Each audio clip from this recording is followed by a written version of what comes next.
Hello and welcome back to another day here at the LCK. We are here at Lal Park for Live Sandbox up against Gen G. It's me, Valdez, with Chronicler.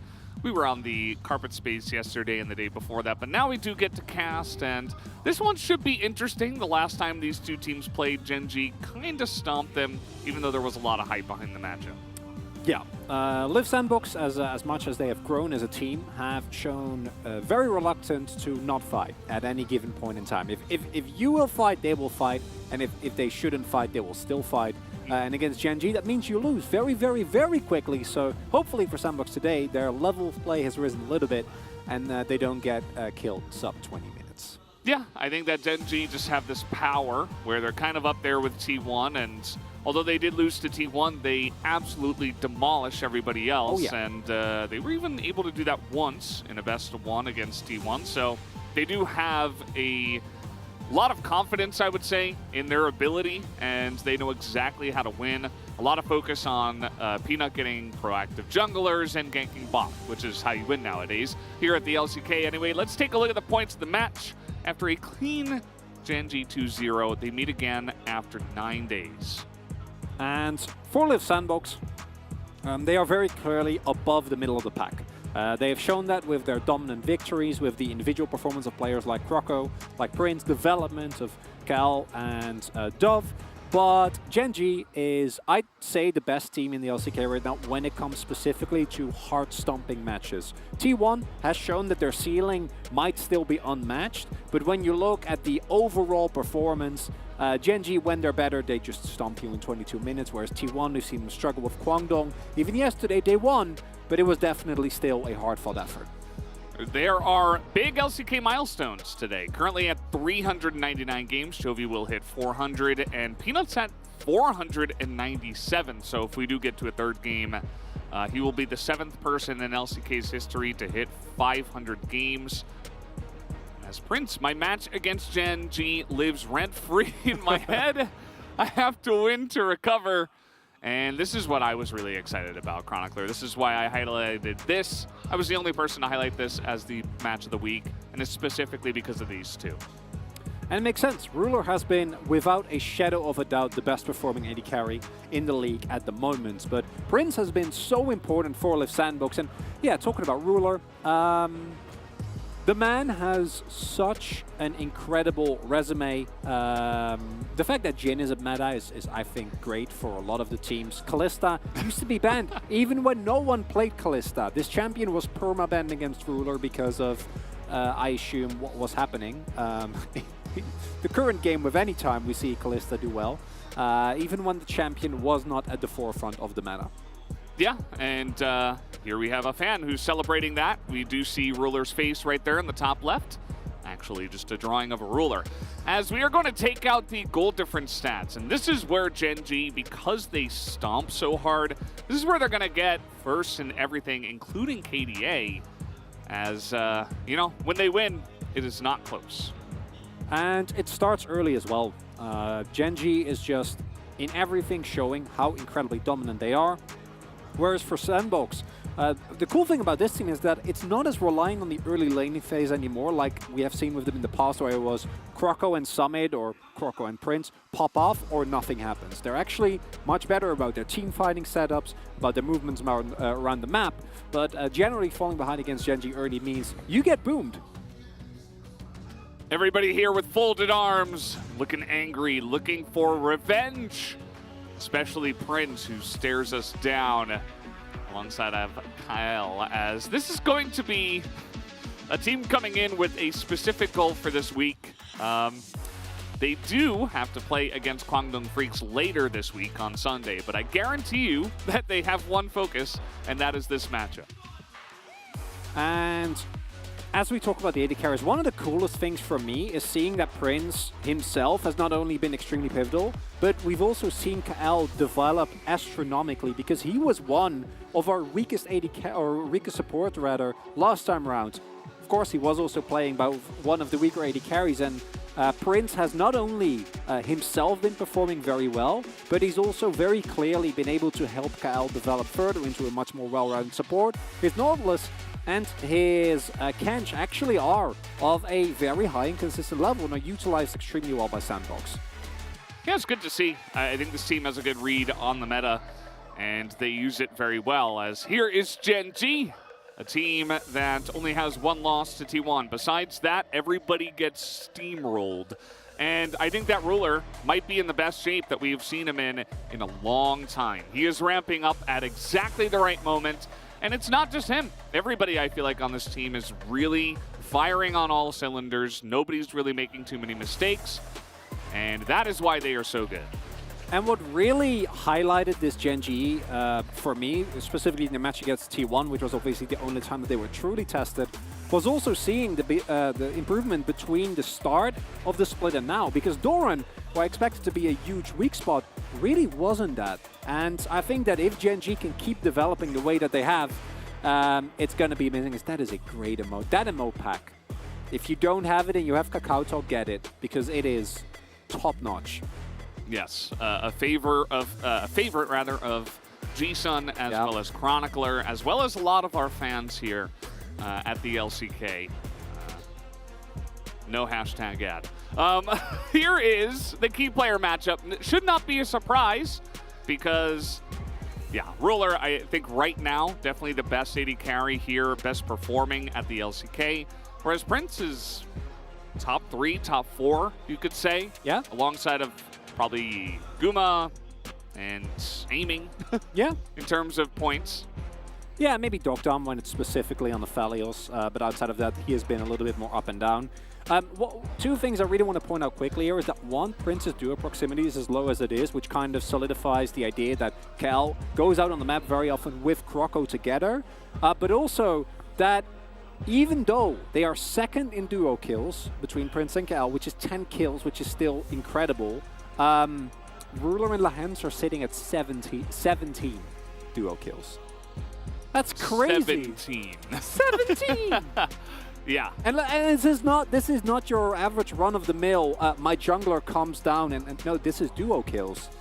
So that in of itself, the fact that they are able to win so many lanes even without interception from Peanut is great, but Peanut is also intercepting a lot.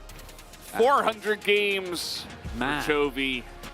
It feels like only yesterday he came into the league with Griffin as just a young man. And now he is in the top 10 of current LCK players and the top amount of games. It is a pleasure to still have him here at the LCK. Hope he stays for a long time. As Live Sandbox will select blue side. No surprise here. I think with so many power picks, getting your hands on pretty much anything. I don't think they're going to be a team that first picks the Gnar. I think that Dove is the biggest role player we have in the LCK on a strong team. And I would imagine them looking to try to pick for bottom lane or jungle priority would be my guess. I would actually not be surprised if they go for early Silas prior here in case it isn't banned. Chovy has been outspoken himself, feeling that he feels like the Silas is one of, if not the strongest mid laner at the moment. Even though we still see a lot of Corki bans, I think that with the rise of Silas, we might slowly see those go down. The other big pick, of course, is the Taliyah, which has, as you pointed out to me just earlier, a truly absurd win rate. I think it's 12-1 right now. On patch 12-12, yeah, it is 12-1. Yes. Yeah. But even across all patches, it's still above 80% win rate here in the LCK. Yeah. And yesterday we saw just how disgusting it can be. I do think that between Poppy and Taliyah both having absurd win rates, it tells us something. I'm not sure quite what it means, but it tells us something about LCK's reluctancy towards very adaptive drafts. But that is a conversation for another time, as do see a lot of interesting picks being on the way. Devi, obviously a comfort for Croco. There is indeed the Silas getting banned away, and that to me does mean that it is probably in our first pick coming through here. Hell yeah, that Dove pick priority. But Zeri has to be banned here by Gen G, otherwise, yeah, and it will, fortunately, as we acknowledge how incredibly strong the pick is within our region. So in our first pick here is a perfect opportunity for Dove to go down 20 CS and not have a care in the world. Yeah, I mean, he's good at Gnar. I was mainly just saying, like, you know, He's not really the guy that you prio pick on the team for. Still can go for it just because Gnar is incredibly high priority and because Dove is pretty good on the champion. So let's see if they do go for it. And no, they will actually pick up the Ophelio, so there is that pick priority for Prince. And very interesting one, especially with the Silas already banned away. Would not be shocked to see Gen G now pick this up. There are, of course, a lot of counters. And this Yuumi ban I really like because the Twitch Yuumi has been a very successful response used by Gen G. Ruler is very good on Twitch. Lahans is obviously great on the Yuumi as well. Arguably our best Yuumi player, and unsurprisingly, Poppy picked up here for Peanut. He has been extremely strong on this champion, specifically his bot dive shenanigans. And do note that Renata and Kalista are not available. And I was actually expecting Gen G to go towards that direction, especially with a Poppy, because a Kanchafilos can definitely get dove on like a level 3 double stacked wave. But Gen G instead is handshaking, and that's a really interesting decision. Now, I say handshaking, but I've also seen Gen G pick Jinx and Azir and then still win in 20 minutes. So we'll see how much aggression we're actually going to end up having towards the bot side of the map. Yep, Tahm Kench makes a lot of sense. The Trundle as well. It just has been a big response pick to picks like Poppy, like Wukong, that you can kind of just be in the right place at the right time and get some nice counter ganks off, or just even put on pressure yourself.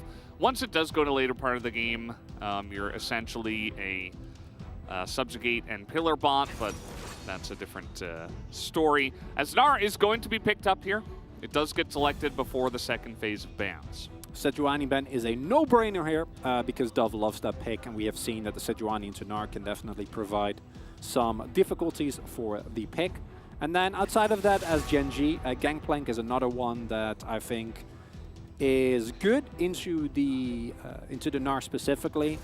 Dove as a player has been, and we joke about this a lot, but I do think it deserves highlighting that even with the lack of resources that he gets, I think his isolated devs are still very low for a player with as little resources as he gets.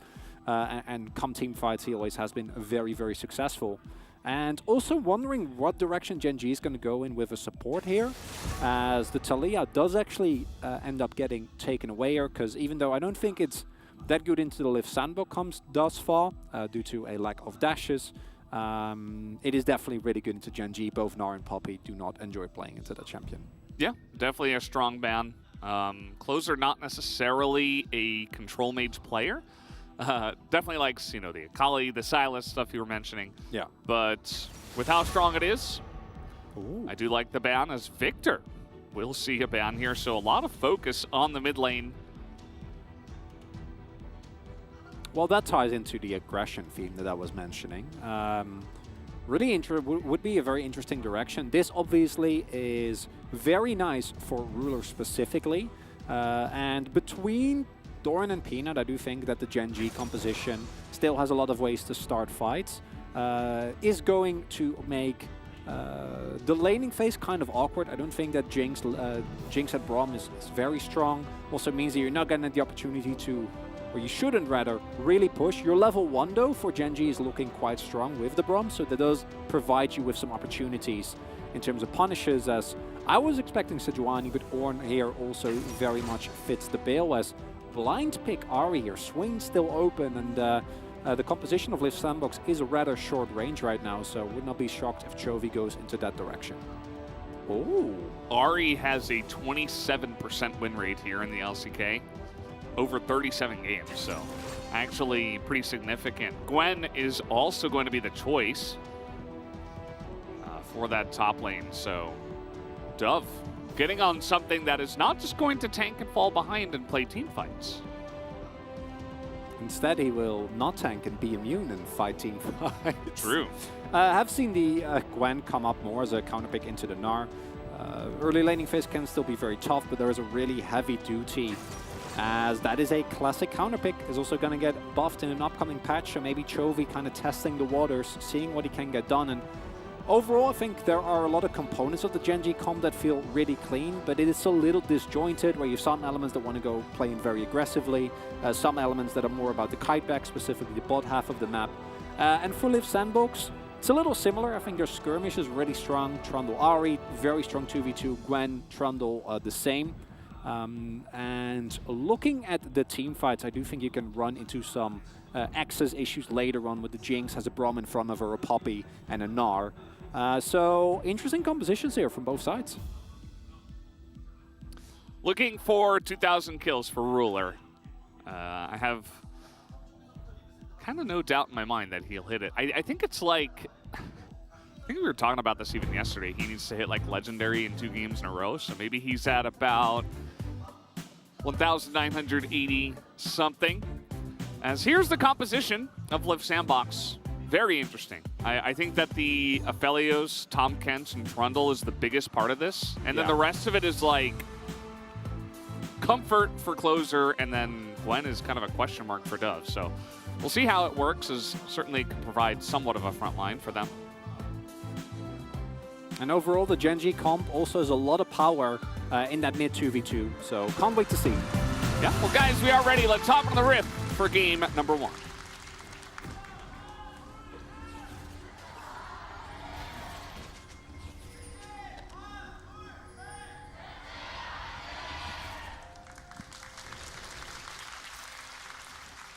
Here we go once again, and the shenanigans will begin from level 1 as they do spot each other.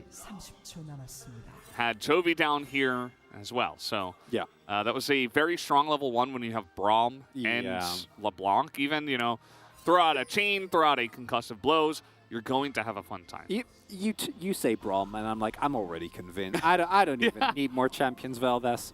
And interesting adaptation here from Croco. Has gone for the phase rush, something that we haven't seen. Trundle has stuck exclusively to precision, either lethal tempo or PTA. And really interested to see how he will be able to utilize this. I think we've seen maybe 1 or 2 Predator Trundles as well, so a little bit of diversity there. Trundle, of course, a champion that can go into a really wide variety. Has also picked up Futures Market. Love it. Both of them! Yeah, it's a Futures Market is the way. It's a great. Maybe this is the new. You know, we've gone away from phase rush for so long after last year's Hecarim and Udyr debacle that maybe we've gone full circle again. And no more free ass boots. They're just gone. And then neither player is gone for them. In fact, nobody actually. We do have one. It is Lehens, who does have the boots. But other than that, we are free from them. Not a lot of biscuits either, so kind of interesting. Getting ready for how things have changed. Yeah, getting ready for the next. Well, not the next patch. Next patch will be 13, but the patch after that. When patch after tomorrow. Yeah, when a lot of sustain and laning is getting nerfed or buffed, depending on how you look at it, but it's going to be a lot harder to stay alive, which Chovy fans I'm sure will be happy about, as his laning is the best par, well, none really. I don't think anyone can match him as of right now, as do see Croco moving over early. Yeah, this is what you got to do as Trundle. I think if you're not making plays early on in the game, you're not playing it well. And this is against a level 3 LeBlanc, so at the end of the day, even though I really like the proactivity, perhaps this isn't the lane, as Chovy will just kind of shove him away. Yeah, not really expecting to get anything there, I think. If you are Croco, just make sure that you have the shove in, and maybe you can get a double scuttle off of this, as the wave now quite big. And scuttle will be coming up relatively shortly. And it has been a very consistent trend for really any of our teams to pay an intense amount of pressure towards the bot lane, and might have it here as well. Lane is shoving in. Yeah, here's Croco again, picked up the red buff, and now he's looking for more. Ruler has to flash away. Red is on Lehens, but he already got what he wanted. It's both cleanse and flash away from the Jinx. Yeah, very nicely done by Croco here. Just walks mid, gets some pressure down, walks bot, forces a couple of summoners. Now, as I mentioned, I do think that just like the Genji bot lane, the Live Sandbox bot lane has some issues with getting a lot of aggression down. But without Flash and Cleanse, a level 6 all-in, if Kyle is able to take the knockup, becomes a lot stronger. So might see that influence the bot side is, oh, Dove. Yeah, he had to pop the Ghost here. He will survive, but Just kind of going into the river looking for vision. Probably did not have... Well, it looks like he does have his ward at the moment. But either way, not going to place that down. Just has to run away, and we'll have to teleport back to lane here. Gonna only be able to pick up boots and the Doran's ring in the end there as well. So still going to help out a little bit, as only one with a win is aiming. Not very surprising there. And Jinx has really, unlike Aphelios, who I think has been coming back in the forefront of the meta, getting prio picked again, getting picked up by a lot of teams. Jinx has still been kind of relegated to a more I counter pick it into Aphelios kind of deal. But in that role, the champion historically has been fairly successful. Yeah, the Jinx has been really nice in this role. I think that ruler, the guy is kind of insane, so I'm just kind of waiting until the laning phase ends. Even though Ruler and Lehens have been very well known, as you mentioned before, the duo kills that they have in Summer, they have been known for just dominating the lane and winning from there, pushing in, getting some help from Peanut and stuff, especially on the blue side. But I don't feel like this game is really going to have a lot of that just because of the way the bottom lane is set up here with the champions. Although we have had a gank from Kroko, and now maybe we'll have one from Peanut. Just hanging around for now. Peanut waiting behind. We do see the ping come down from Sandbox there. And due to this ward, they will be able to spot Peanut. And as a result, we'll have a good idea of where he should be going, as his top side is slowly coming back up. Wolf's also there, so should provide Dove with a clear idea of when he can shove in safely and when he needs to be a little more careful, as Doran has picked up the call as well. We got 3 of them, 1 for Sandbox on Prince, 2 for Gen G. And kind of solidifies, especially with these drafts, that the early laning action, outside of Kroko paying some attention, is not really where it's at. Going to be more looking towards those first Herald fights once all the level 6s are available. That's when the action should really start coming down here on Summer Split. Yeah, Dove, well, he's going to miss that one. But other than that gank that happened on the top side, we do have level 6 for him now. And this is Mininar. The damage is coming in. Another snip could do the damage as Doran does get pushed away. But that is a bunch of CS. Missed the cannon as well. And it is a very nice trade. But already behind on CS here is Dove, as Kroko now getting to work on a Peanut. Kroko is so fast with that phase rush. At the end of the day, a lot of focus here from the junglers on the top side. Really interesting adaptation here, and a big change up from what we have seen in the past. Oh, I don't know about this one. Yeah, you just used Gwenno? Maybe, this is Liv Sandbox learning, okay? Whoa. I don't wanna really, no, I'm not gonna bring up the pain from last year, Summits and Kroko's extravaganza, as we have some action here.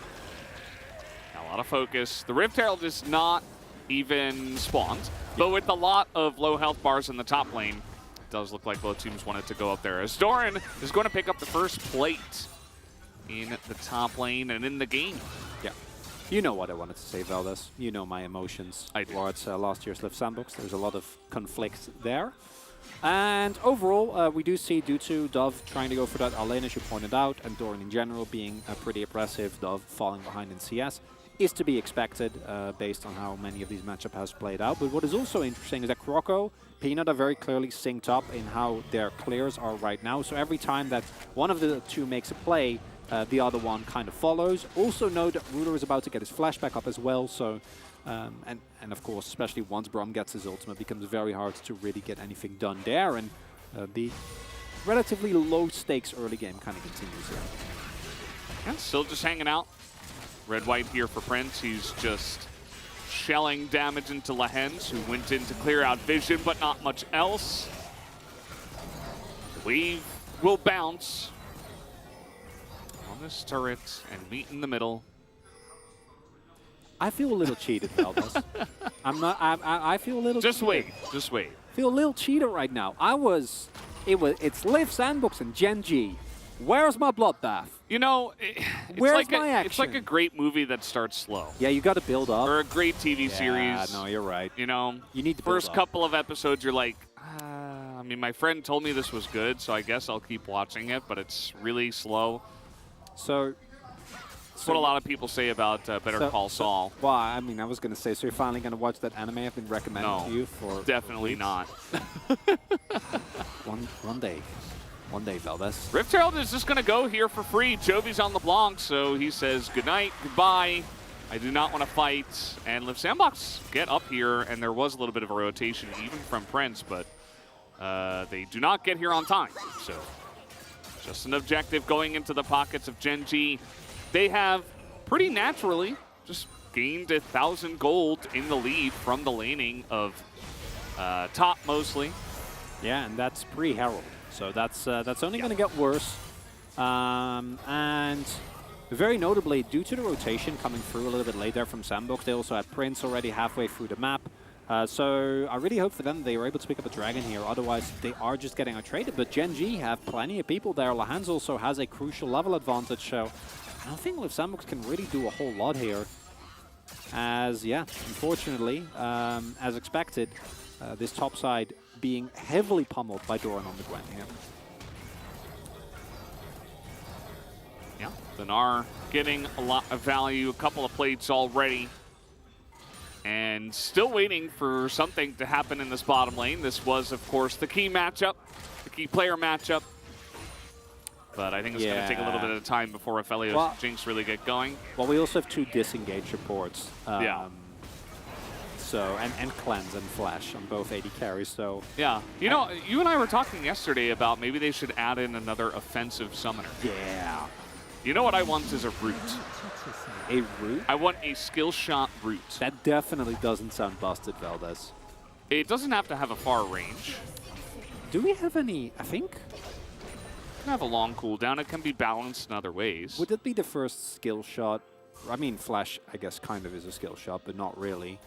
I mean, it's 2022 League of Legends. Everything has to be a skill shot now. Like, there's no like targeted abilities anymore that get made, really. So what you're saying is instead we should have maybe some invulnerability? Maybe stopwatch as a summoner? No, I don't think so. Let's not put ideas into their head. Are you sure? Doesn't that sound fun? Yeah, they're like, let's remove perfect timing the rune and just put it into a summoner. Then like every single champion in the game just has Flash and perfect timing the summoner. That sounds so an aggressive really wrong skill shot. But you know that it would also be used defensively, right? And like given extra... Yeah, it can, but... Well, yeah. So can Ignite, I mean, sometimes. Ignite's not defensive. No, it's not. Summoner. Obviously, it's not. It's like the one offensive summoner. Outside of maybe Exhaust, right? Okay, hear me out.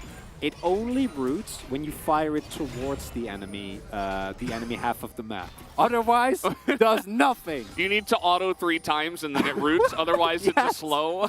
It is not a summoner skill for cowards, Velvet. It also has a passive effect that's like 7 lines long. Oh, man. Yeah, if you time it well and you sync it up with the dragon respawn, you also get a revive. Whoa. Yeah. You can only target allies, though. And you get free resistances, and in addition to that, if you do the beat me, oh wait, Peanut action? No action. No. They know, so Continue. there shouldn't be. If you do the mini game well, then you also get stealth for a couple of seconds. Lahans is pretty low. He's gonna flash, and Prince says no. First blood is going to go his way, and Ruler, he's got a nice little rocket.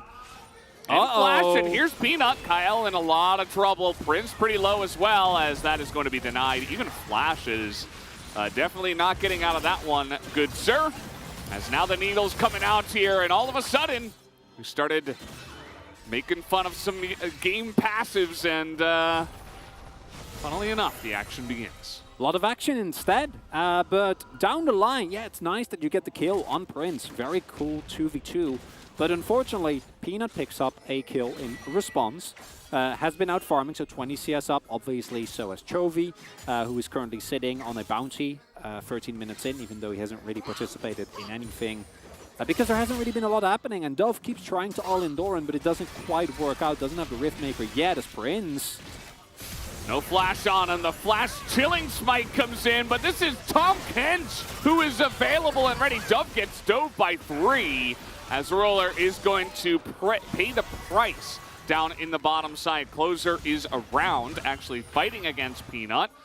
Closer's going in. He's got a lot of damage, going to maneuver in position for that orb to do true damage as the flash comes in to the charm, and Closer gets the 1v1 against Chovy, or Peanut. Oh, but while that was happening on the top side of the map, they dove Dove, and he went down. That was first turret bot. So much more gold going over to Gen.G overall. And Liv Sandbox, they're still making plays, but they're getting out-traded across the map, and this is something that Gen.G just seemingly pulling a huge lead out of what feels like nowhere, but it has been the consistent plays, the CSing.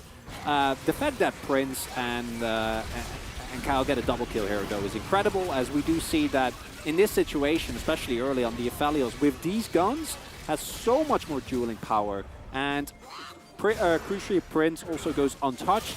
And here again, I don't think you ever live there as Dove, but if you do have your ultimate, then maybe you can hang on for a little bit longer, stall, give the opportunity for another response, as, yeah, unfortunately for Liv San, or for Gen.G rather, really nice response coming through here with everyone on left sandbox collapsing at the right point in time, and then of course also Closer picking up a crucial kill. Oh boy! Look at that pillar, so much value. The charm comes in onto Peanut, who has not been having much luck here, because Kyle's gonna find Ruler, who does not even bother to use his flash. He got devoured and chomped on there, as a couple more kills here for Liv Sandbox.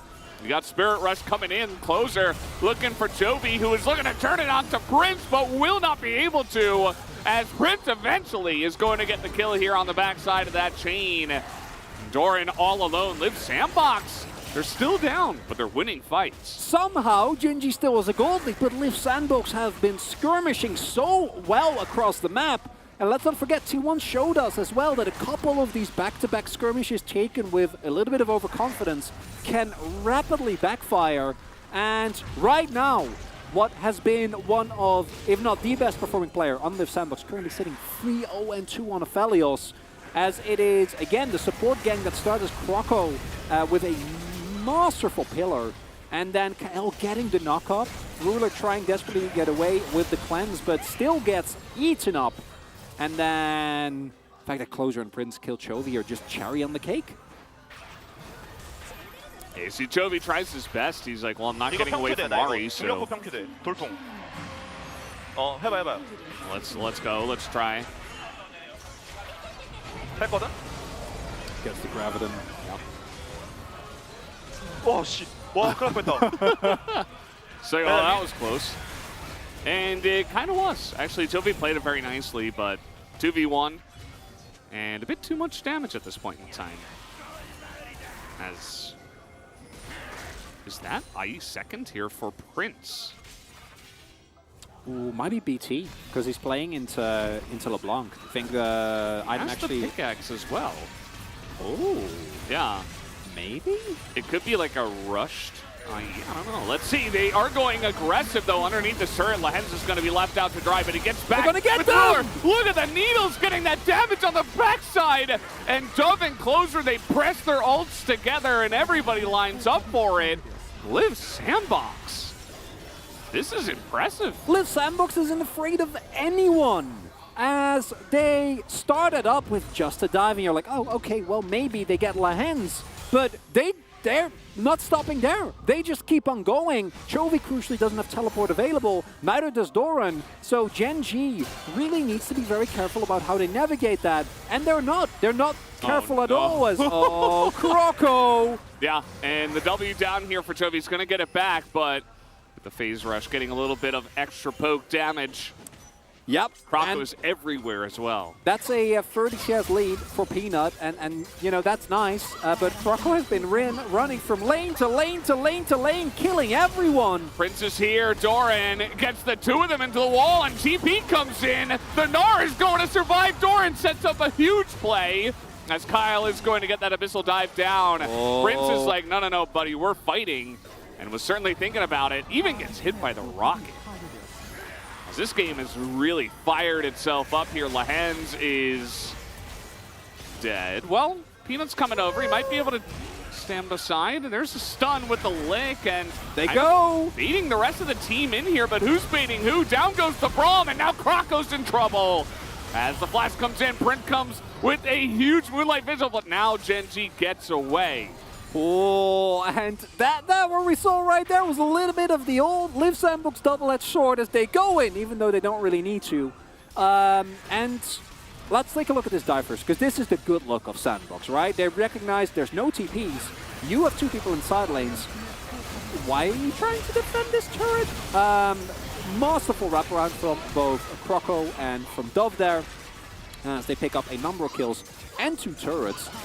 And Doran is playing such a masterful game of Gnaw here. Consistent sideline threat, and now also able to actually make it out there. Very unfortunate flash from Prince, but crucially Cal gets him out there alive, and then here like, okay, maybe let it go, and then there's something, no, we will not let it go. We never let it go, as I think if Lehens walks into this jungle and you walk into a choke point where you know Ruler and Chovy are sitting, you don't keep going. But they do, because that is what Sandbox does, and as a result, Kroko will go down. Fortunately, Prince is there, obviously, sitting on an item and a half, so his blue ult doesn't look particularly impressive. Also, I don't know if he was in base, because I think that, yeah, he did go for the BT. Yep. So maybe he bought the pickaxe, then switched back, because he had a Vamp Scepter. Yeah, or maybe I just last saw time it wrong. I checked. Not I'd 100% also, sure. yeah, it's fine either way. BT does make a lot of sense, as mentioned previously, as, Yep. oh, Doran! As he's in a lot of trouble this time, the side landing will get punished here. He will have a hop in a second, but the damage is coming in, and they will hand that over to Prince, who is now 4-0-3, finished that aforementioned Bloodthirster, and now he is a monster. You know what the best part is of this game, Valdez, is that Gen.G is still up 3.5k gold. Doesn't matter. Doesn't matter. Because this is a lesson for everyone in solo queue. Like, you might think that it's all about the kills, and it isn't solo queue, because otherwise your team morale drops and they start going okay. But the biggest bags of gold on the map are, no, Gen.G, not Baron, it's minions, it's waves, it's objectives. It's Baron. It's Baron.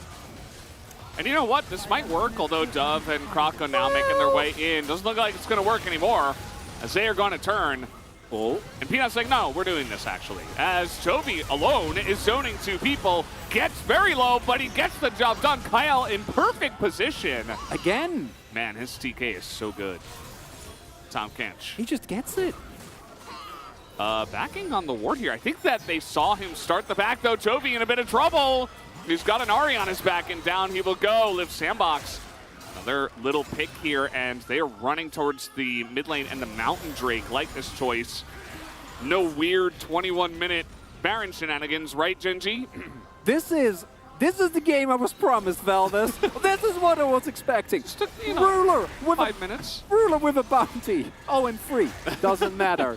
Gen.G. Wait, what? They're going to try again. Are you kidding me? I was saying, wait, what about the bounty? But, I know. Wait, I what? know. Wait, what? The Baron? But and this is going to be know. spotted. Yeah, they run. They run. Okay. Yeah. Okay. So we get a short moment of respite. Respite? I don't know. Yes. Yes. Both? It's like a UK-US thing. Recipite is what I say. But that's just me. Thank you, Valdez. Very helpful. That's why I don't say that word very often. People make fun of me. That makes sense. Doran is a little bit far down the lane. Doesn't have much vision in the deep jungle here, so just gets punished for it. Yeah, the interesting thing is that this is a... Live Sandbox are playing an incredibly high-tempo game, right? Where what effectively is happening is that they are making plays. They're continuously pressuring, they're canceling backs, they're collapsing on side lanes, and they are at any time looking for a fight. But while that is happening, Gen.G is still able to pick up so much of the global gold, is able to get so much more value off of waves, because Live Sandbox, with that high tempo play, are continuously rotating, and as a result, pick up a lot less gold. And that's why Gen.G still has the lead. Now, a Mountain Soul can change a lot to that equation, because I do think that, especially for Chovy, who has thankfully gone for the Void Stuff second here, as a LeBlanc, a Kench is annoying, a Bloodthirster is annoying, but a Mountain Soul Shield makes your job so much harder, and then it becomes just about Ruler, who Liv Sandbox have shown they have zero respect for and will dive. And they can, between the Gwen and between the Pillar helps a little, but mostly the Ahri. So, very interesting. Oh, Dove. Oh no. More fights? Very fast, but are they actually going to fight? Looks like no. Do have Liv Sandbox, so they're like, hey, you want to fight? I heard there was a fight. Ruler, Closer uses 3 parts of his Spirit Rush. I don't think you needed to use their Closer. That was a LeBlanc. That was a little optimistic, but it's fine. No problem. As, yeah, feed every wave to Prince, because once he gets IE, that blue ultimate maybe is going to do a little bit more damage. And then it becomes, who can get more done? Is it Gen G or is it Liv Sandbox? And I think in a straight up front to back, Liv Sandbox is really hard to beat. You really have to find either a flank with Chovy or Doran, but because you're continuously on the back foot, you don't really get the time for a lot of vision setup. As Croco going for Anathemas here. Really like that. Very high value item. We do have a sneaky jungler. Peanut comes in, steals the red. Red buff going to be pretty nice. There's a lot of chase down here on the side of Liv Sandbox. You consider like the Ahri's in there, the very fast Gwen and Trundle are going to be breathing down your neck. The Abyssal Dives come in, right? All this stuff. Gale Force forward. So if he has the red buff, it kind of just compounds upon that effect. So I really like getting in there, stealing it away. Just a little thing, but certainly is nice to get that one. And it does feel like at this moment in time that either team could win as well. Yeah. I think that Gen G with their gold lead and the way they have been playing decently well, good enough in terms of their macro play, could lead to them, winning a later game situation. To me, the key thing here are one, Ruler's positioning in late game fights, because his peel is there, but it's relatively minimal. It's just Braum, and I think that both Dove and Closer will have a relatively easy time getting past that. Nothing like a Kench.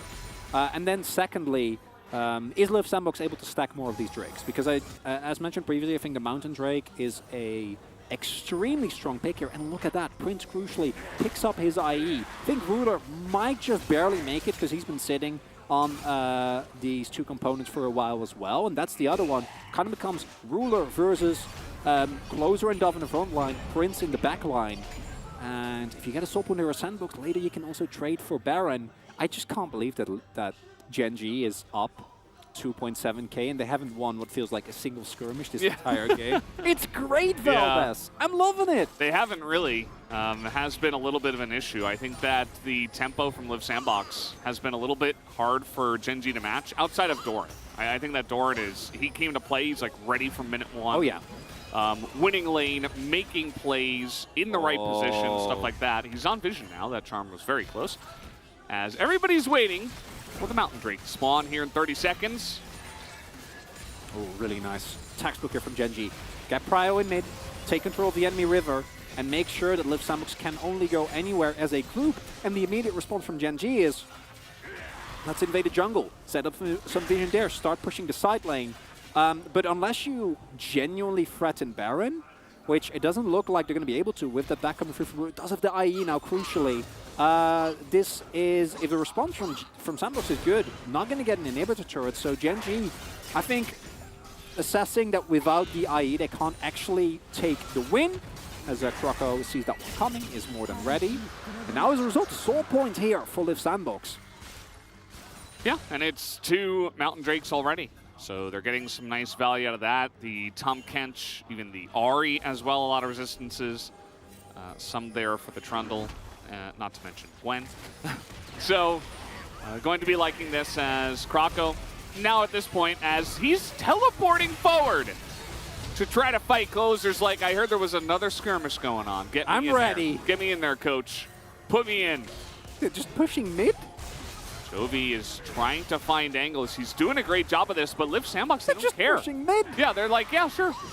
Oh, to fight! Totally fine to go into this fight. The charm is huge again, but it's Braum as away goes the Ahri. Look at Prince.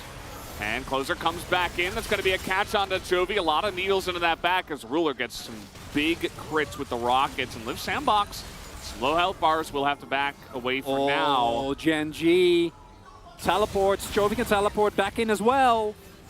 Okay, here we go again. And this will be spotted. Note, you know, the low health bars in Live Sandbox, a lot of them did have to go back. It's only teleport here for Dove. As this is getting pretty low. Dove in position, Prince in position. Croco not going to get there on time. Lex not to flash in, as that's going to be Doran making the play. Finds Prince alone. And down he will go, and Kyle just a little bit late too. Double kill here for Chovy, who will clean it up.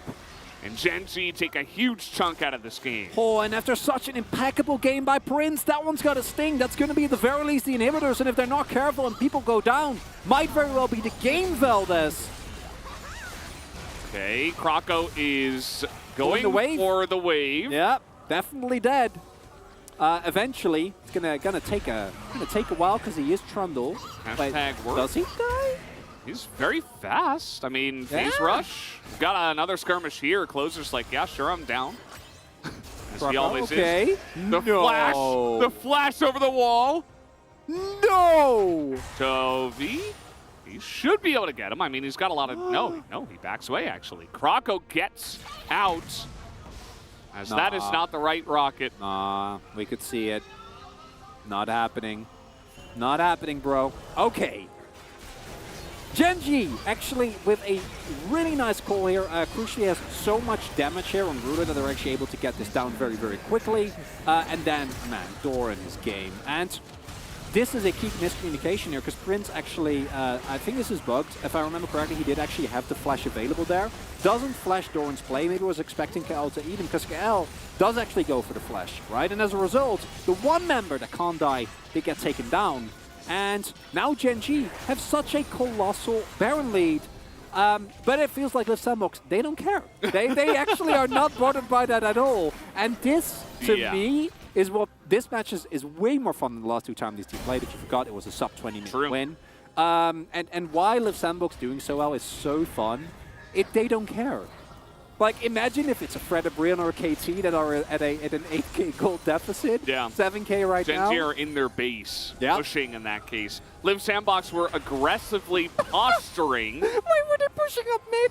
Trying to fight, I suppose, away from their objectives. Yeah. It's actually, I mean, if you can catch them out and control vision and do that, then that's nice. But if you don't have the tower for DPS, technically, you know, you can be losing something, but I kind of like it. I kind of like it from Live Sandbox, especially from their comp standpoint.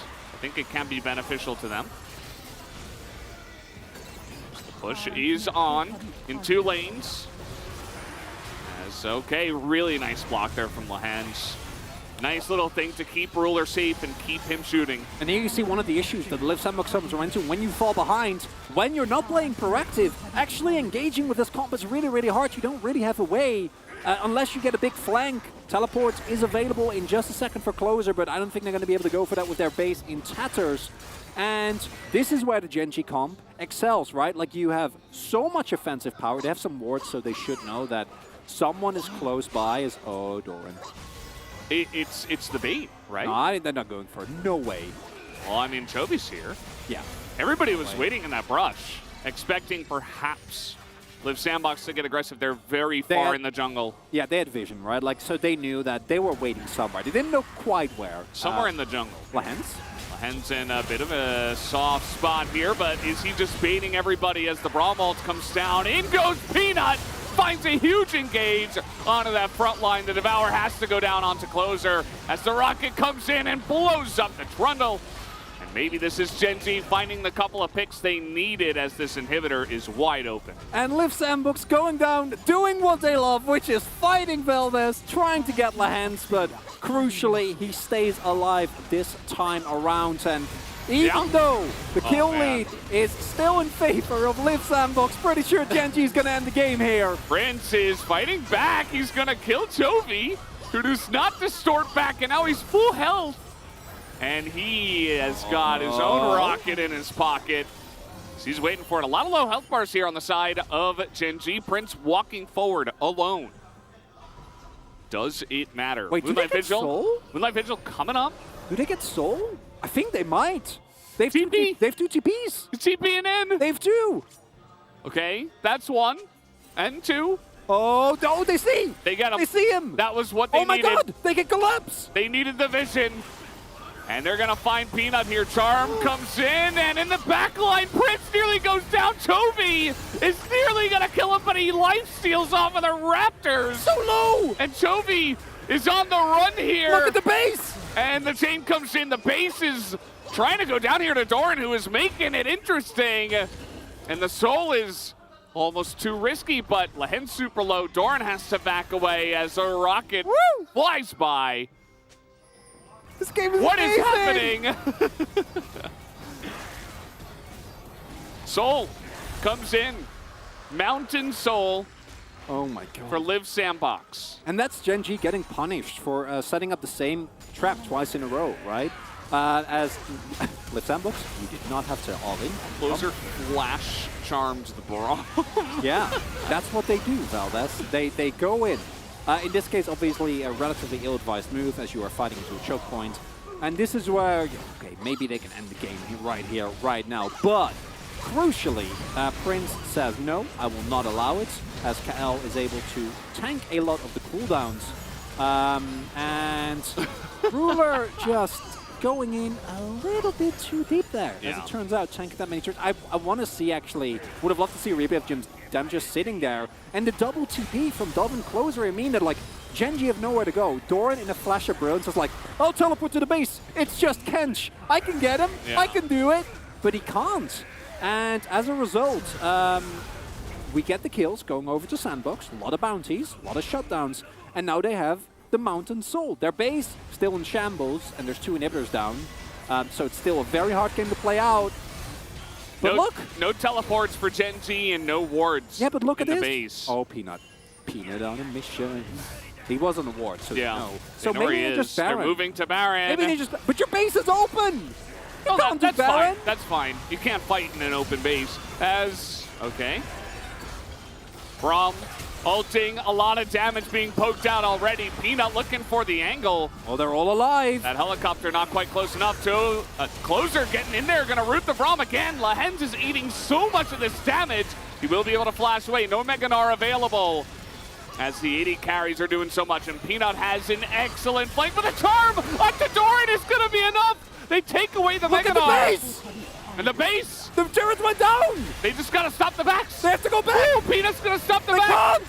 Peanut's gonna stop the back. Nobody can go back. No. Everybody's so low. Don't send him back. Prince doesn't care. He's going to the fight. He doesn't care. He wants to win the fight.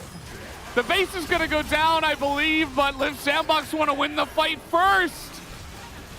As finally somebody seems to have realized this. Prince is frontlining into 4 of them. And I don't think that was it, but the Devour does come in. And the turret has gone down. 9 towers have been defeated. And a rocket sails by. You know, that's a big, well, he is Poppy. Yeah, they got Sandbox. They got a Baron. I don't know, I mean. Well, they shouldn't. Okay. Okay. Prince is just like forever at full health because of this BT. This is just game 1, Valdez. Yes, Baron. Yes. Yes. Naturally. Baron. Dove? Yes, fight. Fight, yes, yes. Spark, fight, yes. We do fights. Ruler solo, he's gonna get blown Boom. up. Peanut's gonna get blown up as well. And Live Sandbox. No. The party brush actually works out. Dove has been on wave clearing duty for the last 2 minutes. No, they can't end. There's too many structures still up. Yeah, I think it's gonna They also, the wave's not big just enough. too long. Well, I don't think it's gonna be long enough. Well, Prince is 7-1. Maybe? They're gonna try. They're gonna try, Okay, Valdez. let's see. They're gonna try! Getting some nice poke damage though. Chovy God. full health here, but They're gonna do Prince and Closer, Oh my god! they are a little bit too healthy. It's 4 against 2 for 15 seconds. No way! Lahen's gets up though. They're gonna make a fight here on the Nexus turrets. That's gonna be the play. The charm comes in again, but it's Meganar, and 3 of them are under the turrets. Prince is living though. They can't kill the AD carry. 200 years! Prince is gonna live, and a rocket hits him anyway, but he finally goes down. And the spawn of Ruler is going to be what saves the game right now for Gen G. Okay, that is game. I'm not calling it, Chronicler. You can. Doran is back here as Kyle is trying to make some time. Chovy is going to be able to do it by himself. Nobody can get back. And what a show we just had for the last 39 minutes as Kyle goes down. Closer's still on the run. It doesn't actually matter because the Nexus is defeated. And in a 32-kill game, Gen G somehow pulls ahead. That was my favorite game of the season. And I don't imagine the Sandbox feel the same. Yeah, that is gut-wrenching. Wow. I'm gonna need a moment after that one. Valdez? Yeah, same. That was such an impressive showing from Sandbox, and it also showed the composure of Gen G, who are getting tested for the first time this entire split by a team that isn't T1. Sandbox almost got the win in the Sandbox way, and I'd imagine that they're going to go back to that final fight in the enemy base, where, as per the whole game, Doran just ripping apart Dreams. Yeah. Because that NAR performance... Doran's the guy. 13 out of 13. God. Please. No, there'll be two Chovy votes. Calling it now. And one ruler vote from Teddy. Yeah. Oh, Sandbox. That was insane. That was so good. So many crazy plays back and forth. You see the damage is heavily in favor of Gen G, especially because Doran did almost double of what the Gwen did. Valdez, Sandbox never had a gold lead in that entire game. Yeah, after 8 minutes at least. That was game number 1, guys. We play best of 3s here. So if you're tuning in because you heard this was a great game, stick around. We might have 2 more. But first, guys, we will have a break and then the carpet space.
바로 그냥 막 한번 들어갔다 나와도 돼.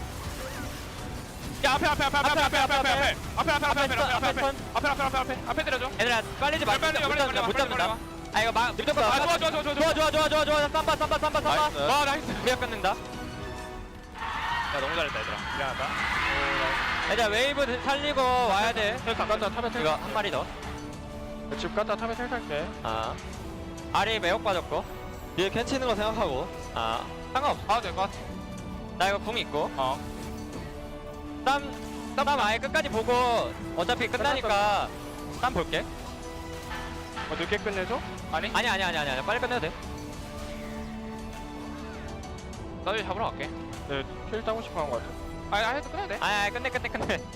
아씨 쏘리.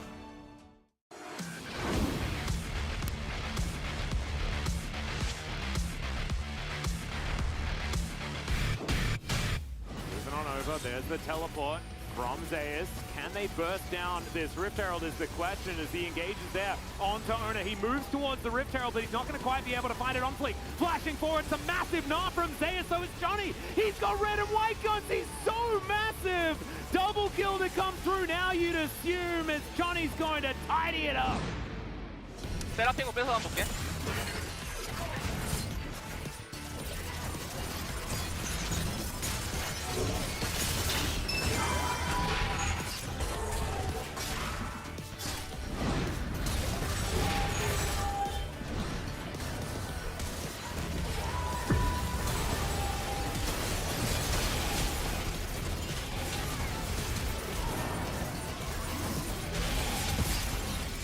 나이스 얘들아 나이스.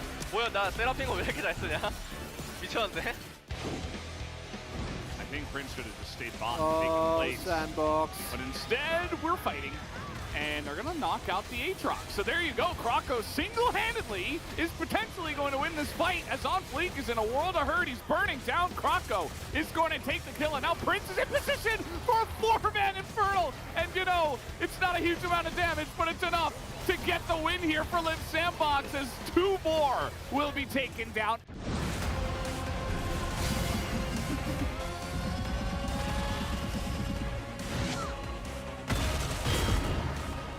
안녕히 계세요, 여러분.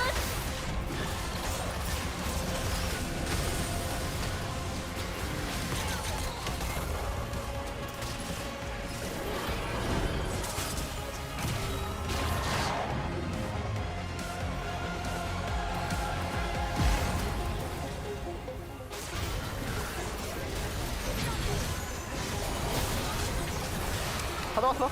오케이 나이스. 저녁 먹자 저녁 먹자. 개 잘했다. He has not. This is such a tragic game for Guangdong. All right, they're going to get into this one as Aiming is just going to have his way with the rest of anyone who is left available here on the side of Guangdong. Any brave soldier who decided they would also join the fight. As you know, they will be diving for the Penta. That is a Penta. 미카엘도 있다 그냥 들어가도 돼.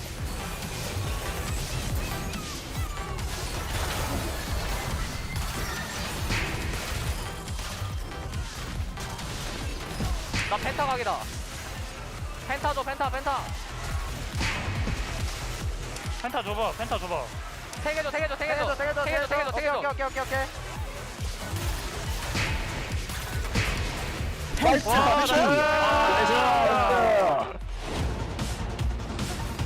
The Drake is going to reset, though, and it's a disaster. As Sylvie going to get taken down low here. Ruler gets excited. Oh, my God, the damage as he's just chasing after Ghost.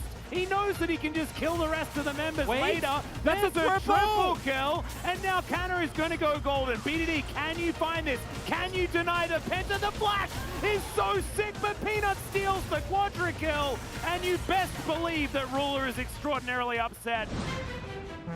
안 좋아 보이긴 해. 해도 안 좋아. 안 좋아. 볼만한데 나지?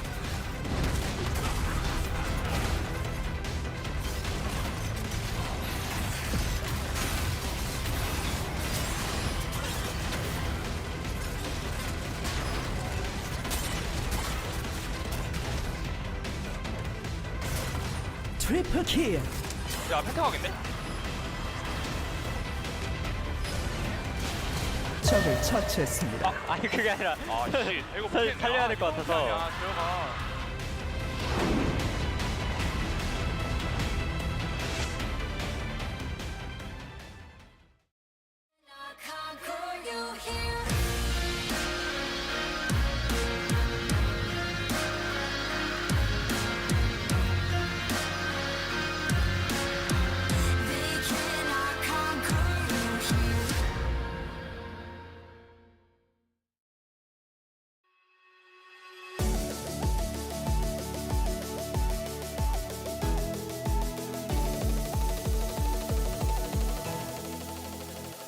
Welcome, ladies and gentlemen, to the Analyst Chairs and Collaborative Carpet Space. I'm Atlas, joined by Wolf to break down probably the most fun game that we've had all season. This was just so back and forth. I think Wolf, as he likes to do, called this over for both teams. Yeah, I was like, all right, when we saw that mid push, I was like, all right, this is over. Like, Rue is a paperweight this game, there's no chance. And then Genji win that fight on Baron, I'm like, oh, it's 100% over. There's no way they can come back. Then Liv Sandbox win that second Baron fight, then go for the push, fail there. This game was so back and forth, so exciting, but as chronically pointed out so many times, was a quintessential Liv Sandbox game. Oh, Fight 100%. all the time, non-stop. Don't farm, don't kill the minions, kill the champions was the name of the game. Exactly, and it all started off in the draft as well, as Corki was completely ignored. Closer's played it a few times, Chovy's played it a few times, but we don't want to play it in this game. Because do you know what Corki doesn't do well? Early skirmishes. Do you know what we want to do this game? Early skirmishes. Corki's out of there. The Poppy getting through, though, I think is absolutely huge for Peanut. He's been the best player on this champion throughout.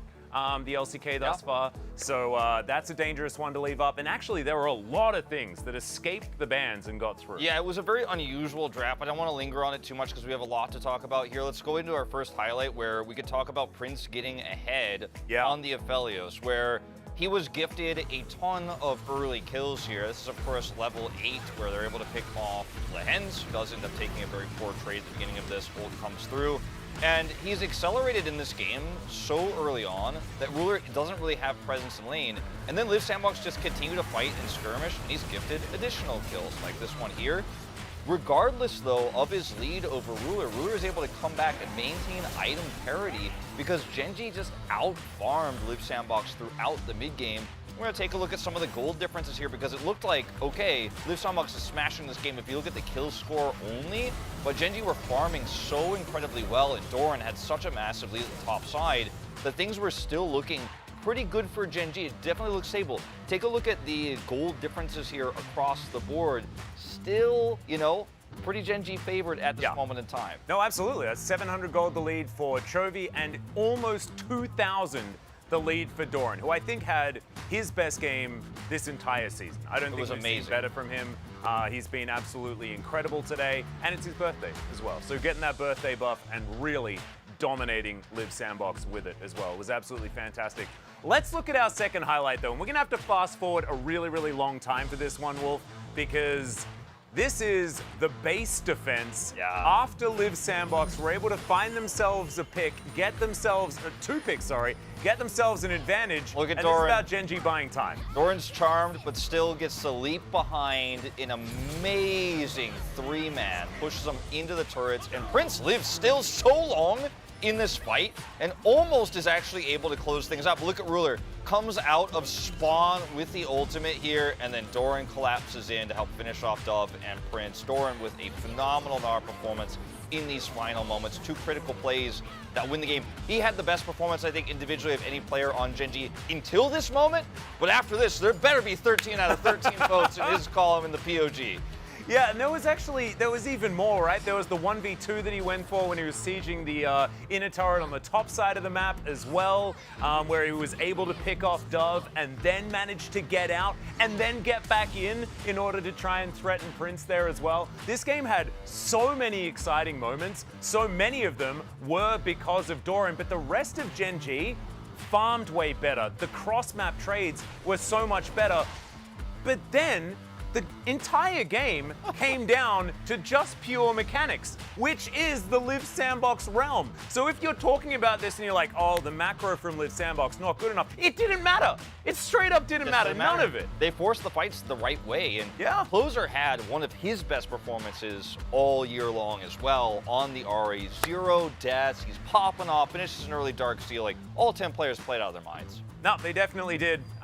Waiting for the POG, I don't think that there is much of a question here. Maybe there are some Chovy believers that just want to throw out votes towards Chovy, but I think that it just has to be Doran this time around. I think so. Peanut also had a great game as well over the side of Liv Sandbox. I think if they were to take it, I think it'd almost definitely go to Closer. I think that, like you say, his Ari was fantastic, but Prince as well, he had a brilliant game. Oh, absolutely. He took the tools he was given and fought so well around those objectives. His ultimates were really good. There can only be one POG at the end of the day, but man, all 10 players played out of their minds, and we were coming into this series thinking, yeah, after what we saw last time, it was pretty hype, like Liv Sandbox is rising up, Genji smashed them. We think it's going to be a repeat, but in game 1, it was the opposite story. Yeah, exactly right. And last time these two teams faced, we had the fastest game of the entire season. It was the first sub 20-minute that we actually had throughout all of summer thus far. Genji absolutely crushing Liv Sandbox in one of those games. The beginning of this one, I thought it might have been the reverse situation, right? With how incredibly accelerated Prince got. But it wasn't to be the case, and it is instead happy birthday to Doran, as we do give him the POG here for game number 1. Yeah, that was, I didn't actually get the spoiler. It was just way too obvious. He was so extraordinarily good. 941 DPM as a top laner. Yeah, he was at like 37k damage at the end. We saw that on the damage graph. On an R, it is just unbelievable. This is the first really critical moment he makes out of lane where he's able to pick Prince. And we skipped through a lot of the other plays he made while they were trying to push and take their advantages from the top side of the map to try to actually end the game and force Live Sandbox to back. The guy had just a monster performance, and I was saying it in the draft to you off camera. I was like, I don't know, like you gave Genji Gnar, but Doran's performances this season have been kind of inconsistent, might not actually matter. 13 for 13, he pops off. Yep, it's pretty obvious this time around. He was just extraordinary. Landing that Gnar was honestly just the cherry on top. Like at the end of the base defense, like I honestly don't even think he needed to make that play, and he still deserved the 13 out of 13. But ladies and gentlemen, thank goodness this is a best of 3. We get another one of these games, so let's throw it back to the casters and get into game 2. Thank you, Carpet Spaceman, for your wonderful breakdown of that one. Everybody extremely excited for Valdez's choice of match of the week, and only Valdez's choice of match of the week. Just had to, you know, pat myself on the back for that one, because this is actually, although I don't know, because the second match actually of today is actually the match of the week, chosen by everybody else. So maybe that one's going to be super hype as well. I hope so, because we've started off really strong here, Chronicler. And for me, this is a very difficult time, as I have been known to be a little bit of a Live Sandbox enjoyer, and that game had it all, and then they didn't win. And I've obviously, especially with that performance of Doran, for which thankfully he got 13 out of 13, was still very happy. I can only imagine, wow. I need to interrupt my thoughts. That is incredible. Let us just take it in. Well, he definitely got the POGs that he deserved. No robbed Chovy votes this time around. As for Live Sandbox, now it is a bounce back that is necessary. And as we saw a lot of what we loved in that specific game for Live Sandbox. And for me personally, with Genji, again, we see their steel mantle. We see really, I want to say consistent performances of some of their players. Ruler not having the best of games on the Jinx specifically, but for Sandbox, this is the bounce back. This is where this team traditionally has really struggled and where they've kind of gone into a true spiral. And for this team to not just be a good team in the middle of the pack, but actually be a title contender, which if you look at how they play out that game, there's a version of them that you might believe you need to be able to bounce back here. If you get stomped by Genji in this game, then I think that it still shows that Live Sandbox, as great of a team as they are, might just be coming a little bit short in this split for actually making a shot at taking down some of the greatest teams that we have. Certainly a great showing second time around. And speaking of second times around, Aphelios going to be chosen here once again. Same bands and same side, obviously, chosen by the loser of Game 1, which was Live Sandbox. They had a home for this series, so they chose blue, of course. Will Genji mix anything up? And yes, they will. It's an earlier Gnar pick that will come in here. Last time around, they went for Poppy Jinx for R1, R2. But they want to make sure that our 13 out of 13 birthday boy gets his selection. It's Gnar Pop. Oh. Oh, okay. Ooh. Yeah, I feel like the Braum was lackluster. It was not, it's really not close to Tahm Kench, I would say. I think it's Lulu time. That will be my favorite here. Lulu, a pick that doesn't really get punished into the Kench and that very nicely augments the Aphelios.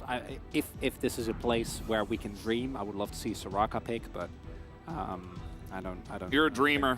I am a dreamer. I don't think we're getting any of that. As last time around, this was banned, so I really like the pickup from Sandbox here.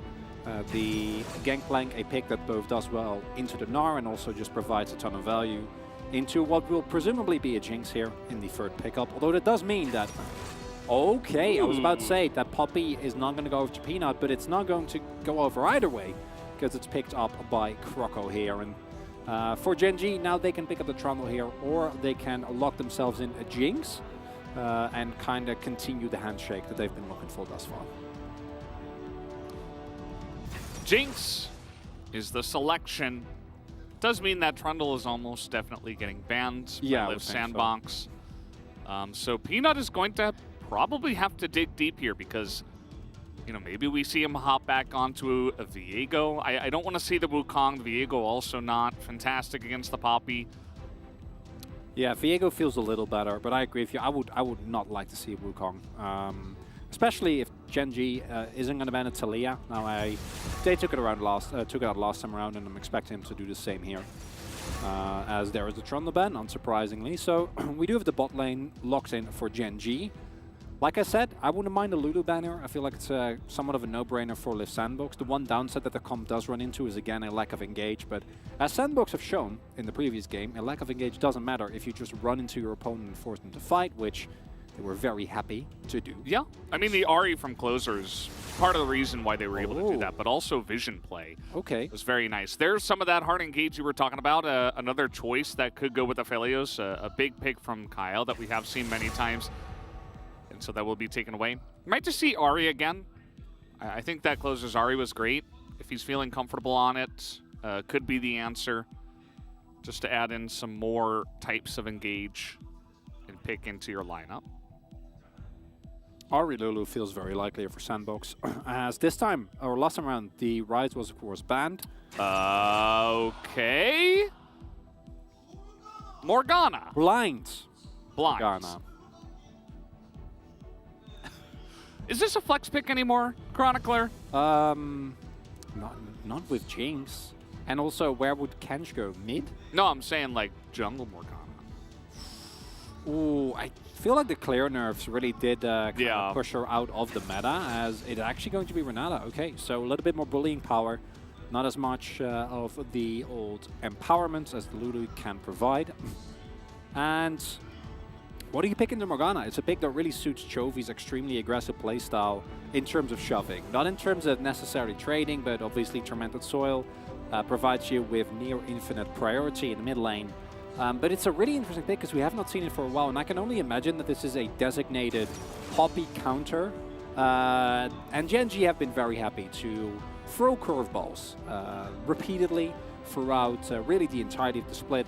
Started off early with the good old Singed support, and looking to continue that trend now as Closer picking up the Victor. We've not been great fans of the Victor, but if it's not... Rise. Okay, so it is Jungle Morgana. Okay, okay, Valdez. And yeah. It was kind of interesting because Peanut was the one who was like, you know, nodding his head. He's like, yep, pick me that Rise jungle. No, he was probably just giving the okay and saying, yeah, I can play Morgana jungle, sure.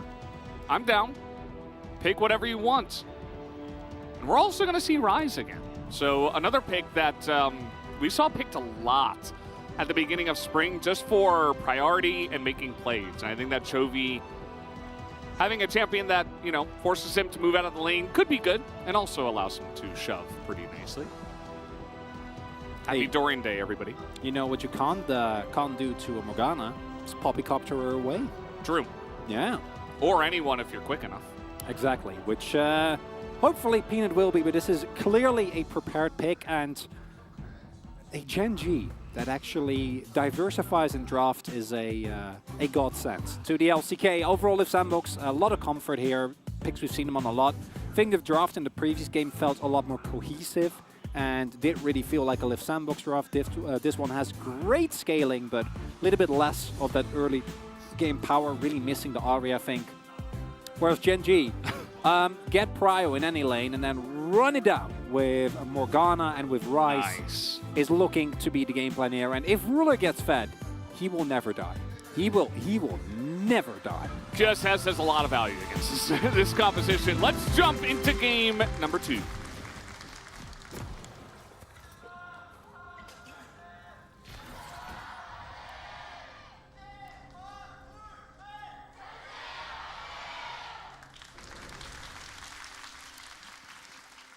Here we are once again. Jungle Morgana. It is happening again here in summer. We have not teleported back in time. I'd rather not be reminded of Jungle Morgana. Jungle Morgana, mid-rise, well, top Gnar. Jungle Morgana makes me think back to 2021 MSI Valdez, and it was a bad time. It's okay. No, it's okay. It's not okay, Valdez. It's not. It's okay. So, looking at the rune sets overall, Peanut going for the Dark Harvest, which is mainly what we saw when Morgana was in the meta. and obviously is going to feel very frustrating when you're stuck in the tormented soil, which already has extra damage as you tick down. The Rise slowly has been on the upswing as a pick that we've seen picked up a couple of times, as a closer says, thank you for the free gold. Must have gone like free gold, like free, not free as in for free, but 1, 2, 3 gold, maybe 5. Are you playing? Are you saying different words? Well, I'm trying to, but clearly, clearly I'm not doing a great job. Sorry, that was low. No, that's okay. That's okay. That is what I. Is that like a Dutch accent, or did you pick up like Scottish in your time in the UK? Can you give us a little chronicler history lesson? I highly doubt it. My accent is a weird amalgamation because it's built off of. I lived for London in London for a year, but also my formative years were spent in a World of Warcraft guild with like 4 Brits and a bunch of Swedish and Danish people. World of Warcraft, changing lives. Yeah. Doran almost died, and Dove did flash on him. So, okay. Hopefully, World of Runeterra also changing lives. Still waiting on that one. He doesn't stop talking about it. I asked G-Sun, you know, maybe she could get some information, but nothing yet, guys. Okay. Morgana, jungle, LCK. Makes sense. Debut. Yeah, because we saw it played, of course, during MSI, but then MSI, after MSI, there's the break, and MSI also, or we saw the nerfs of jungle Morgana to a clear come through as the tournament concluded. Was, of course, a very high priority pick there, together with the Rumble. And when it comes to clear speed, still going to be quite fast, especially compared to Poppy, a pick that has decent clear speed, but not really anything to necessarily write home about. And again, see very high levels of aggression. This time with the Renata does make a lot of sense. And you do lose a lot of kill threat once you get towards level 6. Most crucially is once the Devour comes through, Ruler ain't dying anymore. And we do have to highlight that again. This Rise pick means that post 6, Ruler and Lahens will have so much more support from the rest of their team. And unlike last time, where Ruler had a Braum, which was kind of meh, now you have Kench and Morgana with Black Shield. So if you get a lead, you can really drive it home. Yeah, absolutely. It's going to be really interesting to see if it does work out, as Peanut is in the top side, as Orange is already used. We know about that Q from Peanut. He's just waiting, not even going to use it here. Red buff is enough. Dove too far down the lane without his flash, and he will get punished for first blood. Oh, and this is the downside, Dove. If you go for the aggressive play, it actually needs to work out. Trying to get the solo kill on Doran is costing him this time around. Will be able to teleport back and get the wave, but gonna get Peanut accelerated very early on. Can be very happy about that. Picks up the Stork Pen boots on his first back, as well as an early Mana Crystal. And for Dove, this kind of continues the trend of him, unfortunately, getting close to solo kills. Feel like last few games he's been playing a lot more aggressively. But unfortunately, when you do get punished in the lane against Doran, who had 13 out of 13 POG before the previous game, yeah, it's not going to feel great. One of the best Snar performances we've seen, and this champion is insanely strong. So if you can pilot it to that effect, you know, welcome to excellency. And yeah, the setup here as well, as Doran is just like, yeah, I'll stun him, and then he oranges, and then he's dead. And there's there's not really a situation here for Dove, unfortunately, where you do live, if Doran ever can get on top of you. Do you think Doran excellently baited him into that fight early on to trade flashes? Could be the case, yeah. You think so? Well, it was definitely too close to comfort as Croco. Peanut's here. Croco. Dude, you don't need the big... You don't need the big Raptor. It's okay. Yeah. That is definitely an unfortunate mistake from Croco. I know we love his aggression, but yeah, perhaps not seeing Peanut or just overplaying the play and not able to get anything out of it, not even the big Raptor. That's a Croco moment, as Doran doesn't seem to care. He's actually aggressively trading here as he ticks down and hits Mininar. Ooh, Dove is level 6 now, though. Could go for it. I feel like saving it for a bottom play is actually the best way. Like, Dove, even if he gets a kill, like, he nearly dies trying to go in here and shoot Doran, right? Like, Just save that cannon barrage, wait for a play from your team, fall behind a little bit on CS, it's okay.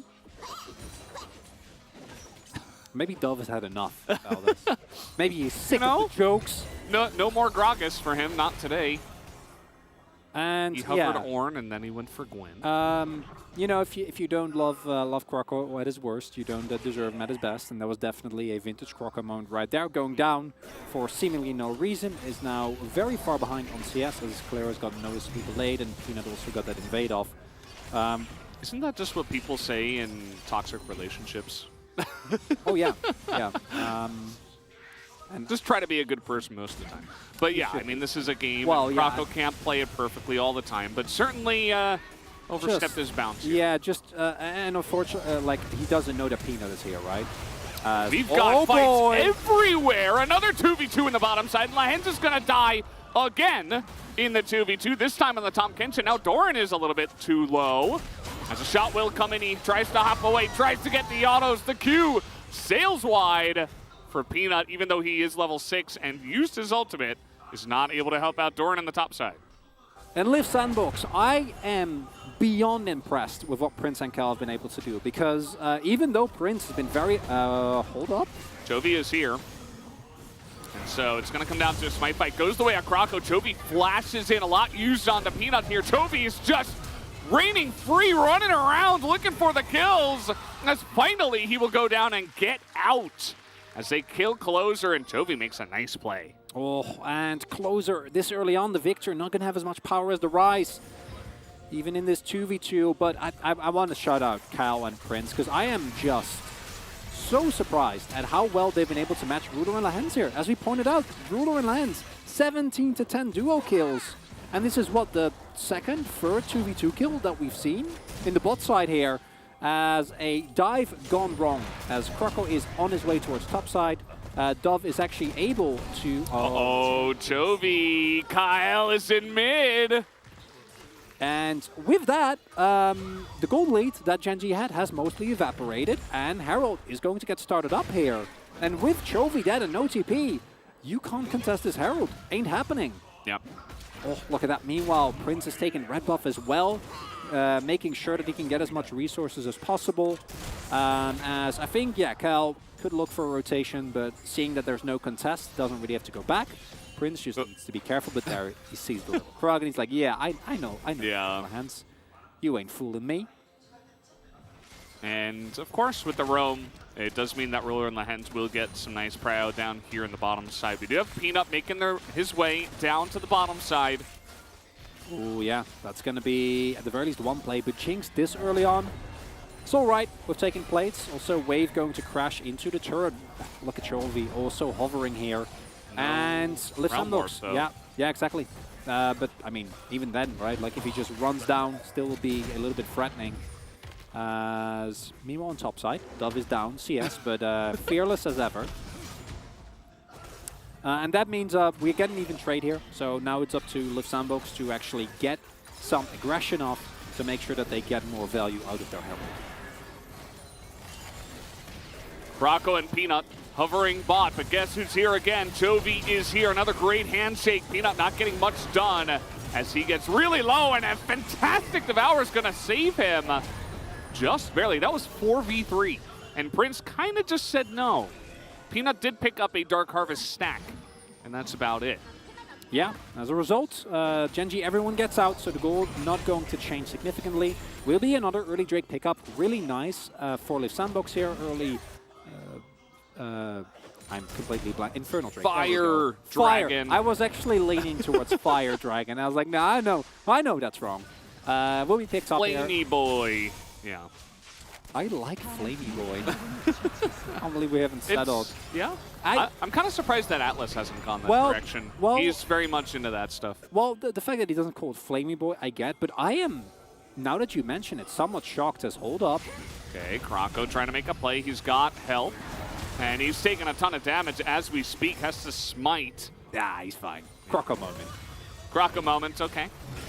We'll just write it off as that. Prince Very low on mana here. We're going for a fight. Kroko moves forward. He is so low. And they just get on top of Ruler, but Ruler doesn't care. He's like, yeah, thanks for the kill, buddy. I'll just run on over here excitedly to my team. 2 free kills gifted to Gen G. Sandbox, if you want to play this way, which I know is your way, you got to pick something else than Victor. As we go way back to Chovy getting unceremoniously demolished, as Kyle and Kroko find him, layer the CC very nicely, blow him up. But then this play starting out is, again, kind of vintage Kroko. Kroko moment. Very, very risky. Hashtag Kroko moment. Yeah, and then that part I think is still fine. The next part that comes up here, though, is somewhat questionable. Kroko really sad he doesn't have Hex Flash here, because otherwise they might have gone over the wall. Crucially, Prince, no mana, no ultimate available, and Kel's only able to get the ult down very, very low. And if this is an Akali, and you're taking fights like this, wonderful. I am completely on board. But you are playing with, at that point, a pre-Ludens Victor, which in situations like that is just not going to provide you with that much. And last time around, Liv Sandbox didn't need a gold lead to fight, and clearly this time around, same thing, same story. Yeah. Kroko hasn't been top for a little while. Smininar. Doran does have Flash. He's actually just poking down Doran. He's just going to kill him. Oh, if he didn't cancel that auto, I think he might have killed Dove there on the last proc of the 3-hit, as Kroko's going deep and is not going to get the kill. Doran survives. It will be calculated, essentially. Not even close. Yeah. Yeah, really nice setup there. Oh, boy. Yeah, gotta flash that. Victor just feeling sad nowadays in the League of Legends world, as Kroko, nice little play there, but no Gnar available for Doran, as he will get a Black Shield and will be totally fine. Just a lot of skirmishing between these two teams. Yeah, you don't even pick up any assists on the Victor, so you don't even accelerate yourself in the way that normally you'd like to. So it's just, overall, rather unfortunate situation, as Kroko is going to be fine, but is going to be forced to give up his blue buff to this. Right. Well, it's Kroko, so maybe not. Hashtag Kroko moment incoming. And no, just going to be smited away. Makes Nicely pulled there by Peanuts, as yeah. Doran gets a turret plate in top. So what I wanted to get back to, as maybe 2v2. A little bit of 2v2 action. No lick, and the flash forward, but Devour is here, and that will be denied on the Abyssal Dive. The damage is coming forward, but do they have enough to actually pick up a kill? Lehens gets so low, and even with that Q from Prince, he is going to survive. But take a look at this. All the Chakrams getting in a rocket to the face of Prince, as now they're flashing it again. This Rise getting insane value, as Chovy going to stopwatch. Can he get out of this one? The answer will be no. As look at this bottom lane, the Rockets are coming in. Why do they walk up to Ruler, who just shoots them both down? And now Peanut trying to get this kill onto Kroko, and Kroko nearly able to turn it around, but Peanut, excellent work. Lands the Q, flashes away. Doesn't look at the explosion. Bloodbath round 2, and after Prince and Kyle have been bullying Ruler this entire series, he says enough. Enough is enough. I am not having it, and I would love to see replay of specifically the second half, because we saw Ruler in Lehens going low but not dying. So I want to see what happened to Prince and Kyle. And overall, the skirmishing still going so aggressively in favor of Gen G, and I'm starting to worry for Sandbox, as the gold lead this time around is rapidly accelerating and is getting bigger, and last time was very stable. Remember when we mentioned that if Ruler gets fed, that lead ain't going nowhere? Well, he's 3-0. Yeah. He's going to pick up Rapid Fire Cannon very soon, and he has a Fed Morgana and a Kench to keep him safe. The guy is insane. I mean, when he's behind 1,000 gold, he's still somehow keeping up. When he's ahead, now we're going to see the Ruler ending, essentially, the Ruler carry. Chovy, this was just chaos over here. Yeah, and I personally really, really love how aggressive Liv No time for replays, Chronicler. Chovy's going to die, and so is Closer. Bye, Kyle. In mid. Kyle, yeah, he's just a sacrifice. Kroko here. Run! Kroko's fine. They're going to feed this to Doran, the real carry of the team. Picks up his first kill. Anyway, you can continue now. Maybe to be uninterrupted. Yeah. Not sure. That was a 1-for-2. So I guess they got Chovy, but Closure died again. And I This Victor pick we have been fairly critical of. I think that especially into Azir, it should be criticized. If you're not playing into Azir, it can be fine, but Sandbox, just lock in the Ahri again. Just go for a Kali, anything that fits your playstyle more than this, because Leave the Silas up, pick that. yeah, because the Victor just is not made for how you're playing right now, and it's something that against worse team I think you get away with. You know you go for a couple of those early flips, you get ahead, you win the game. But you're playing against Genji, so none of that is actually going to be the case. As yeah, with a decisive lack of vision. Live Sandbox is just like, let's dive. And with TP disadvantage as well. Prince and did a lot of cool damage. He was like a yeah. long-range siege tank, almost. So yeah, that, in the top or bottom left rather, we saw a ultimate from Prince being absorbed by a Black Shield and not really get anything done. Ow! Ooh, yeah. Ouchie! As that is a fantastic double knockup coming in. Kench! But Tom Kench exists. And that's why I was really happy to see that priority. Not just because of that play, but because of what Lehens can do so much more on this Tom Kench. Doran is getting chased down, but he's Gnar, so he's learned. Cool story, essentially. So way back, before we had all this mayhem, I actually wanted to mention how shocked and surprised I am that with how long Elemental Drakes have been in the LCK, there has not been nicknames for all four, I guess now 5 of them. Uh-huh. Like, it seems like something that we will do. Have we failed? But they're not all unique. What happens when you get, like, one team takes Cloud and Mountain, and then we have a Hextech Soul, and then we get 4 Hextech Drakes in a row? Well, we just... Is it like Billy, Bobby, Barney, and Joe? Yeah. Is that their names? Yeah, like... we have to pick a first letter, and then we can do variations. I see. Yeah. So this Cloud, Fire, Mountain, Inferno, I guess. Yeah. Infernal. Yeah. Water, yeah. You know, it could be possible. Dove might possibly die here, as he does not have oranges, and just gets caught.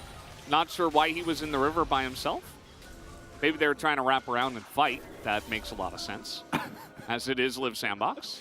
Yeah, this game looking a lot more like the previous one that we saw between these two teams, where Live Sandbox desperately tries to contest aggressively, but Genji has a composition that can either do that better, like with the rise into the Victor, or they're just getting straight up outplayed. Doran, even though last time around he got caught a couple of times in side lane, this time has been exceptional at absorbing pressure while still maintaining a high level of threat. A couple of early skirmishes have gone the way of Genji, as to be expected. And as a result, the map is just completely collapsing around Sandbox. And last time around, I don't think the gold lead during fights got ever bigger than like 3-4K, and it was also later into the game. Right now we're sitting at 19 minutes, and it is a solid 7K that they're behind, as Dove... I don't know, no idea. Oh, Dove. You gotta. I know eating your fruit's important. It looks ideally, delicious. It did, yeah. Yeah, I loved the zoom in there. That was very nice. It's the equivalent of a Captain Jack, but then, you know, the skill shot misses you, and the next one immediately hits you, and you're sitting there, and you're like, well, would have liked to actually cleanse something. Would have been great. Hashtag Morgana things. Doran is going forward, and the Cannon Barrage totally misses, as Dove thought he was going to run away from him. Not sure why. Doran is getting collapsed on by everything. Everybody, the universe, is going against Doran right now, as he's like, well, where am I? He actually flashed. He actually flashed. In the mid lane and the top lane, Genji are getting everything else. Yeah, I think you're fine with this as Genji. Yeah. Pick yourself up a mid lane, pick yourself up a top lane turret, get an in one for free as well. How about another one? And all for the cost of 1 Gnar. Bonus turret. Bonus turret. Yep, they're going to get it. Not much they could do about it on the side of Live Sandbox. Ruler incredibly excited and fast because of that. I've kind of liked the Morgana. I feel like it's yeah. You know, obviously this is a game where it has won, and it is Peanut, so. Oh yeah, the deep teleport, the flank, Dove coming in hot. Lit up. See ya. Yeah. Maybe Toby was like, you know what? Let's pick Rise so we can escape when we need to. Well, into Live Sandbox, I think champions like Viego, like Rise, like Kalista get so much more value specifically because you know that they're going to do this. And Dove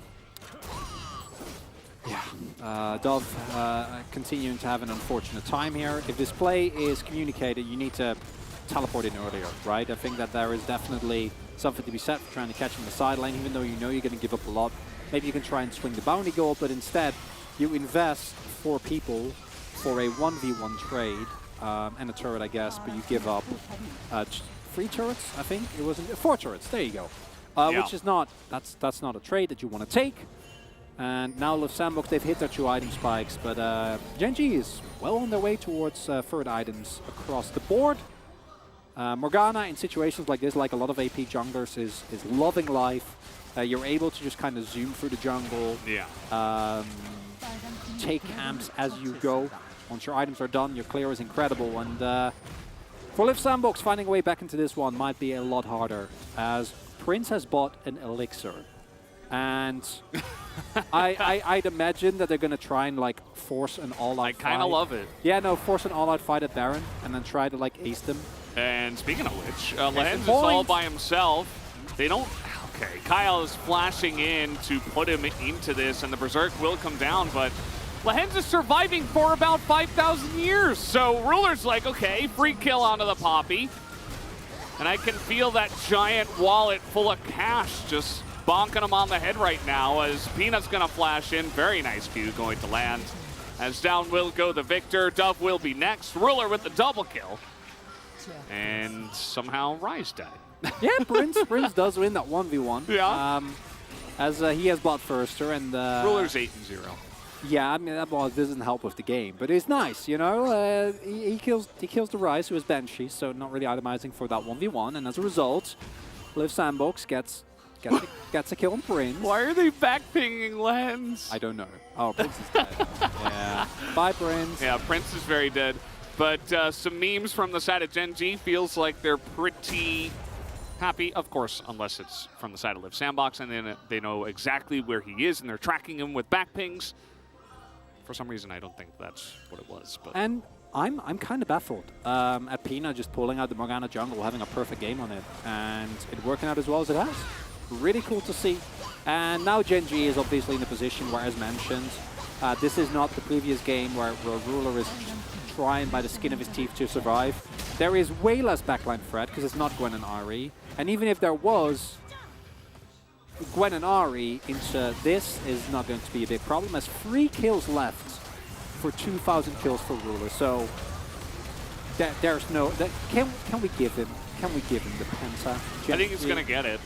Well, he's going to get the kills. I want him to get the Penta. Yeah, I think he might not even need to be given it. Just takes it. I think Ruler's just going to take it like candy from a baby. I think that's what's going to happen here. Because he just hit Legendary. He got 2 kills on the backside of this fight, right? He plays it perfectly. And then I think he gets another one here. And so... No, it was actually Doran.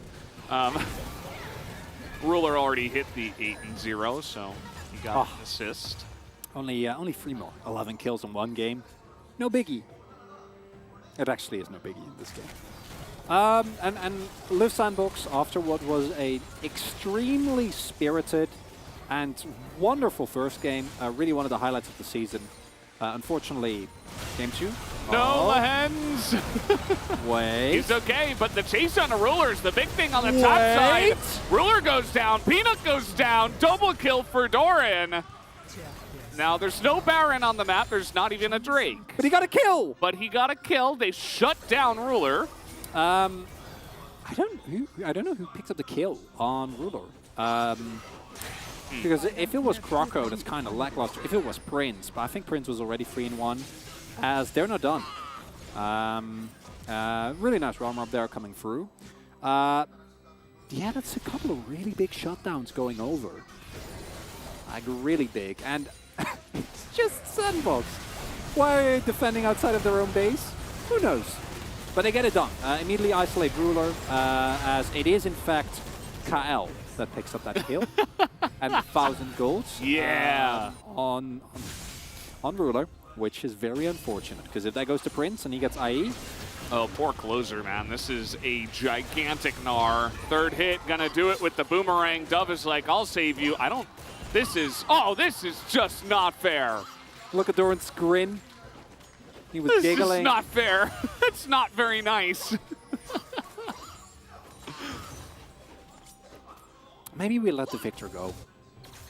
Yeah. Maybe we just let it. It's time to delete him from the game. No, it's, I think it got like a big win recently, and maybe Liv Sandbox will like, maybe we can pull this out in some case, but yeah, it's really, especially this team, not for this team. Okay, Ruler, 2 more. Yep. 2 more kills. 1998, that's the year he was born. Yep. Amazing. 98. And let's see. Inhibitor goes down. Will he get it? 2 away. Oh! Come on, Ruler, you can do it. Don't leave us on 1999. That would just be. Can't. That would not be okay. That seems like a peanut. We're gonna play a game 3 if that happens. Trying to get as many kills as you can away from Ruler. Get him, Peanut. I don't think Ruler's gonna have too much competition here, as Kyle will flash away. Obviously, Liv Sandbox want to deny this as much as they want to win this game. But the wave clear is huge, but the engage! And the Jinx will survive though, but will anybody else be able to? As Ruler's trying to kite here, he's gonna get 1. And can he get another? No, he will go down. Liv Sandbox denies him for now. Genji not able to close the door on this one. As Krako will not further chase. And don't think they can get out of their base, but I gotta say, tenacity, Liv Sandbox, second name clearly with what they're showing here, as they are just incredibly resilient to actually losing the game. Now winning, that's a whole other thing. They are still 7 goal behind, and it's still looking very, very dire. Kale's finished for Kyle. Yeah. Using that money. Gets a huge support item. And Black Shield getting some value as Ruler can play very aggressive there, but it's just Liv Sandbox. Like, they know we gotta do something, and they do. Prince, great ult, goes forward with the Guild Force, followed up immediately by Kael's ultimate, and then as a result, even with the Devour, Ruler not able to stay alive. And this is the one downside that this comp does somewhat run into in like these really bursty fights. As, yeah, waiting it out, getting the Infernum. Doesn't have IE yet, but still more than enough damage. And as a result, this time around, it's Krako that gets it, which is better. Love the locked camera. Than Kael. The majority of that. But it's still not great. And now their base is in tatters. The Krako has a deep flank. Oh, baby. It's a deep flank, Valdez. And they should. Nope. Doran is going to hop, and he gets knocked into the tower. The rest of the team is running to the base, though. Doran, once again, going to be the time buyer. And the rest of the team doesn't care. They have Ruler. Ruler is the president, not Doran. And trying to deny some backs here. Rocket is going to hit Dove, who's going to back. And it's not going to be enough to end the game, but still, it's another inhibitor. Do Baron? Uh-oh. That is everybody. Kyle is, yeah, he's going to hit that. Unfortunately, that was going to be his one escape plan, and he kind of ruined it. And that was the 2,000 kill! There it is, Ruler, congratulations! Join Deft and Faker, the only other 2 players in the LCK to ever cross the 2,000 kill mark. Gigantic congratulations to him. It's only fitting that he gets 11 kills in the game that he passes 2,000 in his career. Yeah, after game number 1, where he only got 3 and he was 14 away, it felt a little dicey. But no biggie, as let's make that 2001. Picks up another one, and Genji clearly toying with Liv Sandbox. Yeah. Couple of early plays that don't go the way of Sandbox, and second time, Genji not as easily caught. Oh, Prince. Yeah, they're just massive at this point. There's another one. Make it 3 more for the man. 2004 for Ruler after this game. And Genji pick up the 2-0 tonight. Game number 1. Maybe one of the best games we've had in a long time here at the LCK. Prince will leave with a little bit of a grin, a little bit of a smirk, maybe not feeling too good, as that smirk will say. But yeah, Gen G once again pull off another 2-0. As T1 fans will grimace. Still waiting for Gen G to drop some games here and there, but it's just not happening. And what we saw here kind of reinforced our opinions of the two teams. Liv Sandbox still showing the same vibrancy, the aggression, and the, I want to say, life, no matter what state they're in. But Gen G is also just way too good. Individually, the form of these players is absolutely incredible. And to me, the scariest thing about this roster is that, again, we see what form Ruler is in with a 15 kills, guys. 15 kill game. But in addition to that... It's a decent amount. It's all right. But in addition to that, it's I got 20 in my solo... No, just kidding.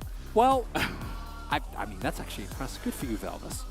But what we're seeing is that this team is able to actually play a variety of styles. And that is what makes them scary. They're pulling out Morgana jungle. They're pulling out the Sin support that we saw earlier. And Liv Sandbox fans will still be happy, will still be very proud of their team. But you need more than that to beat Gen G. They got very close, but they didn't quite make it over the finish line. And in game number 2, Gen G showed, well, you made it nice. You did a good job in game number 1, but you are not on our level. Yeah, I think, you know, maybe in playoffs, when it gets to a really high level, if we could see the repeat of these two teams going head-to-head, that's what I want to see, because insane amount of action could come true. Could come through here. Ruler going to bow to everybody, including all of you guys at home. I saw him bow to you guys. Tons of fans here for Gen G and their big victory. Oh, love that art style. It's Doran. Even got some like calligraphy type marker work there up at the top left. Very nice. Rise Morgana. Yeah, I'm going to reiterate what I said earlier, even though I'm not usually one to harp too much on picks.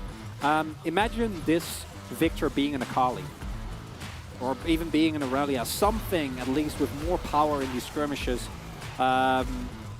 Victor just not really fitting the Liv Sandbox style, and it's these type of mistakes that feed a Ruler beyond belief, and as a result make him truly terrifying menace on the Rift here, and allow him to live his best Jinx life, unlike in previous game where he really got bullied hard by the Ari and by the Gwen. Very true. Fantastic game from Peanut too. I think that Ruler might get some POG votes, not just for the 15 kills, but the 2,000 kills as well. I think a lot of people want to hear what he has to say, but also Peanut had Agreed. An insane jungle game, so might be a little bit split here on the vote. Even Chovy made a lot of plays on this Rise. This isn't even a meme vote this time around. Really did, and this series was, I think, much better than what many of us were expecting. In terms of results, it is the 2-0, except the one illustrious Brendan Veldas, clearly a prophet, predicting that this was going to be a banger. So I hope for his sake that the next game isn't actually competitive, or the next series rather. No, I'd like it to be even better. Sure you would. Sure you would, Veldas. Yeah. 앞에 초식에 있다. Finishing moments of this game. 갱플공 빠졌고. 분실 줄게.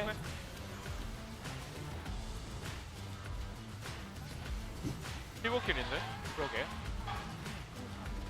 They don't even say anything after the kills. They're like, yep, okay. Yeah, that's a lot of damage. Yeah, who would have thought? I think Ruler's going to get Pog. Really? I think that's the way it's going to go. Yeah, I mean, I voted for him. Okay. I'm not brave enough to vote. To not vote for the guy who goes 15-2, hits is top 3 in all-time LCK kills. Yeah. I'm feeling. I do agree with you. I think that there's an argument to be made for Peanut because he did have a really good game. Or Chovy. Yeah, I'm down with that as well. Curious about that, but first, guys, let's let our friends over at the Carpet Space put their thoughts into this series. So over to Atlas and Wolf now. Thank you so much, gentlemen, and Valdez, and of course the Boom Boom Damage voter over there. Yes, 2,000 kills. No, not as impactful as Peanut, in our opinion, because we collectively have a vote. That's how Wolf and I work. And Pretty much. I was definitely on the Peanut hype train. Let's talk about the draft, because I thought this was a beautiful Morgana pick here, because it's a flex pick. So nobody really likes the Victor pick here, but they definitely wanted to play Ahri, and then they were just not allowed to. Because if Chovy plays the Morgana in mid, it's not going to be a fun time. The Ahri is going to lose so much power against this Morgana if it's jungle or mid. So he ends up pivoting over to the Victor here, which doesn't feel great into Rise, doesn't feel great in terms of power with how this comp works, but they need some sort of either pick or scaling damage. And with the Ahri being discouraged by the Morgana, they end up just going for the Victor damage, which doesn't work out for them in the end. Yeah, and I actually want to go back to this because you heard Chronicler talking about it, about the fact that if Closer was on one of his iconic champions like the Aurelia, for example, or the Akali, like you mentioned, that would have been amazing. However, it was a blind pick, right? Like, this Morgana could have been into that mid lane like you were talking about, so it makes it so much more difficult to pick just a champion in response. Especially at melee, you know, Yeah. it's going to be so difficult to play the matchup out. You're also still playing it into Morgana either way. Like, Aurelia into Morgana feels really bad. Not even in terms of just laning, but like in a team fight, you're running at this team and then you get binded and you're doomed. So I thought it was a really nice pick for Genji, and left us kind of wondering why we don't see this pick more often, because it just feels so strong in this meta when you have this niche opportunity to really wipe out your opponent's champion pool. Yeah, no, it was very, very cool. I think that Genji had a big edge when it came to the draft coming out of this one, or a bigger edge than they did in game number one, despite things going relatively similar in the draft for at least the beginnings of it. The adaptation of the Tahm Kench, fantastic. Love to see it. Ruler obviously benefiting from that one quite a lot, getting legendary at the very beginning of the game. But let's have a look at our first highlight here, ladies and gentlemen.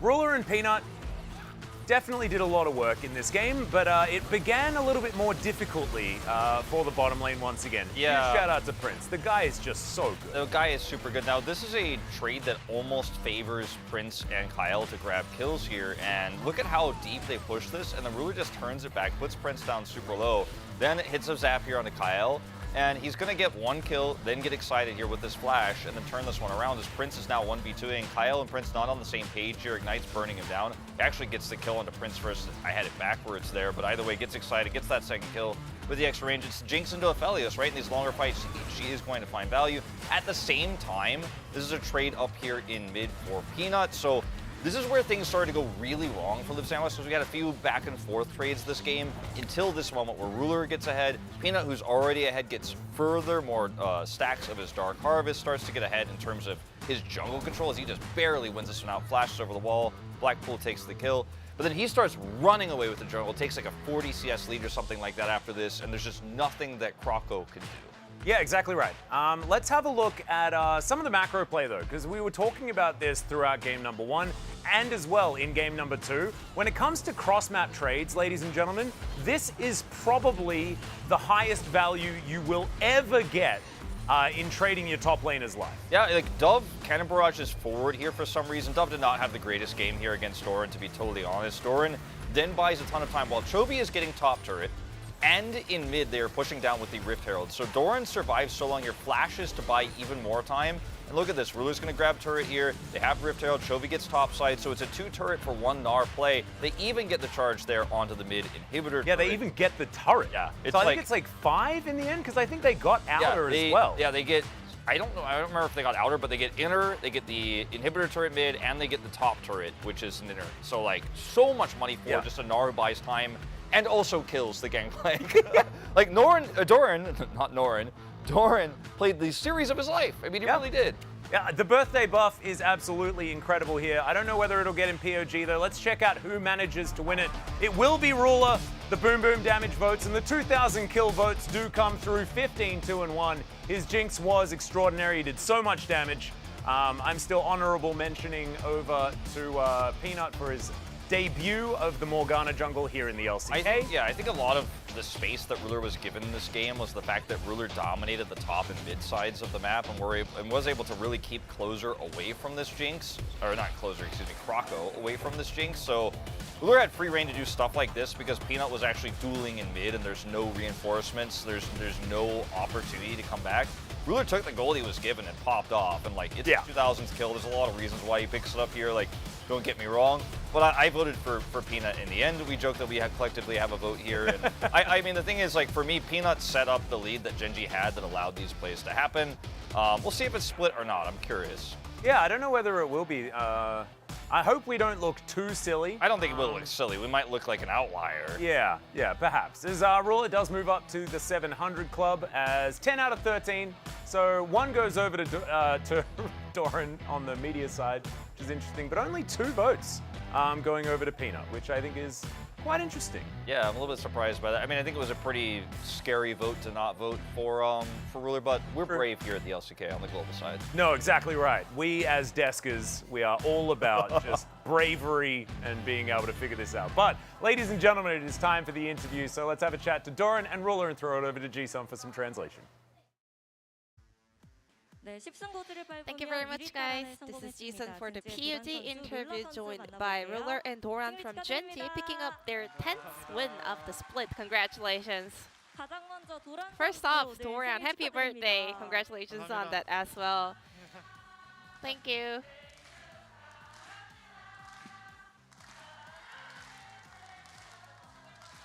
The crowd singing happy birthday for Doran to celebrate his birthday here at Low Park.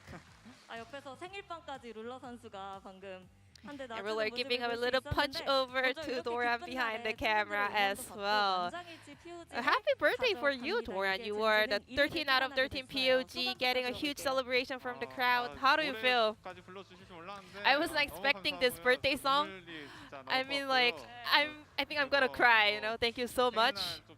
This is wonderful, and happy that I won PUG on my birthday, and also I was playing against Dove, you know. I got solo kills on him. Great day for me. Can't get better. Did Dove message you or send any birthday wish? No, and I was so heartbroken, so he didn't. And Ruler, also another celebration for Ruler as well. You got the 2000th kill of the LCK, the 3rd player to make it. I guess I kind of been playing for a very long time, and I'm looking forward to more to come. Yeah, today was a day that you could, you know, make these milestones. Did you ask for more kills to your teammates? Not really, but in game 2, I was like, can I take this kill? Can you give me this kill? Because I thought it's gonna be so close. And Ruler, you did manage to pick up many kills in game 2 and get that record as well. Today it was all about the bottom lane. We had Aphelios Jinx matchup back to back, and prior to this series, Jinx was in a huge favor in terms of the matchup head-to-head record against Aphelios. So whenever the opponents lock in Aphelios, we had several options in my mind. We had a lot of talk about this with our coaching staff and Lehans, and then I was able to just go for Jinx because it looked so good into this comp, into the opponent's comp. What makes Jinx so ahead of Aphelios in terms of the matchup? Because Aphelios has to get a huge lead in lane in order to beat Jinx, but it's not really that easy to pull it off, and the late game potential also matters a lot. And Doran, you played Gnar back-to-back, a champion that is on top of the tier list according to many top laners in the LCK. What's your thought about this champion right now? Gnar is obviously the top tier champion right now, but there are a lot of options to actually play against Gnar, so it's not a like super OP, unable to counter kind of a pick, you know, but it is definitely strong. Game number 1 was really close. We had a lot of fights going back and forth, and it was your Gnar that closed out the game by saving the Gen.G's Nexus. So let's take a look at this replay together. So what was going through your head at this moment? I was not thinking that the game would be the end here because I thought I could just defend my turrets. And then they were just lined up so pretty for me to land my Gnar ult, so I was able to go for the play. And then Chovy was able to go for this backdoor action to take down the enemy Nexus by himself. And on the top side of the map, it was Genji players still fighting and stopping the back from the Sandbox players. Pretty cool, huh? I mean, we had so many actions in this game, so that was an amazing game against Live Sandbox in game number 1. And then game 2 with Morgana jungle debut by Peanut. Tell me about the strategy and pick. So it's a good pick into Bobby. So Peanut was looking for some counters for the Bobby pick, and then he was like, Morgana seems like a good option, so he practiced, and then we wanted to give it a try. And Ruler, Prince was on the up and up recently, and he was able to get that Aphelios pick every time. Were you guys not afraid of his Aphelios performance? Well, to be honest, not really, because I always believe that I am the best player, so as long as I perform well, our team will still win. And you were able to get your 2000th kill in the LCK on Jinx, and I think this could be a huge recap of your 7-year-long career here in the LCK. How do you feel about that? Well, I don't know how to express this and put in words, but for sure, compared to my rookie years and now, I think I have changed a lot. In which part? Mentality-wise, and also gameplay, and also just me as a human. I was able to grow so much, so I'm kind of proud of myself.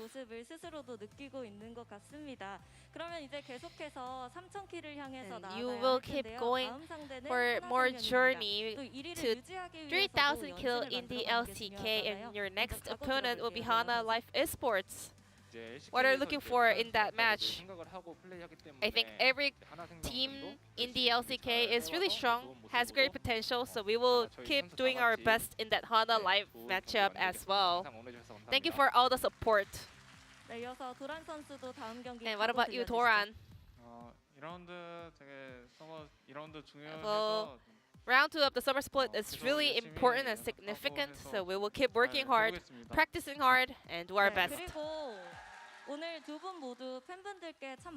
So lastly, any message over to all the fans out here and also watching from home?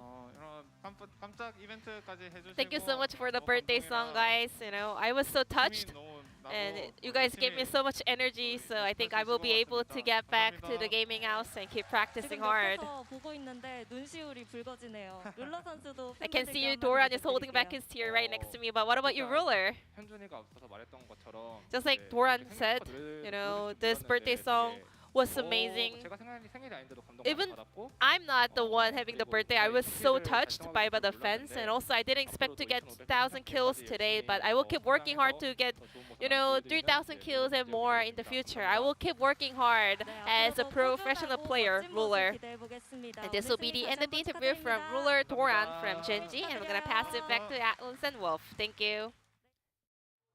Thank you so much, Jason, as usual, for the impeccable translation of the interview there. Great to hear from both Doran and Ruler. Doran looking absolutely adorable with the "Today's my birthday" across his jersey as well. Very, very cute. It was really interesting to hear that Peanut was preparing the Morgana as an anti-Poppy counter. We talked about how strong it is at shutting down Poppy and her ultimate and stuff like that, but didn't seem like it was actually in their minds as much of a flex as we were thinking it was there in the draft. So could still, of course, be flex, but it was interesting to hear that was the reason why they prepared it. Yep, they, of course, Pawn is on the coaching staff of Live Sandbox, so you have to keep thinking about it in the back of your mind. The most famous Morgana player of all time is right there. But let's check out the standings. Genji retain their top spot, of course, still equal in match score with T1, but move 1 point ahead given the fact that Kwangdong Freaks were able to take a game off T1 in their match yesterday. Liv Sandbox as well holding on to their 4th place, but KT are hot on their heels. Yeah, that matchup between Gen.G and T1 is going to be really important since they're so close in game score right now. Or actually, now that Gen.G has taken a further step away from them in game score right now, they're the same, of course, set score, but next matchup, DRX versus Damwon Kia. Damwon Kia, revenge time potentially here tonight. They are the favorites in the second matchup. We'll see if they can pull it off. They definitely are. We saw both of these teams yesterday, and Damwon Kia definitely looking better on the day, but we'll see how things are going to go as we'll get to that one in about an hour's time, ladies and gentlemen. We'll see you there for our second match of the night.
Don't try to make yourself remember,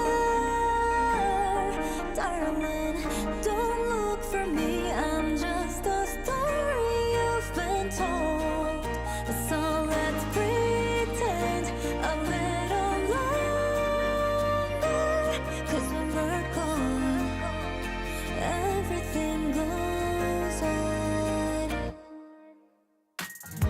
어스면 네의 빛은 starlight, 언제나 반짝인 my heart for you. 영원하자던 그 말로 서로를 비추던 시간 속을 걷던 우린 너무 아름다웠어. 환하게 비춰줄게.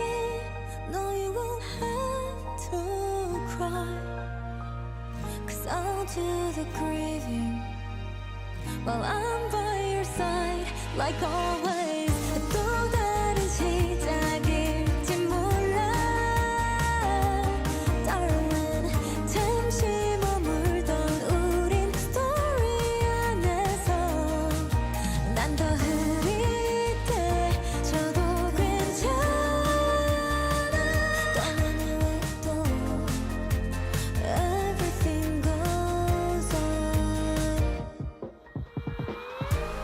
어둠 속 멀리 비춰줄 뿐인 여린 빛을 지킨 너의 마음 나를 잊어간대도 Don't apologize Memories stay forever 그걸로 충분해 You and I 그 언제보다 아름다워 넌 떠오른 화려히 반짝일 널 story 안에서 난 더 흐릿해져도 괜찮아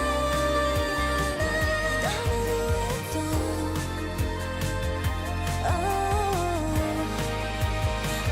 Everything goes on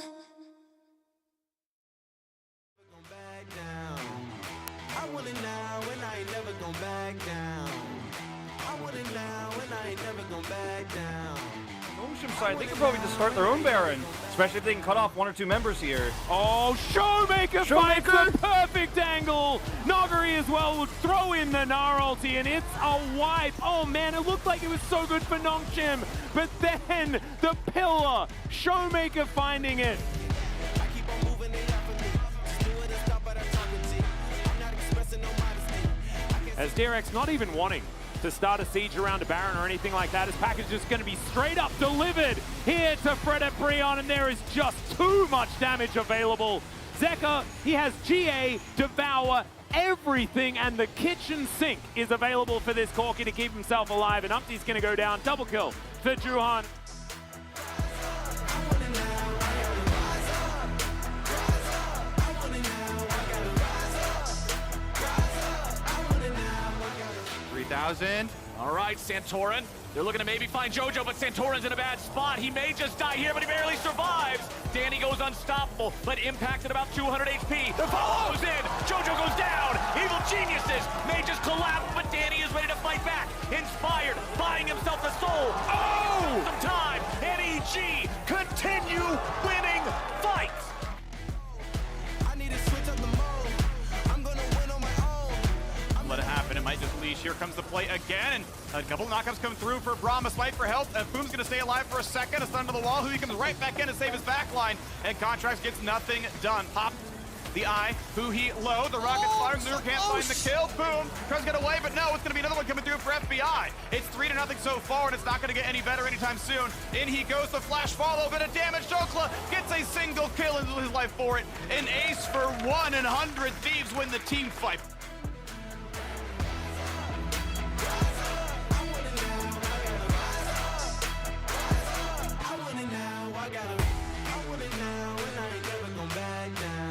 No Merc threats on Nuclear. And Alting moving away, kicking him back in time. Now he's locked under the tower. Stun onto Larson. Ignite going down. They're taking aggro so far. Larson has flash, makes it out to safety.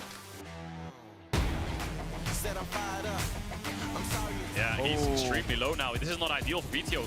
Barrel's getting set up as well. They're going to fight their way into this one. He's going to go across the entire team. Now he's trying to leap out to safety. It's absolute chaos. The Dragon has been lost. It is no longer the focus of either side as Caps is still standing. G2 absolutely out executing in the skirmish.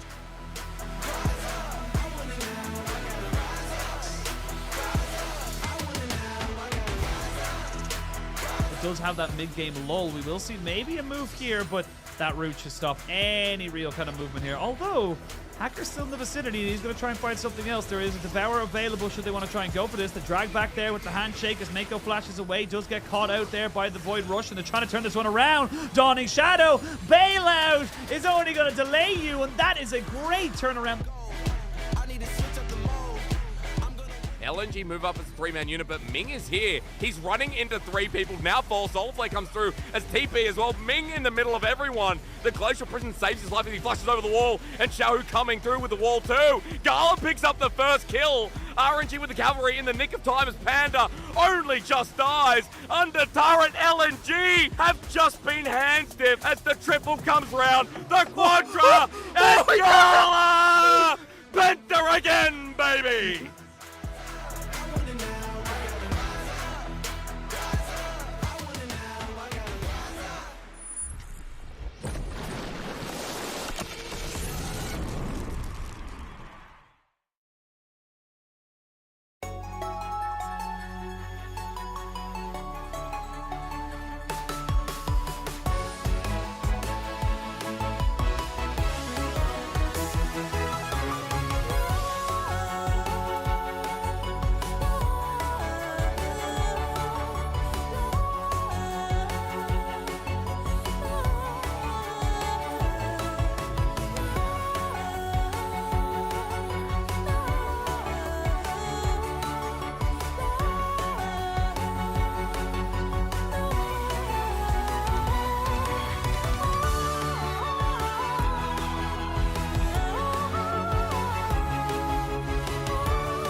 君のことば繰り返し寝ても覚めてもやまない好きない君の笑顔が恋しくて星に願うのまた会えるよね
Let's go, let's move side to side, let's go.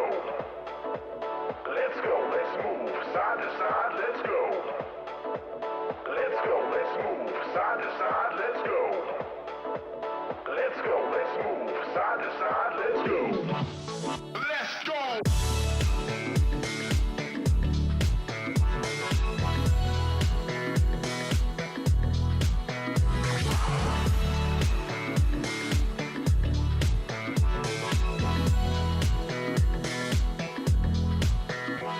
Let's go, let's move side to side, let's go. Let's go, let's move side to side, let's go. Let's go, let's move side to side, let's go. Let's go, let's move side to side, let's go. Everybody bring it in.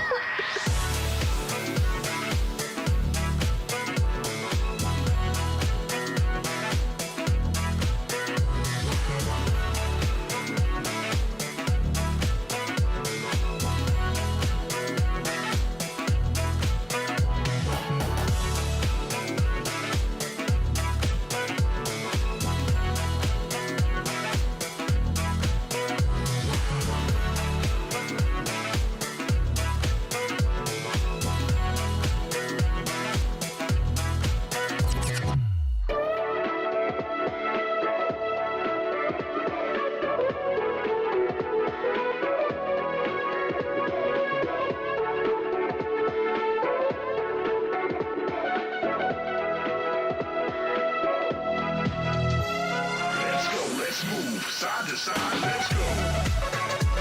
Let's go, let's move side to side, let's go. Let's go, let's move side to side, let's go. Let's go, let's move side to side, let's go.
it's the end. They cannot defeat you. They cannot conquer you here.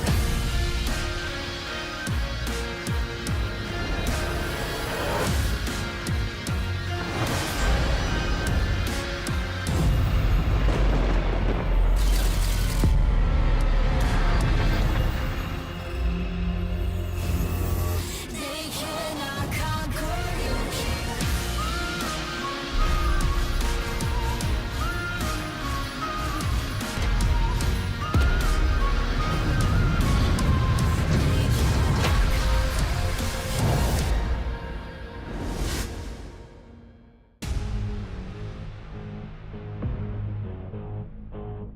DRX take down Damwon Kia. 담원기아는 회복할 시간이 좀 필요해 보입니다.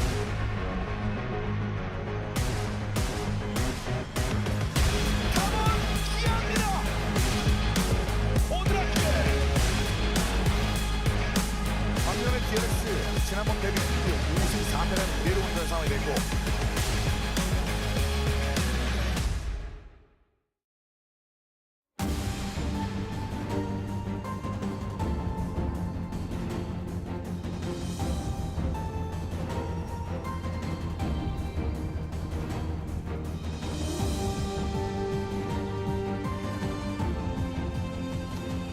Welcome back, guys. We are here for the second match of the night, and it is the match of the week, as decided on by all of the production. And I believe that even Jason went ahead and made that video, so nicely done there. Very, very nice. And absolutely, these two teams were evenly matched, but now it feels like Damwon are on the up and up. Only Brendan Veldas saw a different match of the week. But I do think that even if this ends up being a one-sided DK victory, this tells us a lot. Because last time around, Damwon Kia was still very much developing, wasn't able to head up and actually defeat DRX. And DRX, ever since, have kind of been free-falling, subbing out Pyoshik, subbing in Juhan, swapping back. And the high-level performance, particularly from Kingen and Barrel, has kind of dropped.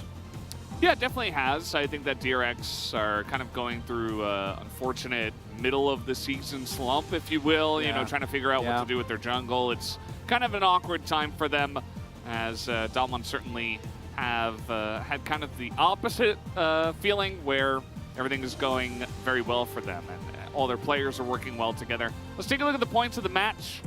As DK are on the rise, will they make DRX pay for what happened in round one? Says a lot. 4-match, 8-game win streak for Damwon Kia.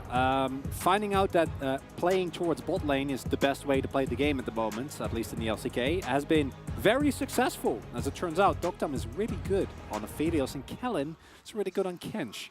So just keep doing that. And that is what they have been doing, and it's been working very well for them. We also have seen the rise of Showmaker again. He has found his individual form after what was a very lackluster spring season. Has come with a trade-off. Canyon still a little bit more up and down, but overall, Damwon Kia finding the identity for this 5-man roster.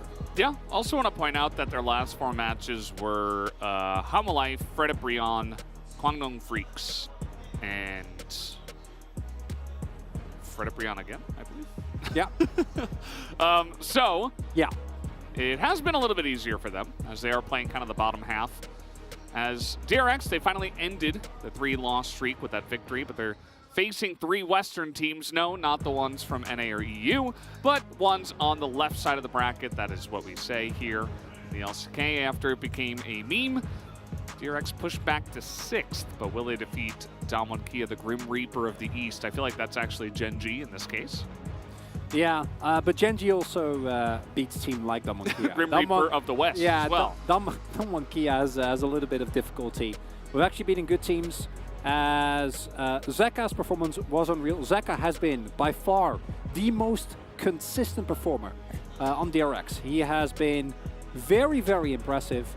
And I have really been a big fan of what he's shown. And I was not someone that necessarily was initially very impressed by Zeka, but he has definitely been the one consistent factor for the roster. The DRX, both their individual performance as well as their drafts are very up and down. And if you look at the stats as well, kind of solidifies what we know, which is that Damwon, when it comes to being able to actually push leads and get big Baron power plays. They're actually the #1 team. So we're not seeing the sheer dominance like T1 and Gen G, but a Damwon with a lead in the mid game pushes it still incredibly well.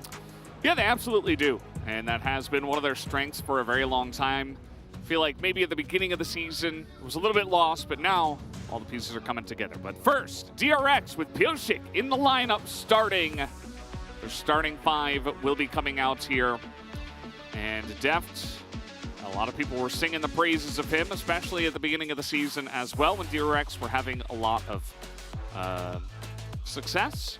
And he's still playing well, but it's not the standout performance for DRX that they need to consistently win these games. And it's unfortunate because DRX, we've seen Deft look incredible at the beginning of the tournament, Barrow as well. We've seen Zeka look incredible. We've seen Kingen, who picked up a couple of early POGs on some masterful Ornn performances, even Pioshik on Poppy. But we haven't really seen that all come together. And for DRX, it felt like the individual performance initially were enough to keep them going. But now, as the split gets further in and teams are getting better and better, that's not enough anymore. Whereas for Damwon, it's kind of the opposite story. Yeah, speaking of Damwon, over here, I wonder what Canyon is thinking about when he saw that Morgana jungle in the last series, played by Peanut. I don't know if he really enjoyed that pick, so maybe he's like, ooh, I hope that's not coming in. But either way, he has been very consistent for this team. Duckdom back on his Aphelios stampede, it almost feels like. Yes, a lot of weaker teams have been giving it up to him, and he has been taking it joyously and then beginning to crush them. So I wonder if perhaps DRX will have a different plan.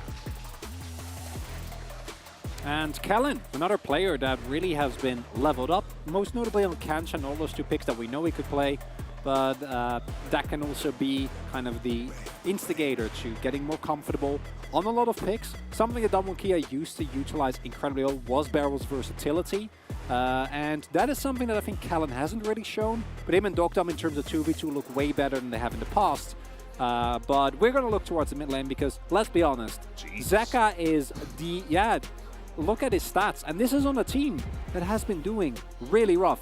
2-1 against Freded Brion. 2-1 had Freded Brion. That's all you had to say. Brion. That's the point. You didn't say that again. 2-1 against Freded Brion, Brandon, and 2-1 against Freded Brion. I know, and Zeka was the only one that even in all their losses, actually has looked, I think, very consistent. It's the reason why his stats are as good as they are. Where Showmaker has really kind of adapted himself to be a Lissandra player, a very team-oriented player that gladly will take the hit in terms of priority on picks for the benefit of the rest of his team, most notably his bot lane. Yeah.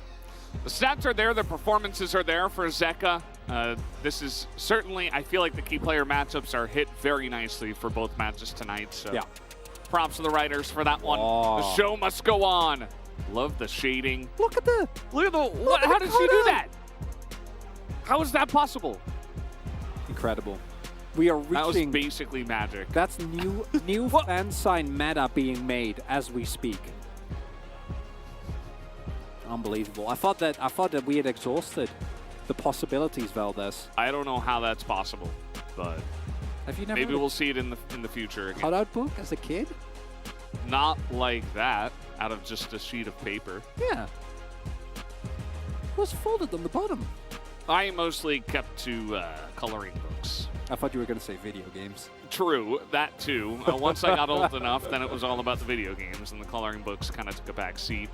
But that's a story for another time, as it's the first time she has come down to the studio in 4 years to watch. And I think it had like KT on there. Not 100% sure. Maybe she watched the KT game last time. As Talia, first ban. Nice. Actually, I love it. Very good. Even more so, the pick in general is very strong, but even more so against Damwon Kia because they are the only ones that truly flex the pick across, most notably Kenyon and Showmaker. And Kenyon's Talia is also very frightening, so not want to give that one up makes complete sense to me. Kench being taken away is really good as Kellen's main champion that he has looked the best on, also enables Dogdom to just pick up the Aphelios with reckless abandon. And DRX really making use of the fact that blue side allows you to just ban away a lot of comfort and then still secure yourself a very strong first pick. I'm personally very happy that the priority on Wukong has dropped today because champion was already in rough waters after the repeated nerfs. Poppy ban, I would love here. I think Beoshik has looked so different. There we go. On everything that wasn't Poppy. I mean, it's kind of a no-brainer, right? You can blind pick it. It's good into so many other things. And now you have to ban away the Zeri, which does mean that there are still a number of really strong picks that make it through. Corki, Azir both come to mind. And I would not be shocked to see DRX go for a Corki first pick here, because Zeri just feels like in the hands of LCK, AD carries, he just said it. Let it through. Yeah. There it is. No-brainer. I love reading the lips of the players. You've gotten better at it. I'm purposely trying to in order to try to. Yeah, you know. that makes sense. Sylas is great. I mean, there's so much available. The Gnar is available. Azir, Corki, as you mentioned, a couple. You know, the Corki a little bit less so, and it might be the choice here for Showmaker. But certainly takes away the Gnar priority just a bit. I think you still can, but the Sylas, known as better Gnar at times in many games in the past. For sure. And Nuguri has a champion pool to not lock in the Gnar here. I think Azir makes a lot of sense, even though that is a matchup that Sylas often gets picked into. Yeah. Gonna see the early pickup of that Azir. That is still very, very good in terms of scaling. And Damwon not really telling us anything with the draft that we see right here. It is a possibility that they still go for the Aphelios if DRX doesn't pick it away here and look toward an aggressive bot lane, or rather a bot lane where Dogdom has a lot of agency because that's his Aphelios. Yeah, without Poppy, a lot of picks not available here. This is kind of walking into a Sejuani third pick here for Nuguri. Has been something that has happened a lot in the past.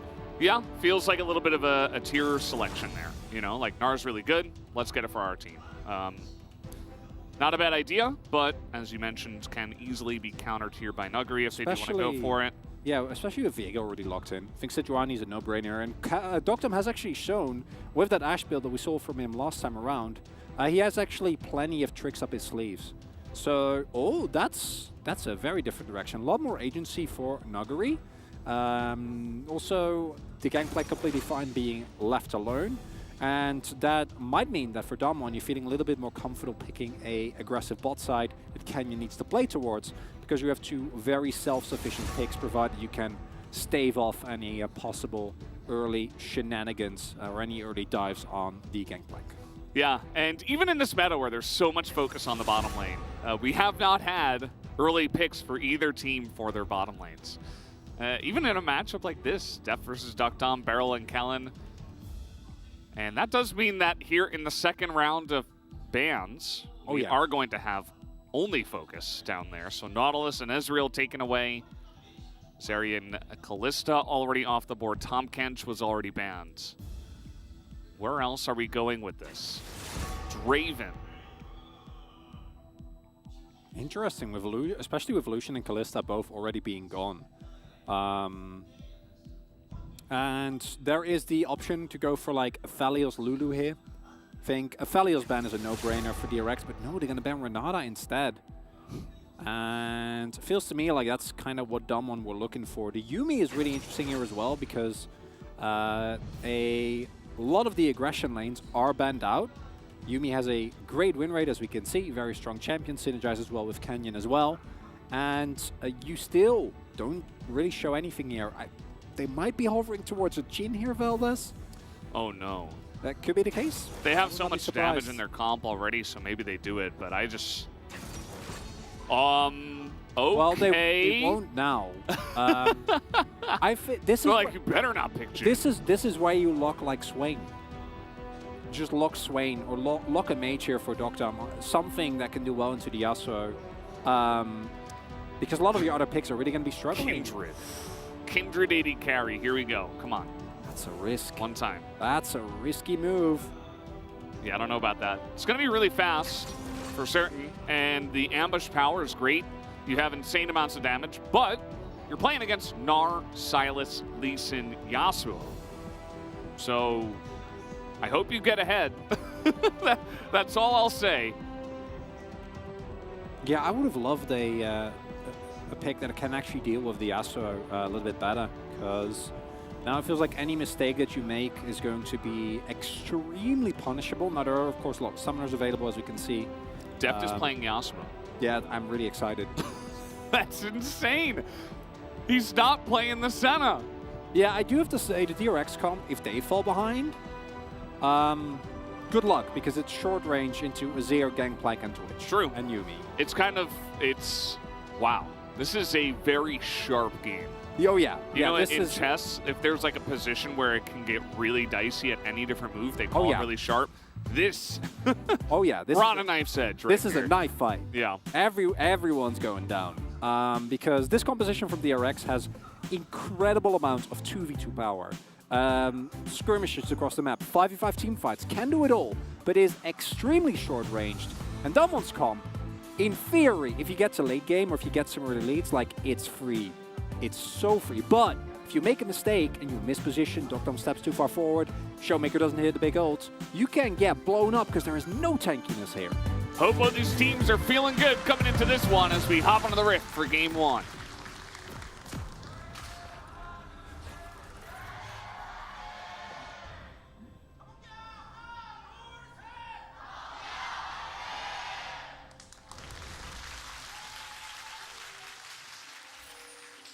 Here we are, match 56. Already, we are barreling down towards those playoffs. And every game matters. DRX right now in 6th place, 6-5. You know they're feeling the pressure. They would love to pick up another win here against Damwon, but I don't think Damwon came here to let them do that. I'd agree. That is a bold statement. So, yeah. I'm backing you up. Really, really profound one. You know, I'm known to really dig deep for those. I think your collected poetry works on stopwatch and what it means in our modern society are true. Very, very poignant. That's another 900 pages I'm not going to write again. Well, you had to. Yeah. You know, I know how strongly you feel about that topic. Yeah. So, okay, just going to place a ward. Could have gotten a little bit cheeky there, but no need to. As the pool party Gangplank will be coming out here, we saw Dove playing with the toy Gangplank before. I don't know if that's the name in English. I don't know. I think that's what it is in Korean. As right from level 1, they're like, no, Barrel is dead, and Exhaust is going to be used. And a bunch of damage being traded back. Heal comes in, flash and knock up, and Duckdom is not enjoying his position now on the run. Has to get healed up once again. And all the summoners are down immediately. Deft and Barrel are in the lead. Yeah, if it's a short trade, I think you win it. But trying to long trade against Yasuo Senna level 1 is it's not ideal, Valdez. Yeah. Because Senna's level 1 is incredible. And Yasuo, once he's on top of you, feels very, very happy as well. So, Canyon, I know level 2 Viego bot gank ain't the best, but maybe level 3 and then pay a quick visit, because it is rough for Damwon Kia. I have to use so much of their sustain. Yeah. All 4 sums are down, which I do on both appreciate. sides. Yeah. Yeah. So and all 8 sums are down. Wow. This is this is why generally, as you were saying in the draft chronicler, you choose the Sylas into Azir, not the other way around. But Showmaker had other ideas and other plans. But yeah, I mean, maybe it certainly didn't look like it. Which, by the way, Duckdom on Team Dynamics against KT Aiming in 2020. 2 years ago, over 2 years ago, 764 days. Oh my god. Aiming also leaving and then coming back to KT as well. Yeah. And of course we have seen bot lane Yasuo this split with Keria playing it. But this is the... it's been 700 days since an 80 carry played it. That's the whole idea, so glad you did point that out. But yeah, I think that Duckdom and Kellen, even though it didn't look like it, they burn all the summoners, and now they're like, well, they don't have summoners now, and everybody sustains up, and we're all at full health. Yeah. And we have range advantage, and like at the end of the day, we're going to benefit from this. That would be like the 5-head maneuver if they actually put thought into it in that manner. Oh, Didn't actually look like that. Canyon definitely should have been able to make it to the next rush. He should be. Yep. Yep. He's there. Jinx. I'm kidding. She's not. Jinx, in this you owed game. me. No, it's powder. That chest. Canyon is just soaking some XP. No biggie. Yeah, and he knows that Pyosik is probably down here, and he's right. Oh, and it's this a bait. is the meta. This It's is a the bait. meta. This is the way it goes. They don't know. They don't know. Oh, Wait, okay, they do know. No, they know. Yeah. Huh, I was expecting it to be differently. They know. That's so exciting. And then it wasn't. They know Pog. Yeah, and I mean, this is the meta, guys. This is where we're at. I made jokes about it not 1 or 2 days ago. I'm like, eventually we're just going to get tri-lanes. And what do we have here? Well, lane's pushing towards Dumwa, or towards DRX rather, so they're in a really awkward spot here. Looks like a tri-lane to me, Chronicler. Yeah, wait till Nala comes out, and experience for everyone. Yeah. It's going to be even more fun. Just get Nyla and Zillion on the same team. God. That sounds like fun. Yeah, also sounds like you have no laning phase. But That's fine. That's no problem. Who cares about lane? You get XP. Yay! Want to highlight, by the way, that Showmaker also gone for the Conqueror here, which into what is effectively a full melee comp. I really enjoy. We have seen in the past that Showmaker is extremely meticulous with his rune choices and with his itemization. Has been very vocal about really always trying to find an edge there. My favorite example still is, so close, is still the good old longsword LeBlanc with Conqueror into the Galio that he pulled out at Worlds, and that shattered the minds of, well, me mostly. But I know Doinby also mentioned specifically, they was like, what is this? How is this working? Why am I losing to this? And as a result of both junglers kind of shadowing, nothing has really happened at all. Yeah, I'm just kind of waiting until they come down here again. All the summoners are available again, except for Flash for Deft and Barrel. So they will get those shortly, but not at the moment. Knock up at this point is not really going to do anything unless you get it into more, because of course it's Yumi, but also Vamp Scepter came in first for Duckdom, who's going to be going Bork as Pyosik. They just have like multiple freezes going on. This is horrible. This is so sad. What do you mean? It's really nice. Well, yeah, for DRX, but like being the dumb one laner, you're just sitting there like, I wanna lane. No. I wanna do something. Canyon, I don't care about top side for him. It's irrelevant to me. It's gang playing. It's Snuggery. He bought a cull. He's going to sit there, probably die a couple of times, but that's fine. What's really important is getting Duckdom fit. I think Canyon knows that. Waves bouncing back as well. Okay, that goes in, and Deft and Barrel know about this, so they are not biting the bait. Yep, Canyon can go clear his Grump and then come back. Because again, the wave's shoving in. It's a great idea. Yeah. Yep. Because otherwise, Dom and Callan can freeze it, and then maybe they can catch up this horrible CS deficit that they found themselves in. But Showmaker's also pathing bot, so not a 3v3 maybe this time around with some ultimates available. But the experience lead is really there for Deft and Barrel, and with Sidus rotating, it is not going to be 3v3. It's about, can we hold off on this dive? Massively stacked wave, and I think DRX is a little bit too late on this. Do we have such a big experience lead though? Yeah, they really do, and the invade rather, coming in here. Pyosik level 6 on 5 of Canyon. And you see Dalmakia, they just try to absorb the pressure. They're not actually looking to fight in this one. Hey, you know who would have fought that? Sandbox. Live Sandbox. Yeah, they would have gone in. Here we go. Dive that we were looking for, that we were expecting. Yeah, Canyon is nearby, but will he get here on time? Level 6, and the tornado's gonna hit. The kick comes in, Duckdom flashes, but it's not enough. A lot of turret shots go in, but the healing is there for Barrel. And the dive is successful for DRX.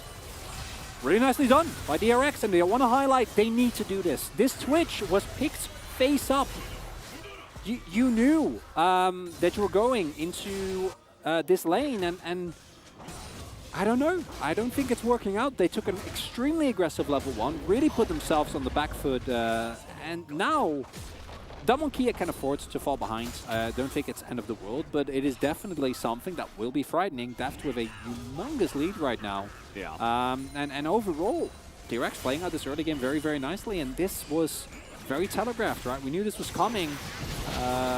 Really nicely set up knock-up, and then the moment that comes through, you know, there's nothing that Dogdom can really do. Even with Flash and Cleanse, Cleanse doesn't do anything for knock-up, so just gonna get taken down. Yeah, that is what happened in the end. And, you know, there is so much scaling here on the side of Kia. But as I said in the draft, it's like, if you fall behind, the amount of tempo that DRX have with this draft, like, I don't think it's even going to matter all that much. Like, falling behind is okay, but if DRX are able to roll this into more and more and more dives and more plays, it is going to be really difficult because, you know, really just at the press of a button, they're going to be in your back line, and that Twitch is not going to be very happy. Yeah, it's not just the you can look at the scaling of Kia, and obviously in isolation the champions go incredibly well, right? We've seen these champions know what they can do late game in terms of damage. But what's important to realize is that it's not like the DRX comp skills poorly, especially Sylas, Senna, and Yasuo have a lot of innate power as well. Yeah. And if you look at how these two comps interact, no matter what the game state is, with big ultimates, either a stolen one from Zeka, or Deft getting into the enemy backline together with either King or Zeka as well, makes it very hard to really play out the game as Nuguri, can be forced to flash. Yoshi. Chasing, but not getting fine. Yeah. So getting to the late game with a lead is great for DRX, but even if they lose this lead, Damwon are always going to have to play very respectful because they have the tools to deal with this. But the ease of execution, I think, is on the DRX side. They have so many ways to just start a fight, pull the trigger. They can 1-3-1 and still get a lot going. Yeah. And it's up to Damwon to actually deal with that. So you're always going to be playing on the back foot. It feels like a slightly more respectful version of what T1 did, right? Where they had the Diana, Yasuo, and Lee Sin, and I think they had Lee Sin at least, and the Senna to follow up. And it was just kind of insane, and they're going to have similar ways, and perhaps even more reliable ways with the Gnar in this comp as well. Like in 5v5 team fights, it is going to be really scary. So I hope Kellen's ready to try to help out his entire team, because besides that, they don't have too much disengage. They do have an Emperor's Divide, but yeah, that's about it. So yeah, we'll see how that goes. It's really about the zone control for Damwon and getting to a point where late game you have so much damage that if DRX misstep, they just get poked down and they die. Uh-oh. Mini Gnar, perfect timing on the gank here for Canyon, waiting, and the flash. Ooh, he's still going to miss after that, but the slow does come in, but the Gnar is just too fast, and now he's even able to chip away on the backside. They handle it perfectly, and the Cannon Barrage is used mid, but take a look at how many plates are already down, as 3 plates will go into the DRX mid laner, and also Pyoshik and Barrow, who is nearby. But yeah, lots of value for them there. And DRX is making Damwon bleed gold over the map, and that is something that you kind of accepted as Damwon. With this draft, you have what is effectively 4 scaling lanes and a Viego. So the feeling, generally, not great. Immense gold leads as to be expected. Barrel, of course, recipient of a number of plates. And as a result, Kia finding a way back into this game. They do have the early Drake, which I actually think is really, really big, because it does mean that you get at the very least 5 minutes before either a soul, if it's a relevant soul, but if it ends up being a cloud, then you can also look forward to having 5 extra minutes towards the Elder as Nuguri. Trying to get on top of Nuguri here, and yeah, I mean, he just knocks him back. Not going to be able to orange out of that one. The kick comes in as well, and the Q will land, sure. As Pyoshik will pick up the kill. Nicely done, Nuguri. Kind of shaking his head on the back of that one. Yeah. King doesn't have flash now, though. Dogdom, low level, but a lot of summoners. Yep. No flash here for Kingen. Let's see how the damage can come in. The hop, not good enough. Not able to hop on pop there as Dogdom picks up a very free kill for himself. Very important kill. It accelerates the Twitch. It means that the plates don't go down. and crucially, it gives Damwon Kia something for the first time this game. Outside of that Dragon, they've just been getting pummeled, and picking up a free kill like this on one of your main threats is really, really nice. But overall, I'm loving DRX. They're playing very proactively. And as you mentioned, Damwon, previous to this, played against a lot of teams that were definitely on the weaker end. And DRX, they're a very hard to read team. They're very up and down, and if they just randomly 2-0 Damwon Kia today, like, would you even be shocked? No, not really. As nice trap being set up, King and hiding in fog, Pyosik making his appearance, and Nuguri, especially without flash, never live in that. Pretty straightforward, same here. It's just the Twitch with the Yumi, so good luck with that. You're not getting away. No flash for Kingen, and it is traded back. Just, oh, we got to fight mid, and Duckdom is going to secure a kill. Gonna have to look at how that happened, but with no Emperor's Divide and flash down on Showmaker, I think we can take a guess. Can we solve this one, Detective Valdez? About a solo Senna mid, perhaps. Yes, there was a barrel that flashed, and Showmaker also flashed and used his ultimate. Wow. Yes. How do you know, though? We couldn't see. Feeling like we're being a little bit too obvious here. Another kill. And these kills, at the very least, mean that Damwon Kia can feel a little bit okay as Showmaker. There is a lot of support for him around here, though. There's a Lee Sin as Showmaker going to be denied. And can they get there on time? No, they cannot. As actually, Pyosik is going to be the one that gets there first. Zeka nicely set up kill onto Showmaker. We get a replay of that one. Really nicely done by Zeka. I don't think he can hit this though, Dom. He's going to try. Okay. They don't want to risk it. Yeah, ult comes out. I mean, Barrel nearly dies. This is much closer than we thought it was going to be. Barrel's still on the run. He's burning down from the poison as finally the Heartbreaker comes in. Canyon going to pick up a cheeky Senna and is fine to just use that and fight against him, but now gets over the wall as here comes the rest of the team, and so they will just back away. Oh, a lot of TPs invested there. King and Zeka, Showmaker all teleporting in. First turtle bot has not been taken, but as we say that, obviously gonna get that going here. The gold lead for DRX will further advance. In terms of kills, Damwon Kia is doing great, but overall still bleeding a lot of gold on this map. Gonna give up this Hextech Drake. No need for you to fight this one, I'd personally say. Rather get in those backs. Yes. Looks like we were right on the case. Wow. Valdez. Insane. Great use of the clues available to us. As look at this chain usage here. Oh, Zeka. Beautiful. Because if Showmaker buys a couple of extra seconds there, he doesn't interrupt that dash, then maybe the Yumi gets on top of him. The ultimate comes through, but Ryder gets him mid-dash. Very nicely held on towards that second activation of the Abscond Abduct. And yeah, this is the continued chase as we might have a dive on bot side. Yeah, we got more action coming in. This is just the day of action. Showmaker pretty deep, and now Zeka's going to collect his free $200 and pass go. As in is the engage onto Cannon. That's a double kill now for Zeka. As way too deep in the jungle. Very relatively early on in the game here for Damwon, and they're scaling, and that's going to be a couple more for DRX. It's also the setup of the fight. Like, this is what the DRX comp love. Like, you have so much mobility, so many ways to get over walls. You have Lee, Silas, and Yasuo. Did they? They went around the ward. Everfrost comes in, Zeka with the Kingslayer, still not going to be enough, and that is a nice little shutdown there for the Twitch, so that's the one thing that's going well for Damwon Kia. Yeah, the only thing, I'd argue, because Dokdom getting fed is what you desperately need, and it is working out. Finally, maybe an okay trade as another turret goes down. Nuguri at least gets a little bit of damage and a Demolish proc, but in of itself not going to be enough.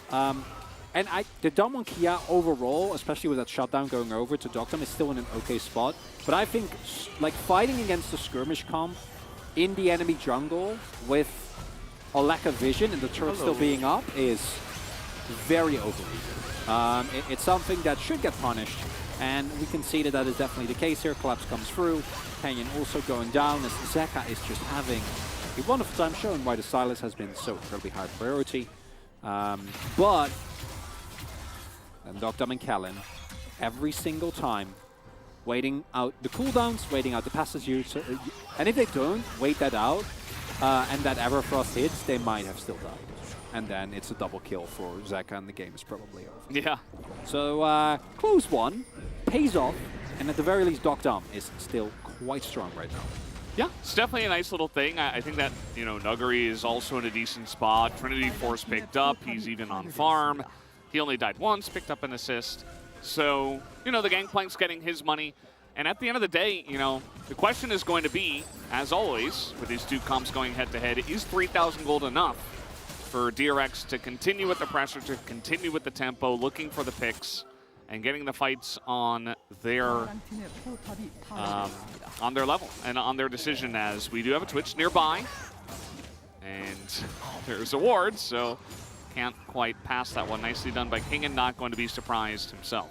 He did know, for a matter of fact, saw it coming after so many or pickoffs rather being found by Dogdom. And highlighting again, I think the Dom comp skills incredibly well. They are currently 3,000 gold behind, which is surmountable. But even in the late game, it is a comp that is very dependent on execution. And this is where Domon has traditionally excelled, where they have looked incredibly strong, is in the mid to late game team fights. But Dogdom can't mix position, and neither can Nuggery, neither can Showmaker. If they lose someone, if Kellen goes down, this DRX comp will just steamboat over you. I don't want a steamboat. I don't know what it is with the steamboats nowadays. Nowadays? Yeah, you just keep talking about steamboats. Wasn't going to say anything, but...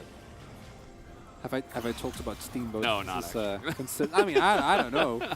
There's a couple of great mystery novels, you know, that take place on steamboats. Cool. Turn of the century stuff. Very good. Nice. Yeah, generally we say, I think it's steamroller. Yeah. And I don't... So I was just poking a bit of fun. But yeah, steamboat is nice. I like boats. They're pretty cool. Did you know that the word for boat in Korean is the same as the word for pear? It's pay. Wow. Yeah. Isn't it also car? There's also a word for car that's the same as something else, but I don't know. Oh, car and T. There you go. Yeah. The shortened word, the shortened word for car and T are the same. Yeah, there's a lot of those. There are. It's not great for... Yeah, just like in English with there, and there. Yeah, but I already know English. Two, and two. I already know English. Yeah, you know. Well, that's... Just trying to help people relate. That's debatable. I just called DRX Steamboat. That's fine. Sometimes you get steamboat. I imagine it wouldn't be very enjoyable. Well, this is you were the guy on the receiving end of a steamboat. It is kind of a murder mystery, isn't it? Because we already had the Showmaker, I don't know, the Showmaker conundrum. The show. Nice little final chapter. They were really chasing on that one.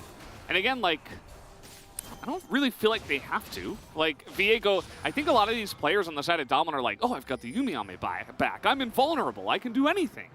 And yes, I feel the same way when I'm next to my cat, but it's not... I don't think it's the way you should be looking for fights in this one. So, there is something to be said for continuously trying to make plays and forcing DRX to play defensively, because I'm pretty sure that Dom and Kia feel like we win the late game, no matter what. Like, this is a freebie. If we get to the later stage of the game, so I want to highlight that Nuggery is going for the Zeus build, which I don't know if he was the originator, but he's the one that played it first. He's like the guy that saw it in solo queue, and then he was the first one to play it in pro play. Popularized it. Yeah. And the reason why I quite like it, because I think that against DRX, actually getting off big crit barrels is going to be extremely hard, and this does give you an incredible amount of value just in your ultimate, which into the DRX comp should provide you with a lot of value. Just throw that on top of any carry that they're trying to jump on, and watch the health bars melt. Yeah, I mean, you have to have a lot of upfront damage, I feel like, on the side of Damwon Kia, because if you're not bursting someone down, if you're kind of floundering around, this is what's going to happen. You're going to get kicked, you're going to get last breath, and it's going to be difficult. Canyon gets low and just blows up to pieces, getting steamboated one again, as Nuggery as well is on the run. Triple kill for Pyosik. as DuckDom is a monster. He's getting in there with that ult. He flashes forward, getting way, way too excited, and immediately gets punished for it. And that's going to be Baron and Kia just going in one by one. Like, if Canyon dies, it's unfortunate, but maybe you can do something about the Baron. But if you throw in everyone and they all die, then you definitely cannot. Wow, DRX, this is ideal. Yeah, I mean, it was going to be rough for Kia to just wait it out. You know, there was so much posturing around this Baron and trying to get vision because Damwon thought they were doing Baron, but instead, they just get engaged on. And not only that, but DuckDom crucially isn't in this fight anywhere near. And without your most fed member, it's not happening. Like, there is no way that you're ever making it through, and DuckDom getting a little bit too high feed the moment he sees that rock go down. Zeka immediately on top of him, and he gets taken down. And now, Baron buff is down, and one of the issues that we haven't really talked about for this comp is that you might run into some sieging problems. Well, let me tell you, if you have Baron buff, none of that really matters. A really sharp spike there coming through. And there are worlds where Kia actually gets back into this game, but regardless, it is not a good look for them. DRX really going in so aggressively. Yeah. And that is definitely what you need to do, right? You need to be diving here. As you mentioned, this is how you do it. As in goes Pyoshik, gets the knockup on DuckDom, but he lives for just a little moment longer. As in the back line is Canyon trying to get something done. As Showmaker, he's got a lot of damage, but there is no front line. Everything else has been torn to shreds. Even Canyon is low. DuckDom being taken out means that this play, this push is going to be even bigger. Showmaker has to flash in trade for Kingin. That's another turret down for this DRX comp. DRX looking incredible, and I think, oh, Canyon. Not like this. Just dies. Free Viegos here in the red side of the jungle. Zeka looking for more. I don't blame him. The guy is having another day out. And there's a lot of criticism that no flash. And I mean, he's got the first divide. Pyoshik, are you gonna kick him? Okay, there you go. Nicely set up, and a follow-up reverse divide from Better Azir. In this case, it is Zeka, of course, the Silas. Another one, another couple of kills in the pockets of DRX, and another inhibitor. Well, I suppose it is the first one. As with the Baron buff, they're actually continuing to push. Ooh, I don't know about that one. DuckDom almost has his ultimate available. I think you want to end the game now. You don't want to give them any time, and I don't know if Canyon and Twitch alone can do anything here. Even with the Yuumi, DuckDom trying to kite it back, and it's just too much. There is just too much pylon here from the side of DRX, and the tempo has reached such a rapid pace that it will just end the game. 27 minutes, just about the timing DRX came to play tonight. And there is a lot you can say about the draft here from Kia. Maximum greed gets punished. DRX looking incredible here tonight after what has been a rough couple of games, and I do want to note that as much, I think, justified criticism as Pyoshik often gets, when he's winning, he looks incredible, right? And I think he had an incredible game, but to me, the standout is, again, Zeka. Showing the power of the Silas pick, being able to win so many of these skirmishes, and we got to really put some question marks as how Kia played that out, because we really saw the power of the DRX comp also kind of getting leaned into. And it's a really hard game to play out for Damwon because their vision was getting choked out. DRX was playing this exactly the way that they should, which is push, push, push, fight everywhere, try to get as many skirmishes going as you can get, and snowball that way. And I gotta really put some question marks towards that bot side of the map. I don't know what else you could have picked that could have prevented like a collapse like this. But Swain, I mean, I actually think but like Swain into something like that, I think it has a lot of better chance of actually working out. And then you take the level 1 with that as well. The fact that Canyon again had an extremely lackluster game on his Viego, not really getting anything done. And I could see this be a free gamer, but Kia on blue side are going to have to completely change it up because DRX, this top side of the map, looking incredible. And Deft and Barrel also did well. Deft didn't really need to do damage. He was just there as a I keep people in place so the rest of my team can carry. I think there, you know, just to follow up on what you said, I think there was definitely a little bit of a lack of respect for what DRX drafted with what Dominant showed in their own draft. They're like, oh, no, we can deal with that. And DRX came out and they executed it so well. So props to them. They deserve the win here in game number 1. We're going to take a small break and go over to the analyst carpet space and see what they have to say.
천천히 해봐. 음악 맞출게 일단. 천천히 해봐. 갱플 로플. 갱플 쪽으로 볼게.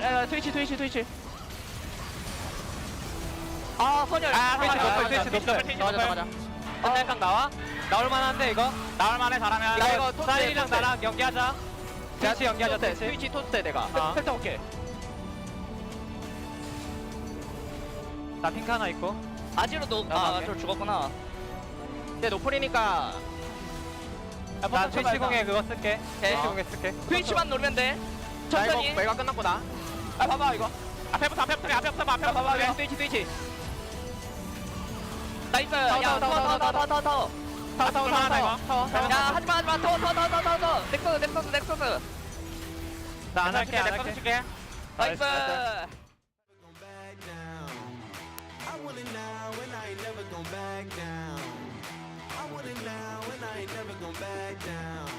Ocean side, they could probably just start their own Baron, especially if they can cut off 1 or 2 members here. Oh, Showmaker finds a perfect angle. Nogari as well would throw in the Gnar ulti, and it's a wipe. Oh man, it looked like it was so good for Nongshim, but then the pillar, Showmaker finding it.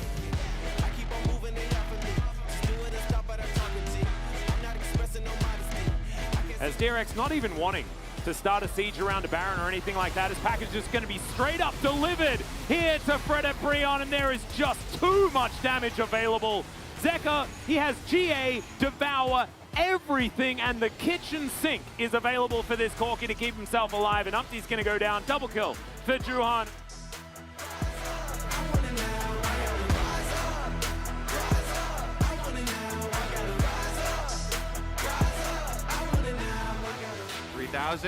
All right, Santorin. They're looking to maybe find Jojo, but Santorin's in a bad spot. He may just die here, but he barely survives.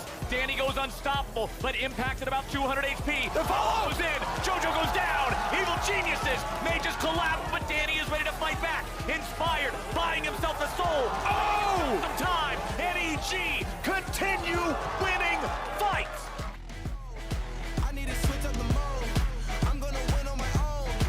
Let it happen. It might just leash. Here comes the play again, and a couple of knockups come through for Brahma. Fight for help. Boom's going to stay alive for a second. A stun to the wall. Who he comes right back in to save his backline, and Contracts gets nothing done. Pop the eye. Who he low. The rocket's firing. Lure can't find the kill. Boom. Tries to get away, but no, it's going to be another one coming through for FBI. It's 3-0 so far, and it's not going to get any better anytime soon. In he goes. The flash follow. Bit of damage. Dokla gets a single kill and loses his life for it. An ace for 1 and 100 Thieves win the team fight.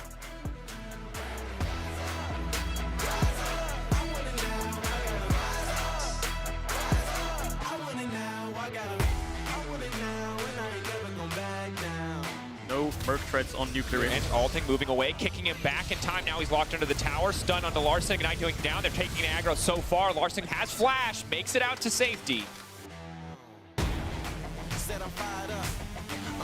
Yeah, he's extremely low now. This is not ideal for BTO. Barrel's getting set up as well. They're going to fight their way into this this one. He's going to go across the entire team now. He's trying to leap out to safety. It's absolute chaos. The dragon has been lost. It is no longer the focus of either side as Caps is still standing. G2 absolutely out-executing in the skirmish.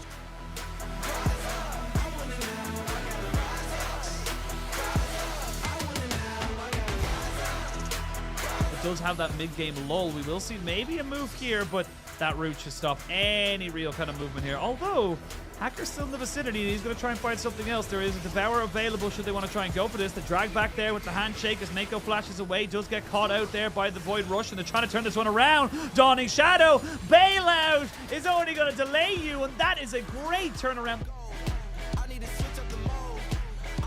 LNG move up as a three-man unit, but Ming is here. He's running into three people. Now false Soulflare comes through as TP as well. Ming in the middle of everyone. The Glacial Prison saves his life as he flushes over the wall, and Xiaohu coming through with the wall too. Gala picks up the first kill. RNG with the cavalry in the nick of time as Panda only just dies. Under turret, LNG have just been hand stiff as the triple comes round. The Quadra and Gala! Penta again, baby!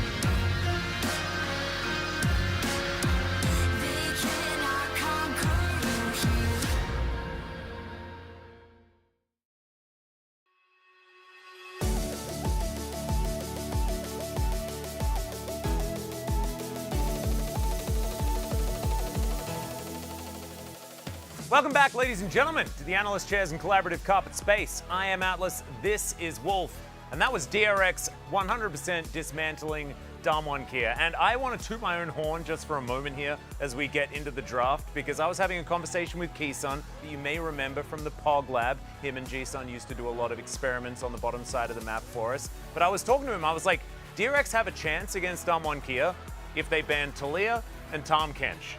Yep. And that was the first two bans. And then they won. That Damwon Kia have been so reliant on recently. The flexing of the Talia between mid and jungle, and then Kench for the Aphelios pick that DuckDom's found success on. And that's where the draft really fell apart here for Damwon Kia when they got to the end and they locked in the Yuumi. And then DRX were like, all right, any Yuumi lane, we smash it with Senna Yasuo here. Doesn't matter. And then they picked the Yuumi Twitch, hoping that they would be able to stabilize in that lane, then later on, of course, be able to, as the game progresses, outscale DRX, because they have the range, they have the scaling damage GP, they've got the Azir, but unfortunately, for Damwon Kia, they got utterly dominated in early mid, lost control of the game. Showmaker couldn't have a big impact, unfortunately, on the Azir, because he was shut down at every turn. Zeka on the Sylas also popped off, hit so many critical chains. DRX knew what they wanted to do, and the execution, as the casters pointed out, was so crisp. It was, and it was also fast, and it needed to be proactive. They were going to be outscaled if things were going to go too long. However, they definitely just made it work over and over again. And like you say, the Sylas first pick that Damwon Kia kind of just tumbled into, unfortunately, needing to ban the Zeri because you can't let that champion through. Didn't need to ban the Poppy, I don't think, on red side here. I mean, perhaps that was the option here, but it was a dangerous situation. It just shows that you get rid of what they've been using to win. Damwon Kia don't have those options anymore. Things get a little bit more difficult. Let's get into our first highlight here and see how it all started with this bottom lane dive. But really, we want to accentuate the fact that this Twitch got put so far behind early. So he's right now 25 CS behind and 400 gold behind. This is before this dive, which is so well set up here. There's so many knockups and setups for the Yasuo here in this game. The Lee Sin being the easiest one to set up in dives like this. They do, of course, have to expend summoners to get out of here, but they play it so well. Def gets the heal just to be sure, and they do escape. Yeah, 4 summoners used, but they turn that lead into a 500 gold lead. The Twitch is then removed from lane. The CS advantage that was 15 turns into 25, turns into 30, turns into 35. Those numbers just start stacking up. The Twitch, unfortunately, is so useless throughout the mid game, even though DuckDom tried as he could, as best as he could, to try to turn some fights after cooldowns were expended. He just didn't have the items to make it happen. He didn't, and he did manage to get like a couple of picks here and there, right? But the problem was he was put so far behind in the early game that none of that extra gold that he got by, you know, submarining around the map and being that surprise Tom and Jerry that we expect from this lane, like, he did make that work like a few times, but just wasn't ever even nearly enough. And then that led to this moment where DRX were able to really collapse on Damwon, secure themselves a Baron. Let's check out the highlight here as Pioshik had an amazing game. And it makes me sad, Wolf, because if he could have games like this all the time, we'd be so excited about this jungler. Yeah.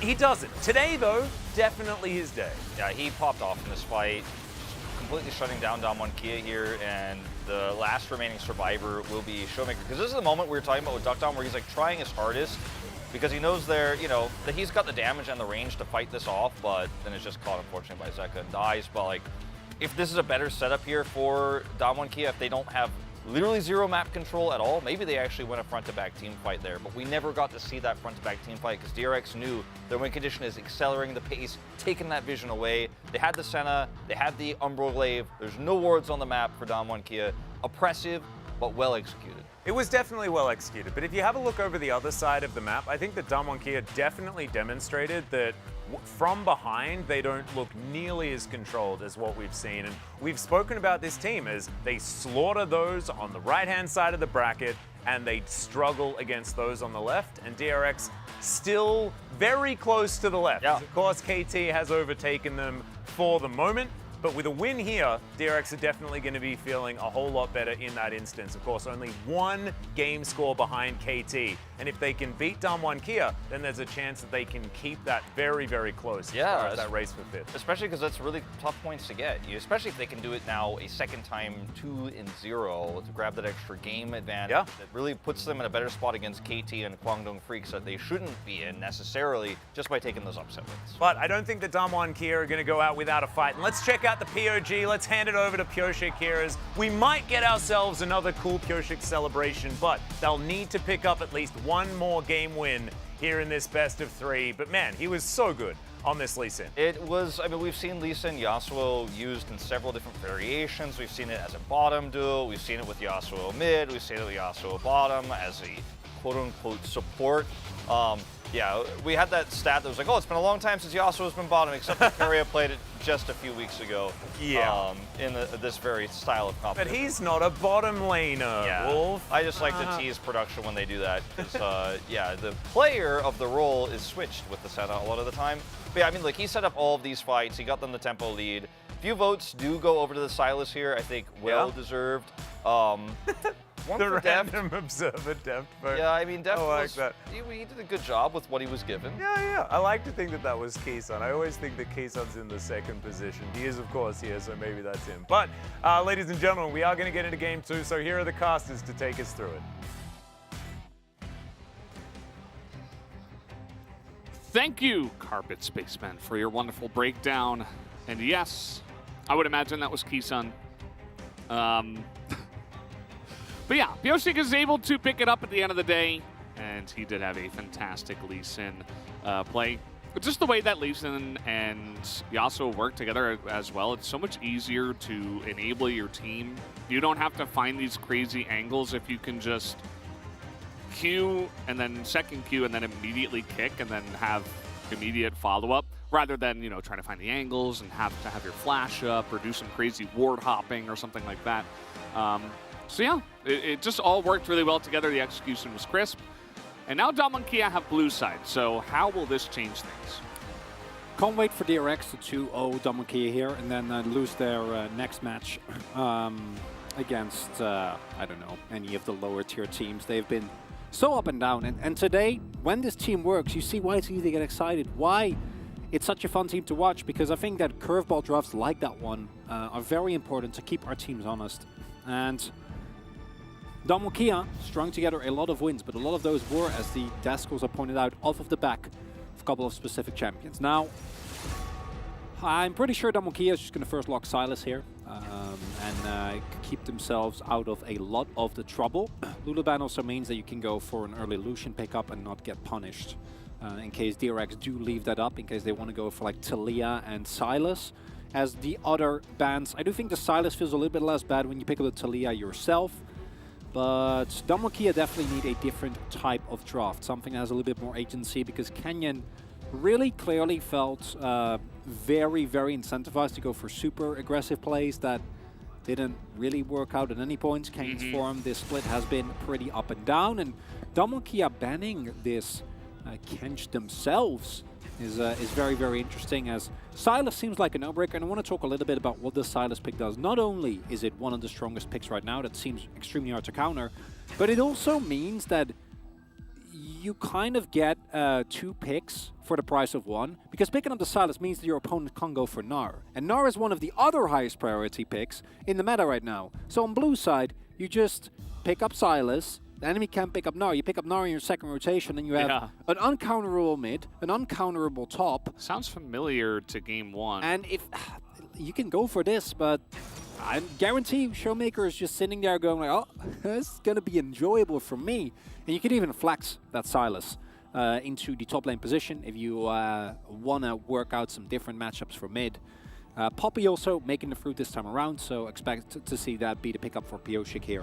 As if we continue the trend of only picking up top side champions on the map, and that probably means like Trundle and Sejuani, would seem to me like the no-brainers. Also means that you don't allow DRX to maybe go for a weird Trundle pick somewhere else, although Trundle support is something we have not seen in a very long time.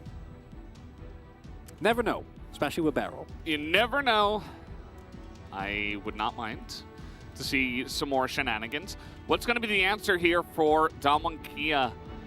As Trundle, the answer to Poppy. Sejuani, a potential answer to Kangan, but then you immediately have 3 melee champions that 2 of them dash into a Poppy.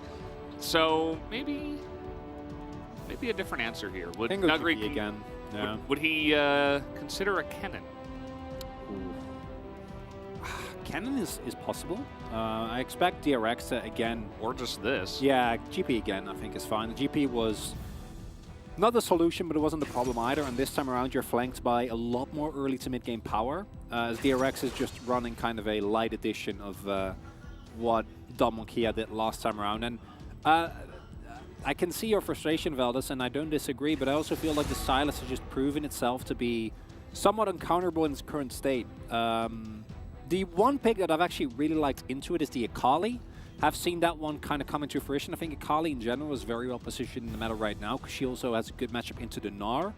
And I'm personally hoping to see that the Sylas drop in prio as we get, and that's like 2 weeks from now, as we get to patch 12-14, where a lot of the sustain gets nerfed, because I do think it's a really big problem that champions like the Sylas can just completely avoid laning phase. They get a rest, doesn't matter. Between Doran's shield, runes in the restoration tree, or resolve tree rather, make it really, really hard, as Nautilus, again, being banned away in Callan's champion pool, being whittled down here for the second time. Yeah. No Tom Kench. No Tom Kench Aphelios. No Nautilus, no potential Yumi. Here. Yeah. What are they going to... Ezreal. So, Ezreal, definitely, you know, pretty nice into Sylas and Gangplank. As what are we considering for the bottom lane? DRX already threw 1 curveball. Do they have another pitch they can throw? Ooh, that's kind of rough. Ziggs makes the value of Magic Resist like completely off the charts. Okay, yeah, I like this a lot more. Into a Damwon comp that's going to have a lot of aggression. I would love an MF pick here. I think MF is another one of those champions that is like kind of verging on the edge of viable, and has an incredible matchup into Desire specifically. Anything that Outranger does really, really well. Now it is Dog Dom, so they just lock Phelios with Ashe. I don't know, Fresh maybe? Ashe, actually, I think Ashe is quite nice because it does provide you with the hard engage that you're sorely lacking. Yeah. And it's really good in range.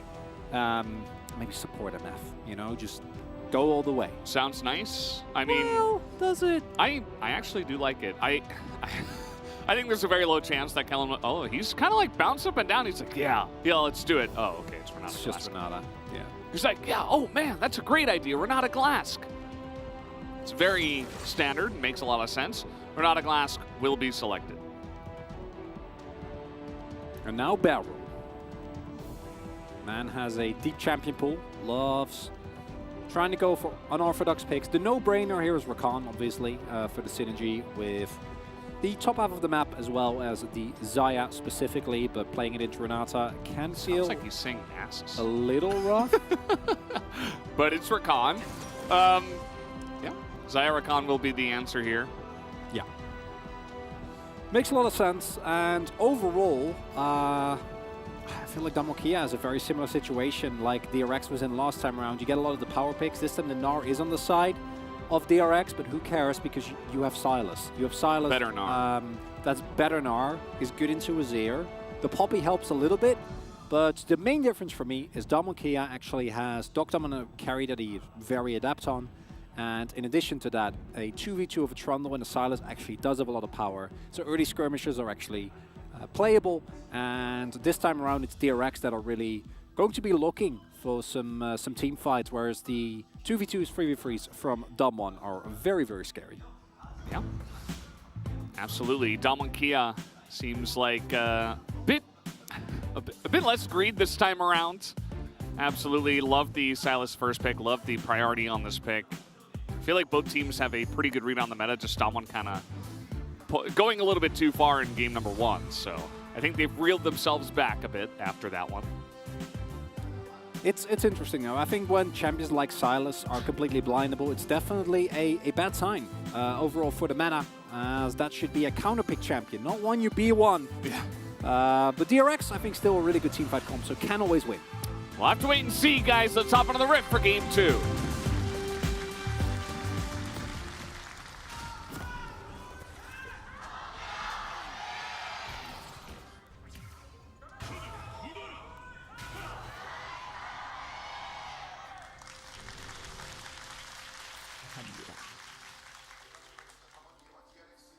DRX fans are praying for the 2-0, or even just a victory. But to get a 2-0 against a team like Damwon at this point in time, who have only lost 3 matches so far, would be pretty massive for DRX's playoff chances once again. DRX, they don't want to, or rather Damwon Kia don't want to fall too far behind the 8 ball in terms of the top of the league, and would love to try to surge forward. Also been very outspoken about how they don't want to be a gatekeeping team. How they don't want to be a team that does very well with the weaker teams in the league, but has a tough time when it comes to actually getting anything done against some of the stronger opponents, which I don't even know if you'd count DRX as one of the stronger opponents with how they've been playing recently. So very, very interesting conundrum as possibility for 4 teleports on DRX. Currently running 3. They're also running the Unsealed Spellbook, a rune that has been getting more and more popular on a variety of supports, and does provide an incredible amount of value. We've seen some crazy Baron steals off of it already.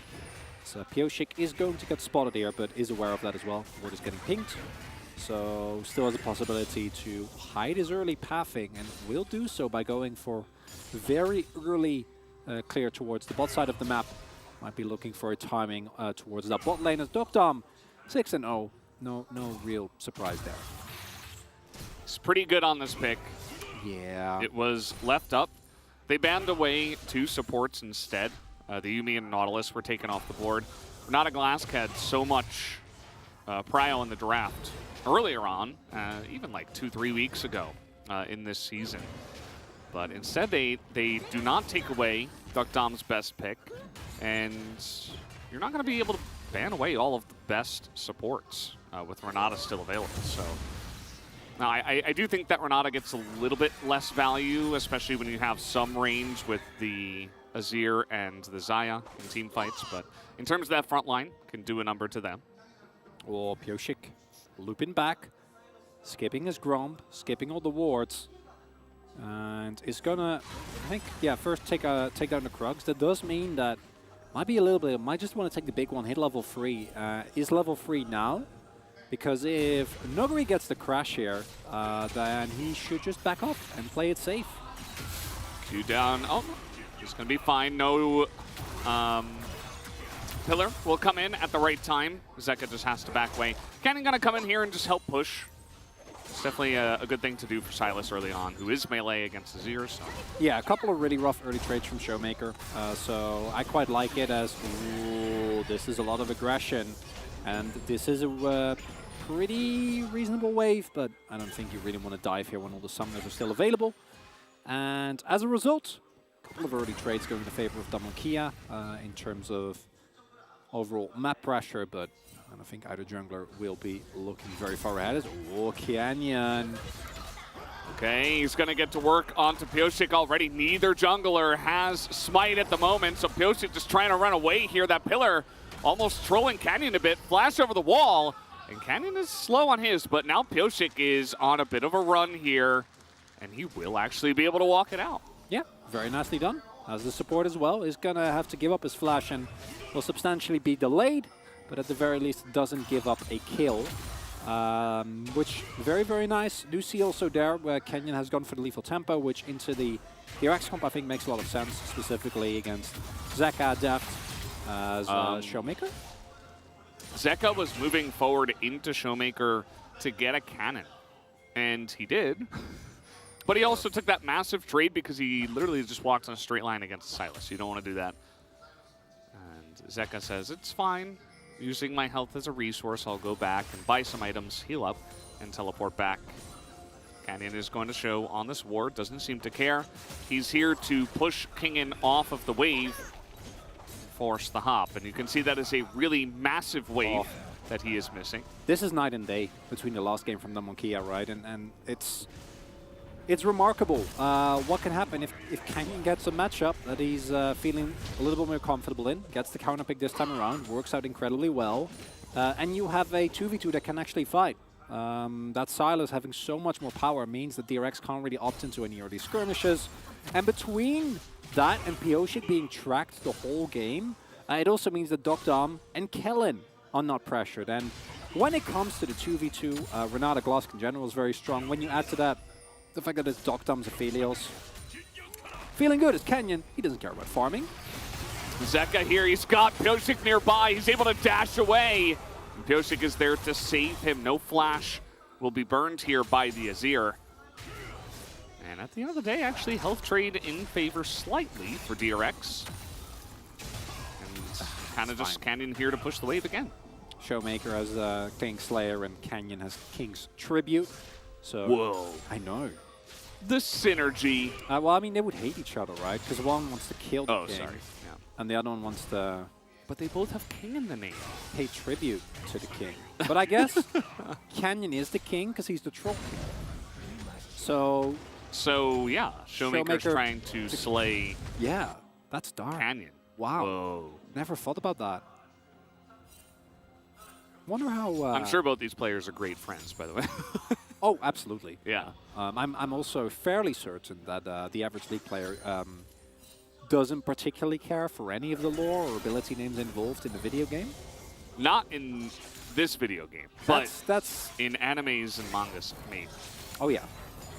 Probably, actually, a lot. Well, we have Mr. Anime on the Rakane right now, right? Yes. King of Weeps. Mr. Impact himself. Gonna watch Kellen. Hey, he's just going for a walk. Clearing out the vision, of which there is none. Yeah. Highlighting the lethality Xayah build. Build obviously has been nerfed considerably, and I definitely don't like it as the default build, but reason why lethality Xayah came into play was because it was specifically good into the Aphelios, due to the range advantage and your trading pattern consisting mainly of just throwing feathers, pulling them back, and never really staying in outer range, where Aphelios does definitely have your beat as a barrel. The hand is shook. And that was it. Yep. We do have another nice trade barrel moving very far forward, as there is an invade happening as we speak. Level 6 Trundle against level 5 Poppy. We all know who should win that trade 1v1, but Cannon's, he's not going to overstay his welcome here as a plate goes down. Well, Canyon. I spoke way too soon. as he gets in there with the subjugate, and he's actually looking to fight. He's going 1v2 right now. Now he's got some help from his friends who are joining up, and that is the power of Trundle in small little skirmishes like that. It's not just the Trundle as well. It's really interesting that Damokia went for that because Showmaker actually was backing. The reason why Zeka felt comfortable taking that trade was due to the fact that Canyon should have been there alone, and he was, but as it turns out, especially if Poppy is low and she gets the extra resources, you can still dose Trundle, and then you are monstrously strong. And the bot lane was also shoved underneath the turret, and there we are for teleports. Very, very nice. And then as a result of that, you are not actually able to rotate very fast. And Damokia getting the better end of that trade. And completely different game this time around. Yeah, absolutely. Damokia in a pretty good spot here. A lot of control, obviously. No first blood, but still almost a 1,000 gold lead here into the pockets of Damokia. His first Rift Heralds could be fought over because Canyon is just being so persistent. Oh my god. With his he doesn't invades. stop. Yeah. Oh. Early smite. Stolen away. Canyon going to pick this one up. And now gets over the wall and says, I dare you to try to fight me on this objective. Not even going to go for it. And Pioshik, no, he doesn't have smite right now, so it would be a really big flip. Pioshik with a lead is feeling great. A Pioshik from a deficit is unfortunately something that we have seen many a time, and that has really stifled DRX in many of their games. Now, scaling is still very good. I do think that even though the overall consistent damage of the DRX comp in terms of AD is going to be somewhat lacking, Deft will still have a lot of power. And now Canyon Smite's coming closer up, and Pioshik has also backed, so they are completely fine. But the Azir skills very, very well. This time around, though, it's Dogtum's Aphelios. Showmaker on what seems to be the strongest pick in the meta at the moment, that is in Permaband. And Nagari on Gangplank with Cole. So I know who I take my chances on if I had to pick. Yeah, they're hanging out. This time, Canyon, he has a lot more vision, and he has help from his friends. So even without the smite, gonna take that objective. Rift Herald comes down here at about 10 minutes and a half. Pioshik just decides, well, I'll take parts of the map that I can. This is where I feel like Pioshik can get in a little bit of trouble from behind. Sometimes just trying to catch up a little bit individually and saying, well, I gotta do all my camps. I gotta farm it out as much as possible to try to catch up, get that catch-up experience. But then ends up kind of being invisible at times. So we'll see if he can get anything done. But at the moment, it's not a lot of action. So he's like, well, I might as well just farm the jungle. Season 12 Summer Flowchart. You get Rift Herald. Where do you place it? It's bot. It's bot lane. Yeah. It's just always bot lane. I mean, we as had I it say mid that, lane I wouldn't be shocked if Canyon just froze it down mid. Because we've also seen that, especially when there's a mid objective up. Or if Chovy picks it up. Well, he threw it down mid in his game earlier. Yeah, true. As he should, you know. Ain't no time to go up picking waves in other lanes. Yeah. I wouldn't mind a mid drop, especially with the Drake currently being up, but Damokia aren't going for that. The feathers are missed, and now it's Duckdom ahead of this one. Deft China kind of inviting the fight here, and in a bit of trouble. One more auto will do it, and down he goes. First blood is the solo. Hands are up for Deft, as Duckdom will get so much value out of this. He's too good on Aphelios, man. It's not fair. It's not fair, Valdez. You're not supposed to win that 1v1. Goodbye. Goodbye, my Shelly. That's fine. We're getting a full turret in bot, so they really don't care too much about that. As the handshake comes in, there's the hostile takeover, and now better Azir is going to pick up the other Azir. Zeka will go down, and that will be a kill here for Showmaker. And we've gone from a competitive game to a complete blowout, much akin to what happened last game. One team gets a really big early lead. Dogdom wins a 1v1, then takes down a turret in a very short amount of time. And just want to highlight here again. 나 이긴 것 같은데? Think I'm gonna win this. 이겼어. I won. Yep. Reading the flash like that. Got him. We don't have a better Aphelios than him. Again, there's a reason why this matchup is picked. And most other AD carries just die there. If not, Dogdom gets it done, gets himself a first turret, but then because of that, the rest of his team is like, oh, well, we can just drop down this tower mid, get a bunch of plates, get Showmaker ahead as well, give him a freebie kill, a little bit of Pigeon. And now, DK with a commanding lead. Meanwhile, Nuguri has just been having the best time of his life in top lane, not impeded by anyone. Just gets to play the video. Yeah. 1v1, the way it was meant to be for top laners. He's living his best Gangplank life, that's for sure. Shoot the enemy mid laner and CS. Get ahead, fill up that cull, and begin to do real damage a little bit later on. This is, I think, his third Demolish proc that we have seen. Oh, Nuguri. Don't have to take that, you silly. But he will. He's not done. He's gonna keep on going because he has Canyon and Callan in the area. Cannon Barrage, yep. Denied. Here comes Canyon. And now our little Gnar is in a bit. Oh, okay. Asserting dominance is Canyon. Makes that one real quick. Our little Gnar was in a lot of trouble, Veldes, as he just gets chomped. Oh, it's not quite Flash Bear Slap, but it's I think it's close in terms of gameplay. Yeah, I'm okay with it. I'm just happy to see Trundle actually being utilized. We have seen a fair share of Trundles. I think Canyon in this game, Croco is not a good example, although he's very much a double-edged blade in that regard. Actually pushing the early dueling power that this champion has to the utmost degree, snowballing a lead, and then once you pick up an early Divine Sun where you can really get a lot done. And the snowball for Damonki at now 4K, as top turret hasn't even fallen yet. Yeah, and it's with the relative lack of action. You know, there was the 1v1 we had bot, there was the pick from Kellen in mid, and other than that, it's kind of just been Damonkia taking things here and there and slowly pushing on the map to get ahead. As Poshing is nearby, but so is Canyon, so no 1v2 in the top lane. Just says hello with a pillow. And for Damonkia, this game is obviously going to feel very, very good with how it's looking right now. They should be cruising towards a relatively comfortable 1-1.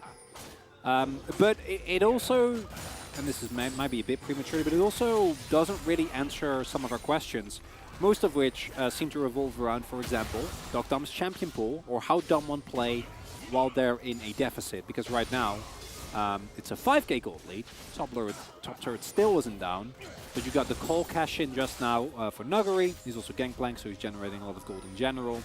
And overall for DRX, you gotta hope for a massive overinvestment and a hard engage into like a big Xayah ult, into a multi-man shuffle, or into a Gnar if you really want to get back in this one. He got Cho'Gath. Yeah. He did. But we won't get Cho'Gath here in the LCK. One day we'll remember the champion exists into Ornn. Yeah. Ornn has fallen off a cliff, kind of. Yeah. Yeah, makes sense. The meta has considerably sped up if we consider, what was it, the first couple of weeks of summer, where it was still very glacially paced. Yeah.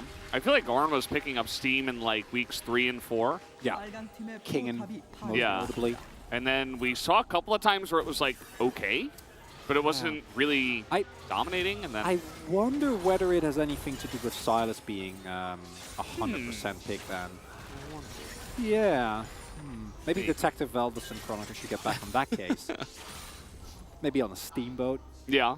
Yeah. I like steamboats. It's fun to ride. I've never ridden a steamboat. They're nice. Yeah? Yeah. You can actually still ride those? I don't know. I mean, you've been on one. You would know. Maybe. I don't know. I was on a boat one time. Was it a steamboat? Yeah. They're not very convincing, Veldes. I'm kind of questioning. Yeah, I think so. Here. Well, I mean, what? I did not ask the captain of the boat whether it was powered by steam, no. But I feel like they're fairly distinguishable, no? Really? Yeah. I mean, I'm just picturing, like, have you seen Jungle Cruise? Those type of steamboats. No, I haven't seen that, no. Okay. We are teleporting bot, and as we teleport away from this conversation Okay. about steamboats, we'll see who can steamboat this next dragon. Showmaker, very nice angle actually, because that wave was so pushed, and they have this Rift Herald, so should absolutely be theirs. I don't think that DRX feels very confident about taking a fight right now. Oh, as I say that, they step up to the turret that was already gone and take a huge chunk of damage. As perhaps desperately trying to stop the second charge of the Rift Herald, but seemed inevitable from my seat. Of course, we can see everything. Dhalmakia, they will eventually take the streak when they feel like it. They can take the time. They're not in a rush. They're enjoying a slower, more leisure pace of life. Much like a steamboat. Yeah, indeed. I wasn't going to say it, but I could hear you saying it. Your mind, yeah. So overall, the state of the game right now for DRX is really, really hard to come back from because of the gold deficit. If you look at the itemization breakpoints, there's not a lot going on for DRX, and it doesn't really get better anytime soon either. Kingen kind of decided he was going to go 1v4, and it kind of worked, actually. Great use of terrain. Actually utilizing Trundle's pillar against him. But they have no items, and he had no follow-up. Just kind of stop the push, I suppose. Yeah, true. Cannon barrage. So that push is denied. As Beryl decides, my life for this war.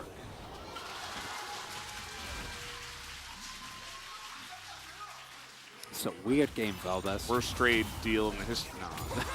Showmaker is clearing a ward here as now the knockup comes in. Betternar is going to knock them into the wall as where's the damage? They don't have it. And the rest of Dhalmakia is going to follow up here as finally Kingen gets in there. The bailout not going to be good enough. Actually gets hit in the face with the house. And that is a scary Gnar. You didn't have to go back in there, Showmaker. You know that as well as we do. Well, you wanted to, and he did. As a result, there's going to be one shutdown given over to the Gnar, which King is going to be very happy with, at least. Should make his adventure in side lane a lot more bearable. Nuguri again going for this Bruiser Bruiser GP build.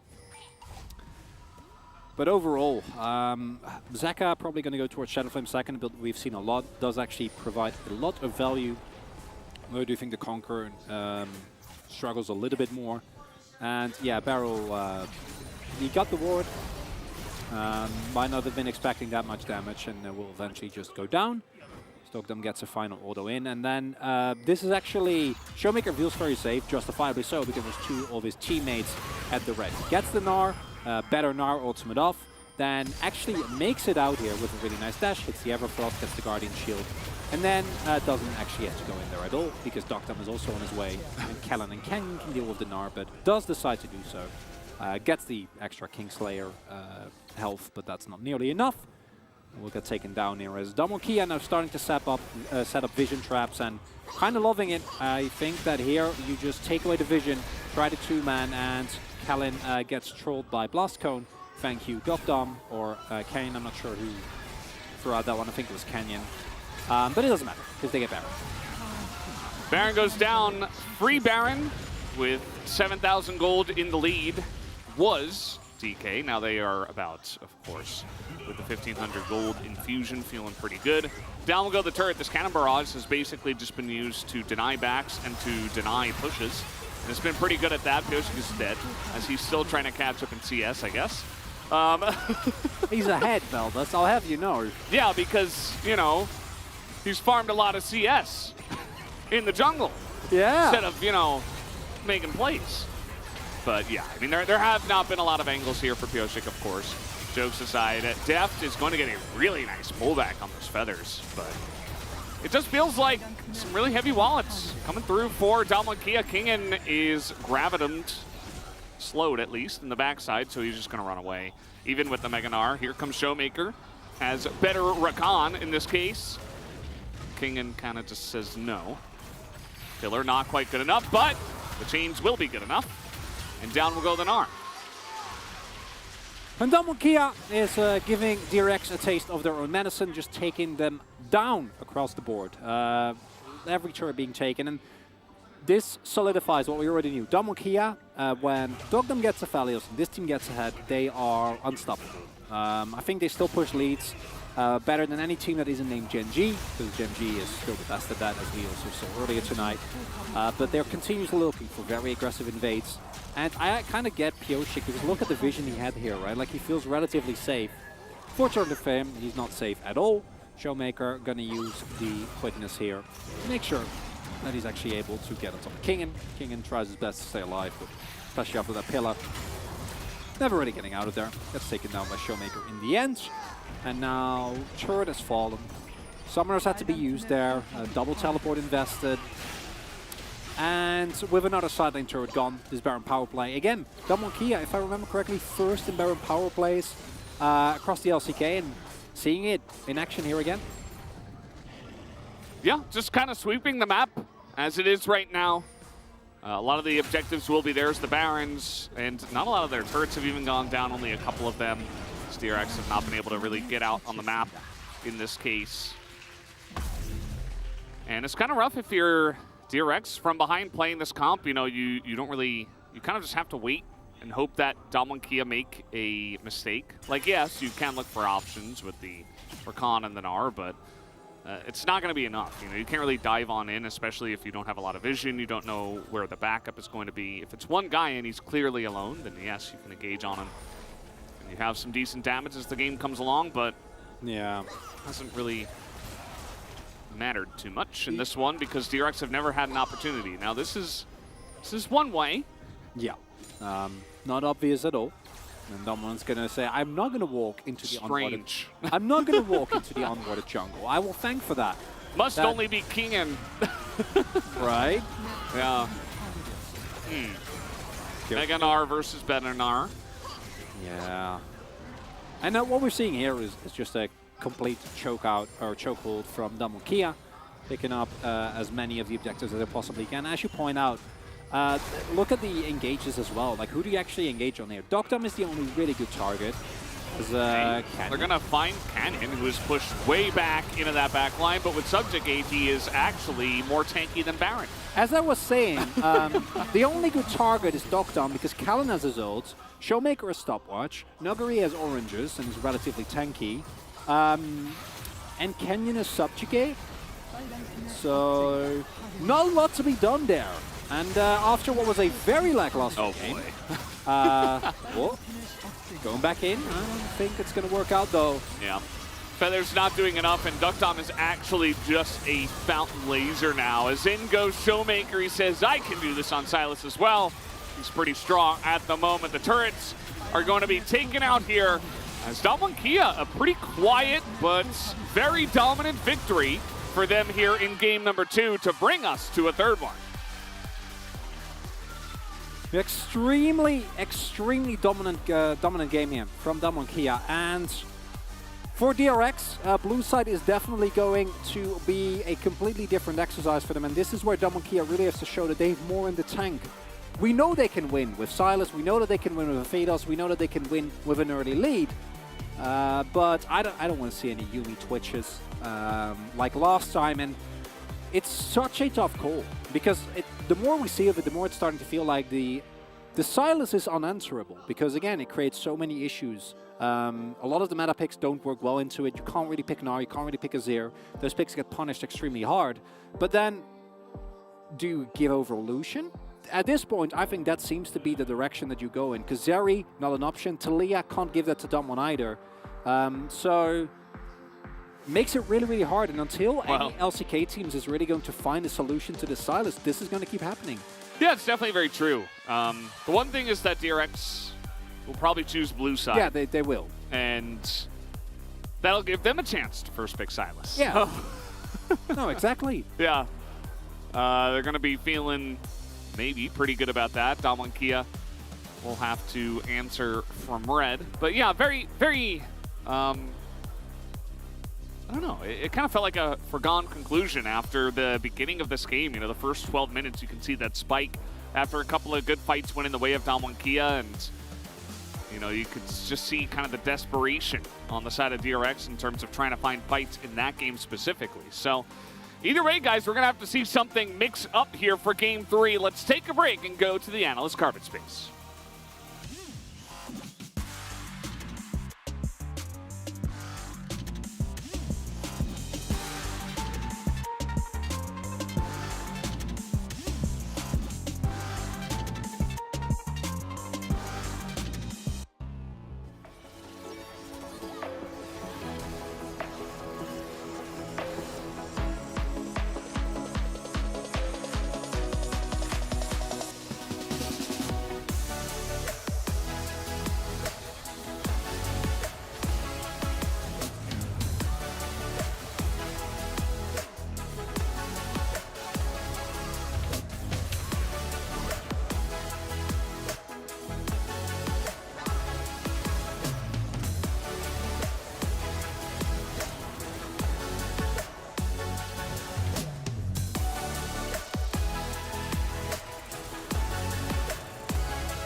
밀게 바텀 밀게.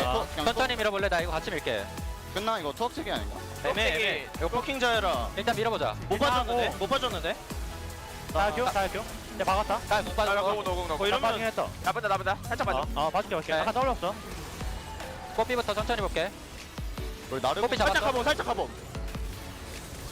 나 이제 탱크. 나 탱크. 타워 쳐야 돼. 탱크. 날 W 줄게. 끝내자. 보니한테 S. 나이스.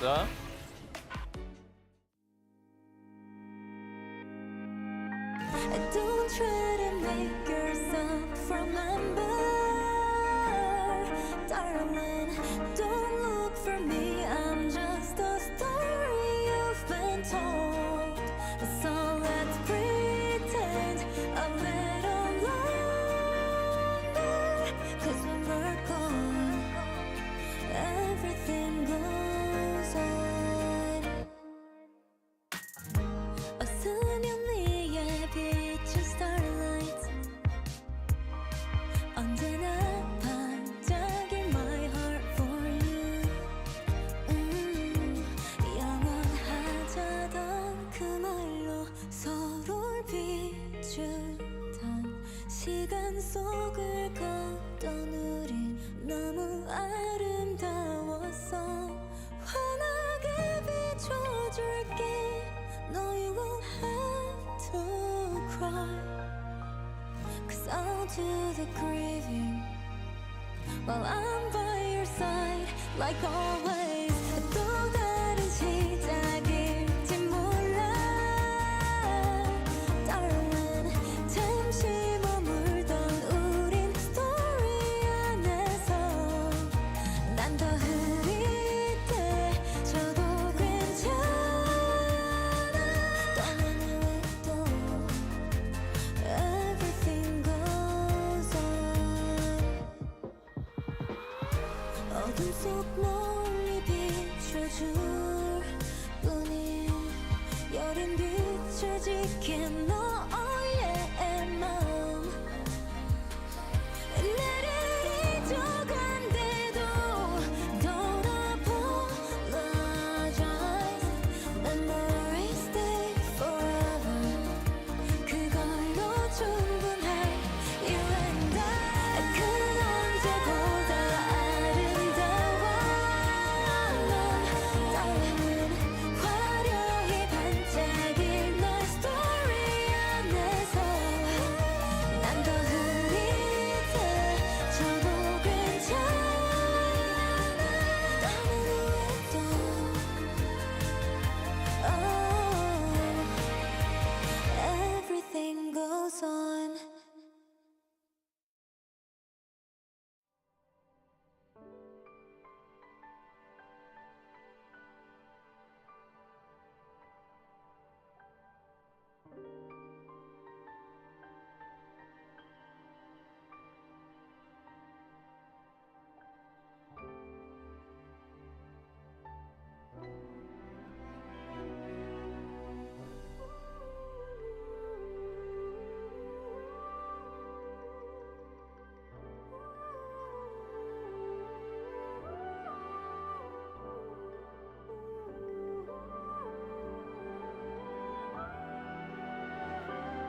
cannot conquer you here.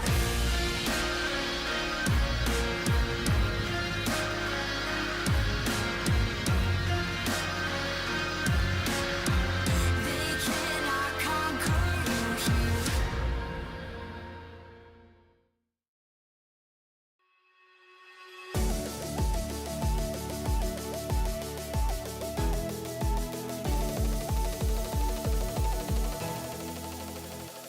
Welcome back, ladies and gentlemen, to the Analyst Chairs and Collaborative Carpet Space. That was a shellacking from Damwon Kia. They got their revenge, and it all happened in the draft. Yeah, I mean, this game was honestly quite depressing, I think, if you're a DRX fan, because in Game 1, blue side draft, beautifully crafted. The Senna Yasuo worked out so well. They knew how to control things. DRX's draft was far superior to Damwon Kia's then. Moving into red side, though, some changes here in the draft. Damwon Kia take away the Kench, they take away Dev's Kalista. Then we see Sylas is left up. They pick Gnar into it. They pick Azir into it. They pick Rakan into it. There's a lot of really good ultimates to steal here. And then it's Lethality Xayah. I get it. That's why you're trying to trade early against the Aphelios, but you don't have kill pressure in this lane because it's Poppy versus Trundle, where Trundle can duel early really well. And like, this was just absolute draft kingdom here for Damwon Kia, to be totally honest. It was that, but it was also, like, this time around, Canyon just outthinking Pyosik at every single turn. And the thing that bothers me the most about this, Wolf, is the fact that DRX did this to Damwon. They did the same, and then they're like, but we'll also just walk straight into it. Like, I don't understand what it makes me doubt, like, the genius of the first draft. Exactly. Like, was it just an accident? They had the perfect draft, because how could you draft so well into something that is so weak into what Damwon Kia are putting together? I know blue side is very strong, but it's not this strong to where you actually are forced to pick Gnar into Sylas. You're not forced to. You could have made other choices. Anyway. Yeah, it was basically just a complete disaster. Let's go into our, well, basically our only highlight here, as we are going to check out the 1v1 between Deft and Docdom. It looks like it's not close, but it actually kind of is. If the Blade Caller had have actually landed, then there's a chance that Deft, like, just straight up kills him, but good flash from Docdom, and then it's all over. Yeah, I mean, in the longer trades like this, you're going to win out as Docdom. He has ult, and he's a level down, doesn't matter. Lethality Xayah, you know, that's your one window as Deft in a 1v1 like this. A 1v1 you don't even normally get the chance to take, and unfortunately he just flashes it perfectly there. Blade Caller's not good, and that's the end of that. As also, meanwhile, at the same time, there's a win here in the mid lane. They knock the Rift Herald away once, but then it comes back. You see a really nice handshake here. Berserk goes down. They force the Herald to go through, grab a kill onto Zeka at the same time, and DRX just had no agency this game. Yep, and at that point, the game is entirely over because Deft is out of that bottom lane. Aphelios grabs himself a crescendum and absolutely obliterates the bottom lane, and it results in our next replay or highlight, which is just honestly Damwon Kia picking up their wallets, dropping it on the heads of DRX, and DRX falling through the floor. Yeah, this was just not pretty. Don't know what else to say. Like, this is their best chance to maybe get a pick where they're like, oh, we got Canyon, we Empress divide him in. He's like, I'm Trundle. Just subjugates and, like, laughs as he's over half health. They get a kill and just walk down mid. The red carpet is unfurled in front of them, and they just walk to end it. As really nice plays here individually from Damwon Kia across this game. Like, I don't want to just say it was only about the draft. Like, Nuguri owned the top lane, completely dominated. Duckdown had great performances on the Aphelios when he was given the chance to. Showmaker really stole the show for me, though. He had several great ult steals. His mechanics were on display here. I think we will see a split vote for POG. It's one of those games that's just so dominant, it's hard to say, it was because this one player was better than everybody else. Not so much. Yeah, and also, like, maybe in your mind, it's the fact that Docdom manages to get that 1v1 that gets him so far ahead. Like, you never know. Let's have a look at who does pick up the POG, though, as that one is ready. It's Canyon that collects it on the Trundle, and he did absolutely school Pyosik this time around. His counter jungle percentage here is really high at 12.1, and we might actually get a look at some of his invades, quote unquote. But when you have this much bottom prio, oh, the flash jump. Here we go. This is the second time we're watching this replay. It was very cool when he flashed and then jumped him. But yeah, like, you have control of bottom side. You also have the Sylas into Azir matchup, and top side is going very GP favored. Like, the jungle belongs to Canyon because they have 3 winning lanes. Like, it's pretty easy when you're playing Trundle as power to actually just run around the map and take those camps away. Not as split as I thought it was going to be. I mean, it was still split between the same champions. It just wasn't split in the same ratio as yourself and Jonas Strong being savants this time around. But let's do it. Let's get into game number 3. So here are the casters to take us through.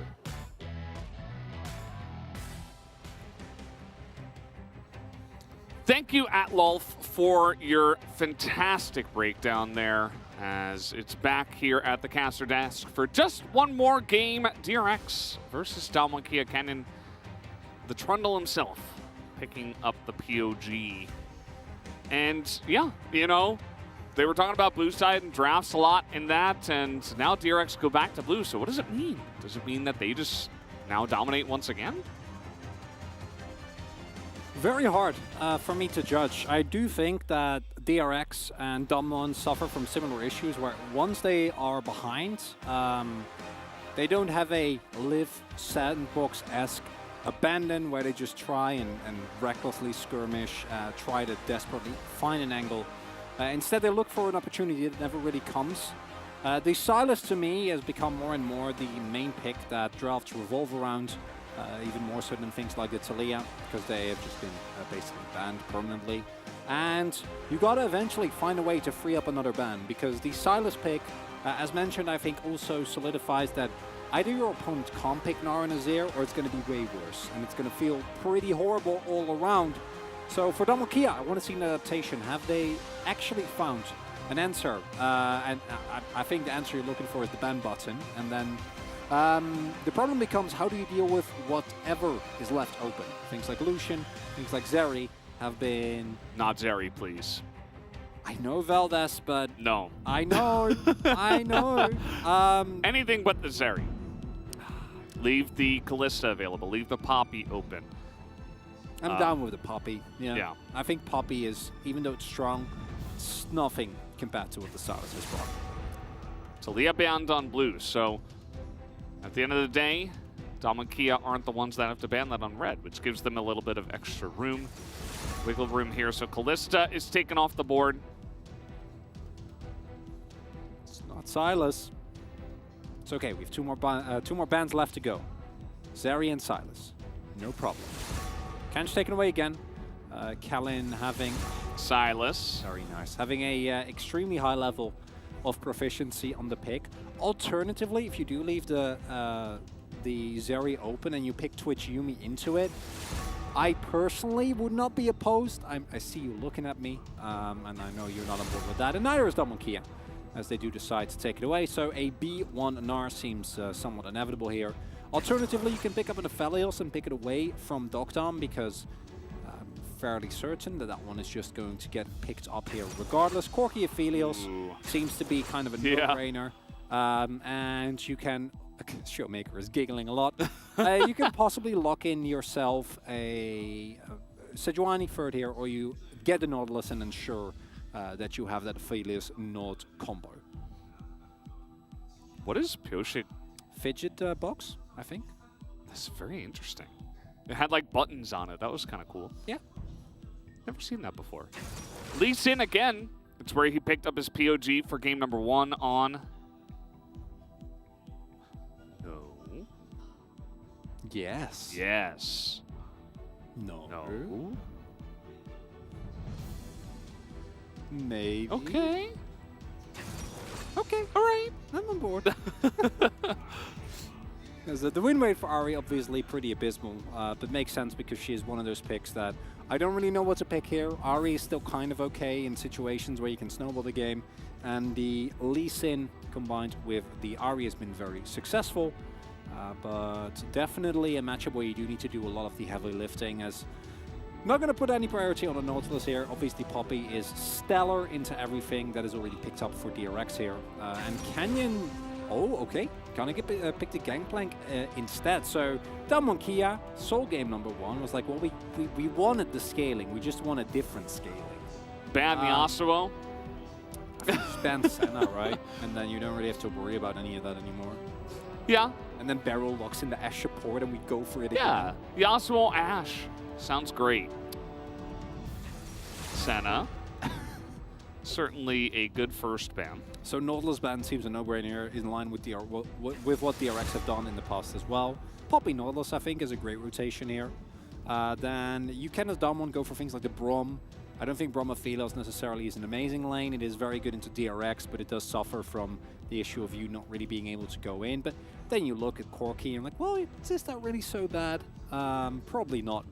And for Damwon, it's a little bit harder, I think. Ezreal would make sense to me if you want to go, but it's going to be Draven instead. And Draven still has been at the forefront, has slowly been emerging as a extremely powerful lane bully that, especially if you can get 1 or 2 kills in the mid game, skills really well. Yeah, so trying to give as much power as possible to Duckdom here to do some carrying. Now, with what they have face up, he doesn't have to be the only one that carries. Ooh. Not a Glask. Huh. Well, that also bans away the biggest Nautilus counter, so I think Nautilus is kind of a no-brainer here. Wondering what DRX's response will be, because that is definitely a premeditated call where you're like, we have something else. Is it like Samira Rel? Is that the angle that they're taking? Works really well with what they have thus far. Yasuo Diana duo lane. There's limits, Valdez. Thank me later. Who farms? Yasuo. So they're going to pick Kai'Sa, potentially. Certainly could have been a way to really go all in on the dive, but she has certainly fallen out of the meta, and the Jinx matches very well with Aphelios. Jinx Leona. That's a throwback.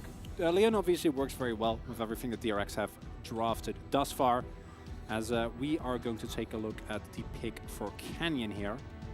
And I wouldn't mind some early game power. Do think that the Trundle, honestly, is pretty good again. How about Morgana? Morgana feels pretty good into this comp. Yeah, I actually like it. But it is going to be the Trundle. Yeah. We saw the Morgana earlier alongside of Ryze for Gen G, but that is not going to be the pick here. Trundle certainly at this point in time much more meta and also does a great job. And is very good at disengaging, taking away resistances from tanks, and also potentially counter-ganking and looking for angles of his own early on. So great in the 1v1, and Trundle and Corki is a combo that we've seen a lot. Has great synergy as well. So overall, I think the DRX top side is incredibly strong. They can definitely snowball, but unlike game number 1, I wouldn't call it a definitive draft win for DRX, who completely stomped Damwon Kia in that one. Instead, looking at a lot more evenness, because I think Damwon Kia has a lot more power. Aphelios Nautilus post 6 is a very strong lane. You again have the Trundle matchup, which should be able to apply a lot of pressure. But the Corki and the Gangplank not going to be able to do too much. So camp bot lane is the name of the game again. For DRX though, it's really about topside and how well you're able to snowball that, find some 2v2s, find some skirmishes, maybe pick up a couple of early objectives of that, and then help Deft skill into the late game. Even though his win rate took a bit of a hit, still was an incredibly high career all time on the Jinx. He is fantastic on that pick. And obviously scaling components for both sides. Let's see how this game is going to go. Game 3 to decide it all between DRX and Damwon Kia. Let's hop onto the Rift right now.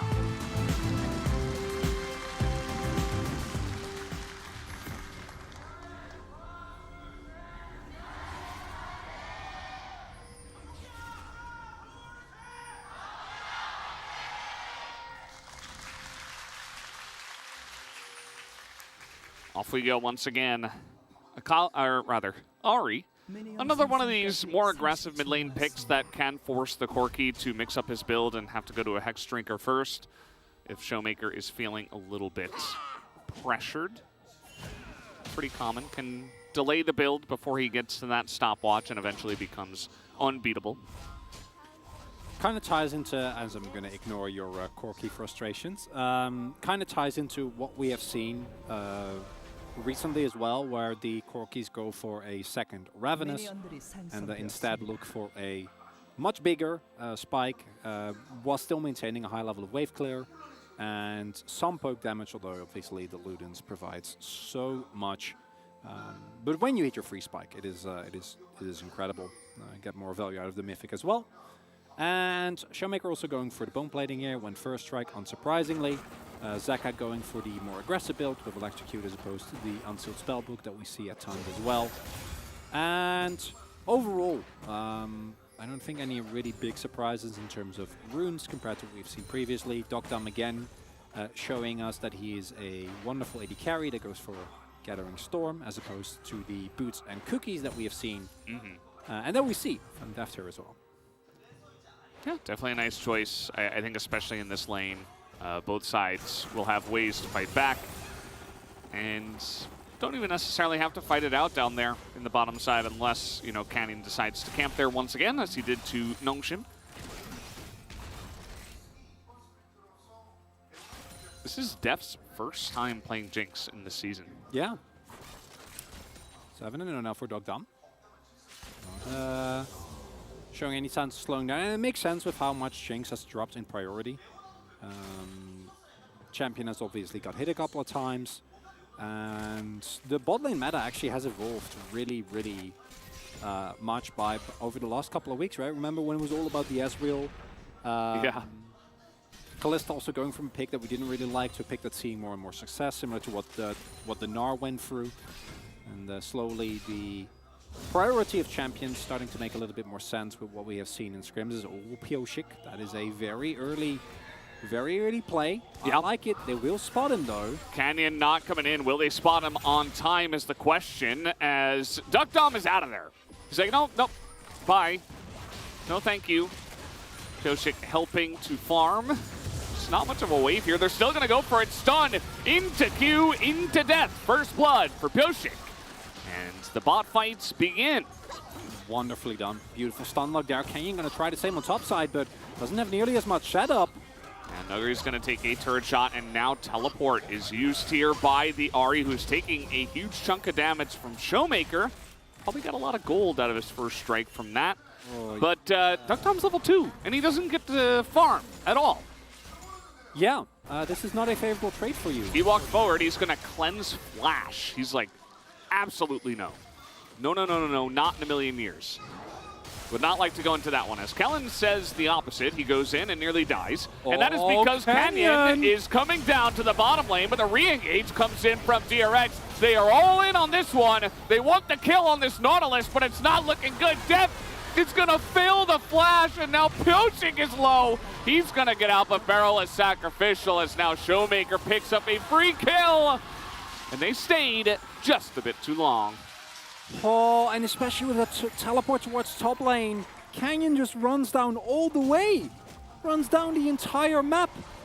And as a result, I think zoning off the first wave is incredible, but DRX, they actually got a little over-eager there. Wave now also pushing in, so it's going to be an easy pickup as Dogdom makes his way back. I want to highlight again, love this initial setup here. Only Kellen stays, because the idea is if someone dives him, he will try and auto, get aggro, and then take him down. But look at this, beautifully done between the Chompers and Barrel's CC. He never really gets the opportunity, and then this is where it all goes wrong.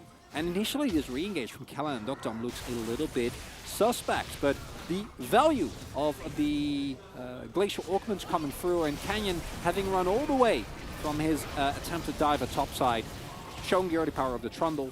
Kellen making great use of his health bar, Deft with an extremely unfortunate flash, and then 3 kills. The kills don't go over to some of the more core members, while the Showmaker is able to pick one up. 2 of them go over to Canyon. But it's still 3 kills going over. So down 1 Kia early on, and we have seen what they do with leads. Yeah, Corki getting a kill is pretty massive, you know. The Trundle getting one is good for essentially Canyon to say, well, I've gotten a big infusion of gold, and now I can just camp bot more. So that's exactly what he's going to do. He is here, but this is not going very well, actually. Kellen takes a huge amount of damage from Deft. Barrel gets pretty low, re-engage comes in, he gets Deft! That's actually a big hook, but Zeka comes down here as well, and that is going to put an end to the fun as down goes Dogdom at the end of the day, only in trade for Deft. And you might think that the time of bot lane fiestas was taken out of the game as we saw the teleport changes, but no. As it turns out, There are more. We just need to try a little bit harder, Valdez.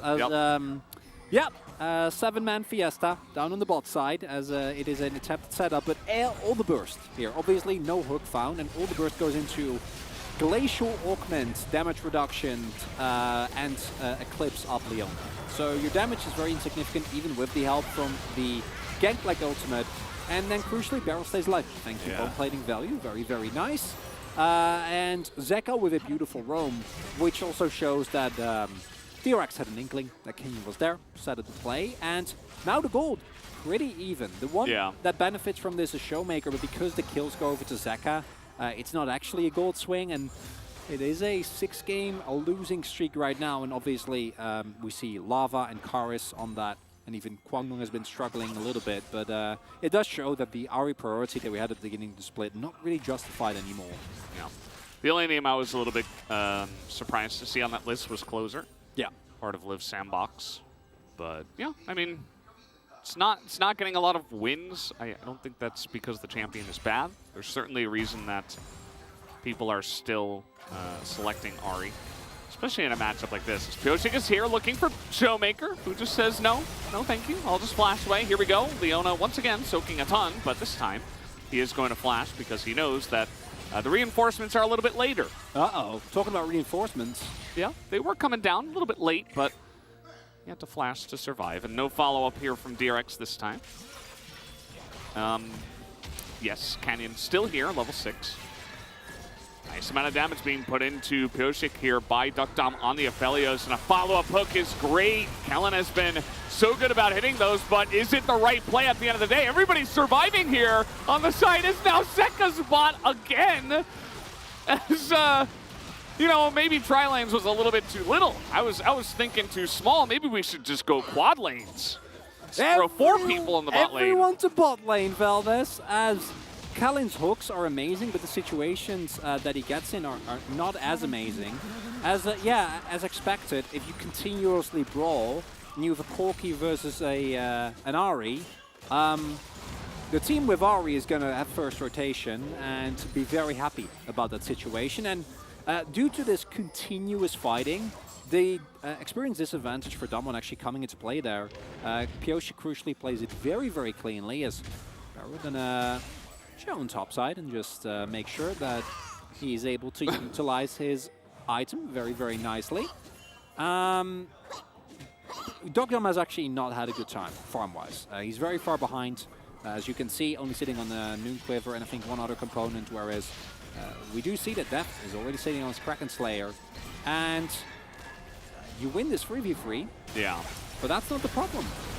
It's again, so much damage goes into not only Stopwatch, and Stopwatch also accelerated by the amount of fighting that we've had, but also into, again, like between Eclipse and Glacial Augment and Bone Plating, like killing Barrel is so hard, and every engage that Damwon have is just on Barrel, but I'm imagining saying, yeah, engage him.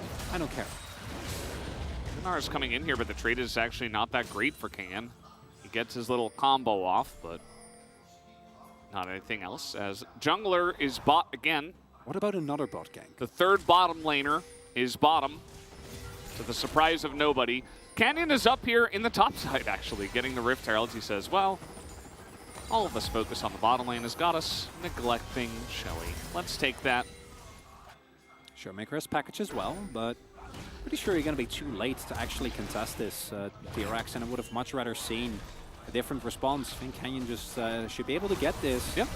Smites that one away, takes it down, Charm hits him, but at the end of the day, to subjugate into Zeka is going to be more than enough, and Canyon is totally fine to walk it out. Yeah, bit of a misery there, because now Barrel also rotated up, so I don't think they'll shoot drop plates for this, as Dogdom and Kellen just desperately want it back. Pretty sure that he will have his Guild Force now. But you do lose the Herald. Now Damwon are going to have the opportunity to even up the gold score again. And if you look at the scaling, obviously the Damwon is going to feel very, very good just because of the Corki in mid that can provide an incredible amount of late game threat. For DRX, it's much more about the mid game with some late game insurance in the form of the Jinx, but not really a lot of enabling going on here for Deft. Yeah, he's kind of hanging out, farming pretty well. This is what you like to see. A lot of action here between the 2v2. Looking for the charm. Spirit Rush comes in, but Canyon's here, and so is Kellen. It does not matter. The 2v2 turns into a 2v3. And Zeka will go down at the end of the day. Nautilus Kellen here will pick up the kill, though. Not quite as valuable. Gonna take that if you are Zeka, although you do lose away for the Pioshik, able to pick that one up. And it's looking like a bit of a hybrid this time around after a Game 1 blowout for DRX in the first game. Game 2 blowout for Damwon. We're now looking at a pretty even game. Yeah, there's a lot of trading happening, but we see some slight gold leads. Most notably in the jungle matchup, where obviously Pioshik has been extremely proactive. And in the bot side, where Deft has been able to get a sizable CS lead due to all these shenanigans. But then Showmaker is scaling towards his Ludens. Kingen goes in again. Yeah, a little bit of a trade. I feel like Pioshik had an opportunity to just run straight top. He's been so proactive in this game. Would have loved to see him, you know, try to compound it. Actually, you know, make a short, quick visit to the top side, but not going to be the case. Our top laners are mostly just going to be left alone. You can see that Nuguri very much enjoying the GP and Tanar matchup has been a response for the second time here in this series, and a very common one at that. Quirky Trundle, very annoying because you can pillar to slow them and also corral them, and then it just increases your chances of hitting the missiles. All the gold going into Kane's pocket, not what you want. Ideally, get some of that into Showmaker so that he's actually able to hit that 2-item power spike earlier. Damwon also not able to get themselves an early Drake. So possibility for DRX, as they should, I think, with the power that they have with this comp, pick up an early 2 Drake lead, and maybe turn it into mid-game map pressure or a possible early soul win condition.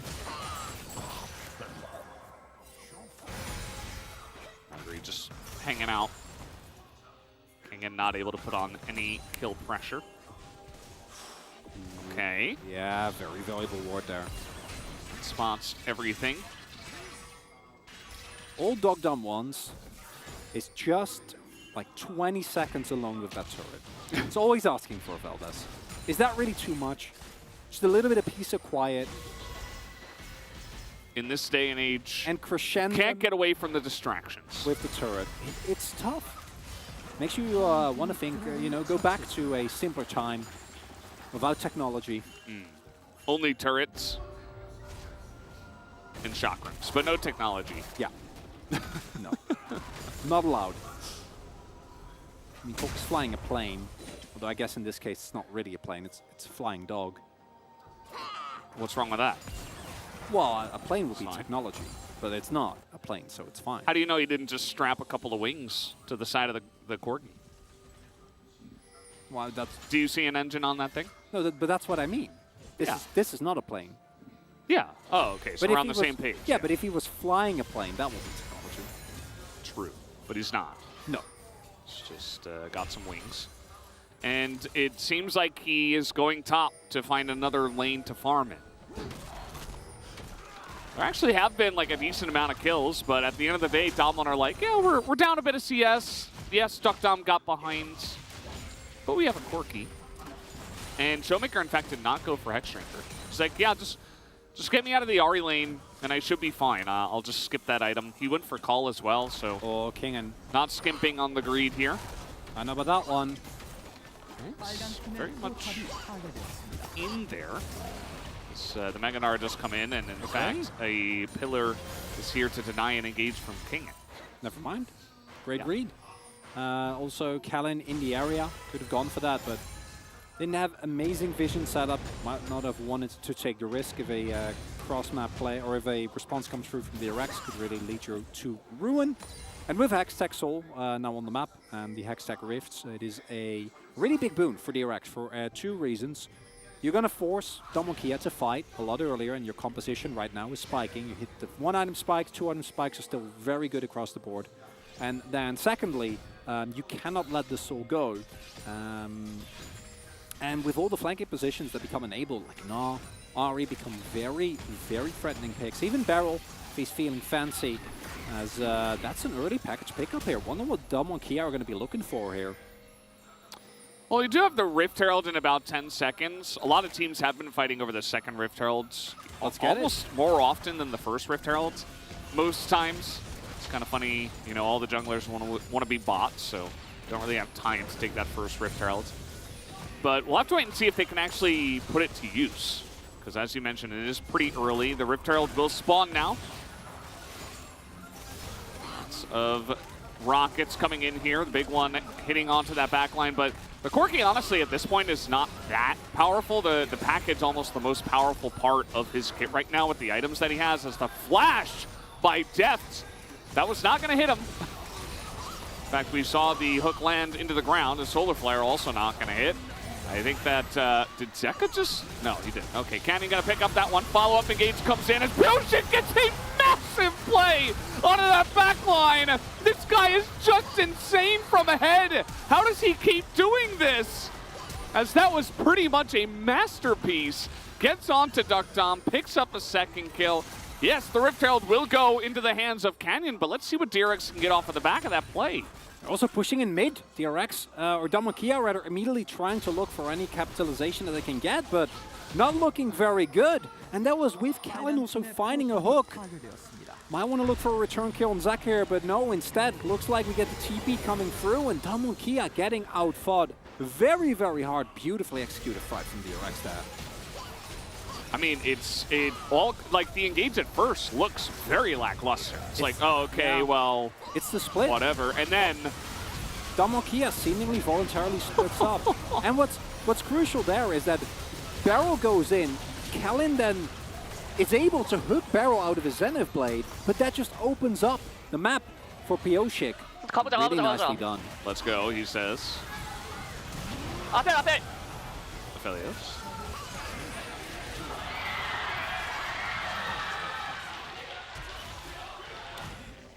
Everything going wrong there for Domon as well. They split up initially, and DRX, rightfully so, look for a really nice engage. And then secondly, Kalin also walks away from the rest of his team trying to stay alive, which gives Pyosik a way out with the Q.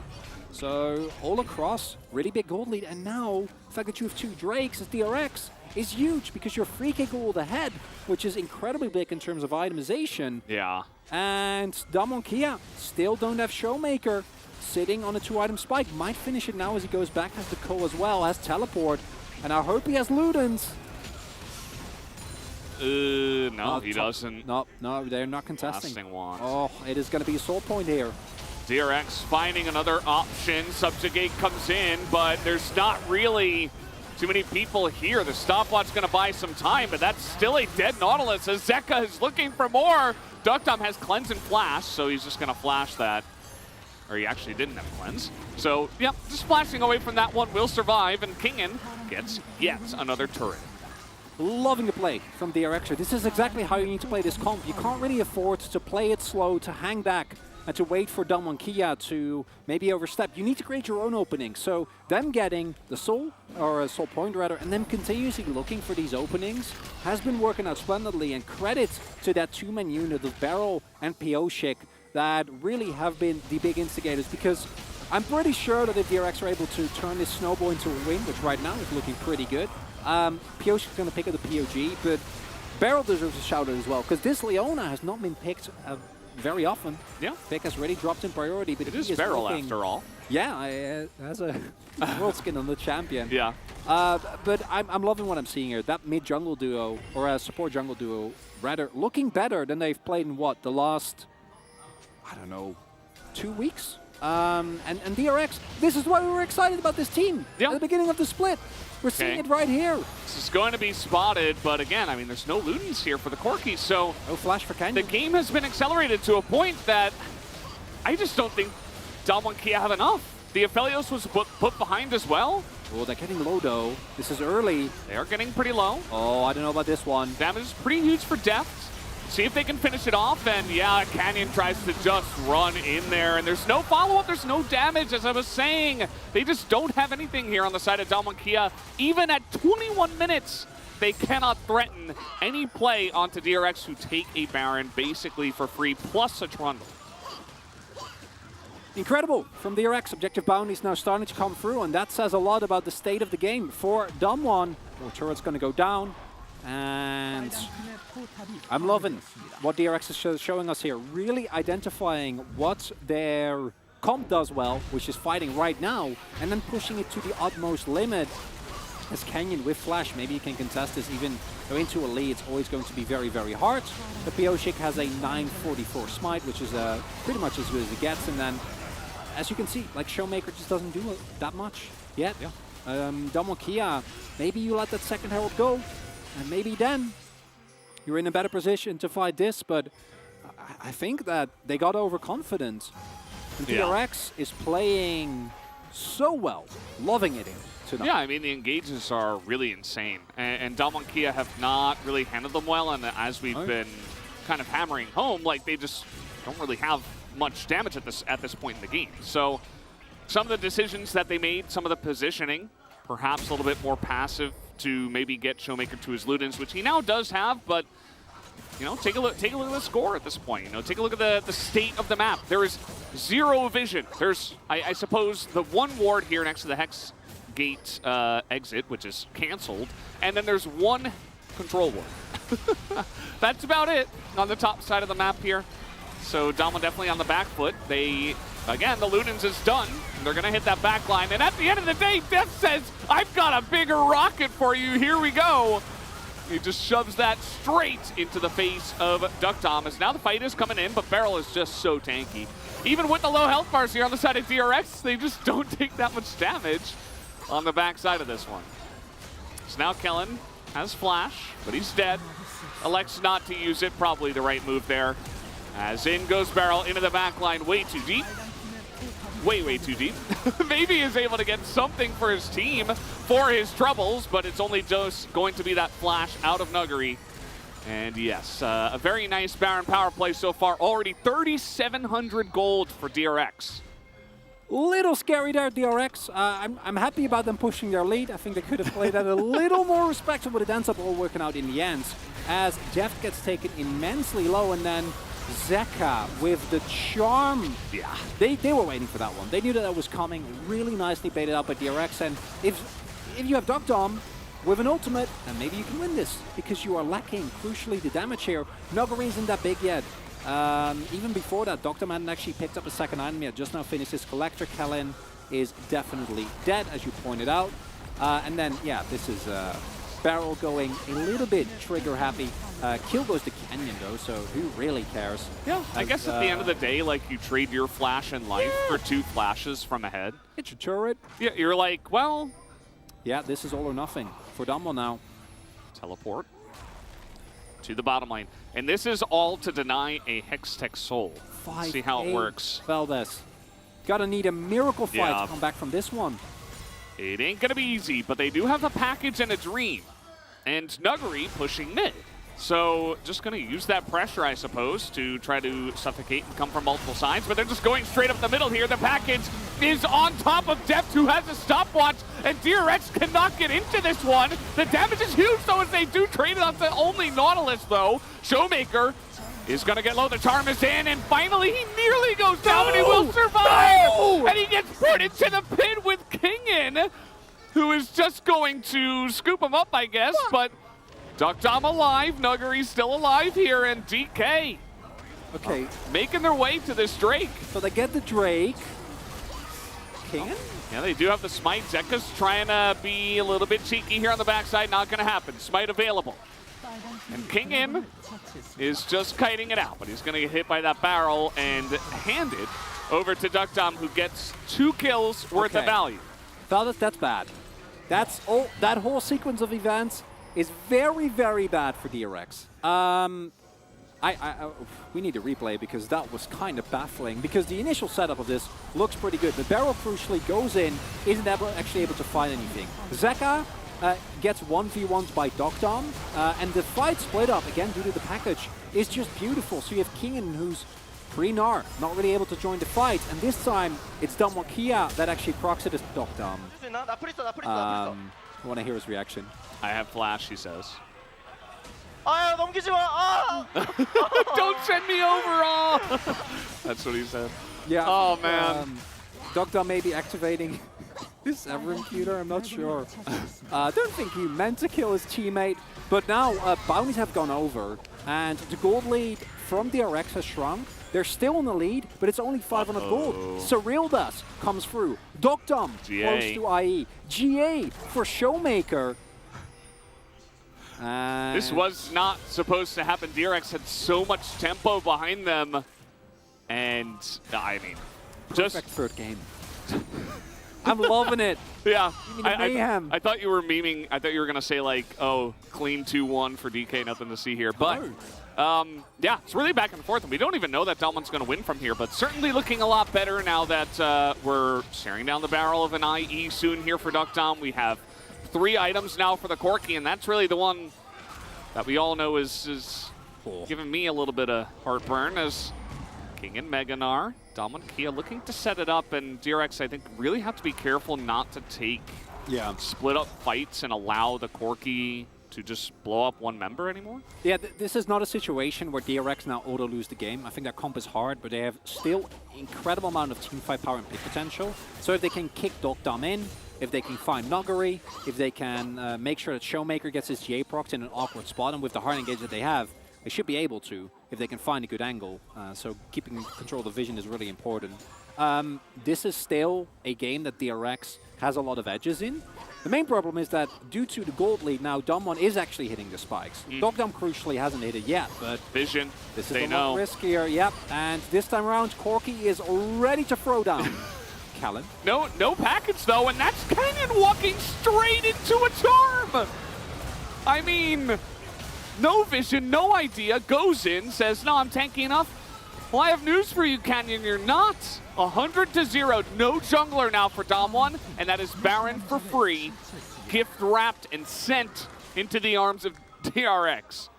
And Canyon has his ultimate, has flash, and has the stopwatch available, so I assume that he feels safe to walk in if he can find a split second, but he doesn't. He gets 100-0, great CC chain coming through from DRX. There's so much CC on DRX's side. I know. You have to be extremely careful to just walk anywhere. He also hasn't gone for either Merc threads or for unflinching in the resolve tree, so he doesn't actually have any CC reduction, doesn't have any tenacity. And yeah, Damokia still have a couple of great spikes, and they're still really strong, but moments like that make you very, very worried. In DRX, I'm still loving the decisiveness of this team, going for the Baron like that, and yeah, so 100-0, just perfectly done here. Barrel using his ultimate, Kingen layering as well as... Barrel went for a interesting walk. Canyon very angry, swinging that club. That is going to be the end of Leona. But we do have Kingen with Meganar, but they don't want to fight this 3v5 because Depth is not there. And yeah, I mean, we do have the GA picked up here for Depth, by the way. Somebody has to check, right? Especially because they know the Baron is happening, so I don't want to be like ultra critical of Canyon. He is the most tanky member. He has to get in there. Somebody has to check. Yeah, it's just very unfortunate, you know. You were talking about the item choices. Maybe could have been a bit different, as we do have the Baby Void item picked up here. Blinding Jewel. Baby Void item, as I was saying. And that was justified. That was fair. I deserve that one. Yeah. Continue. And I mean, this is the fight over the soul again. We could have 3 more of these round potentially. Showmaker not going to take any risks. Yoshik takes a bit of poke, and it's Damokia that yet again sets up shop. But with Baron buff, they need to be very, very careful, because you don't want your base to get cracked open.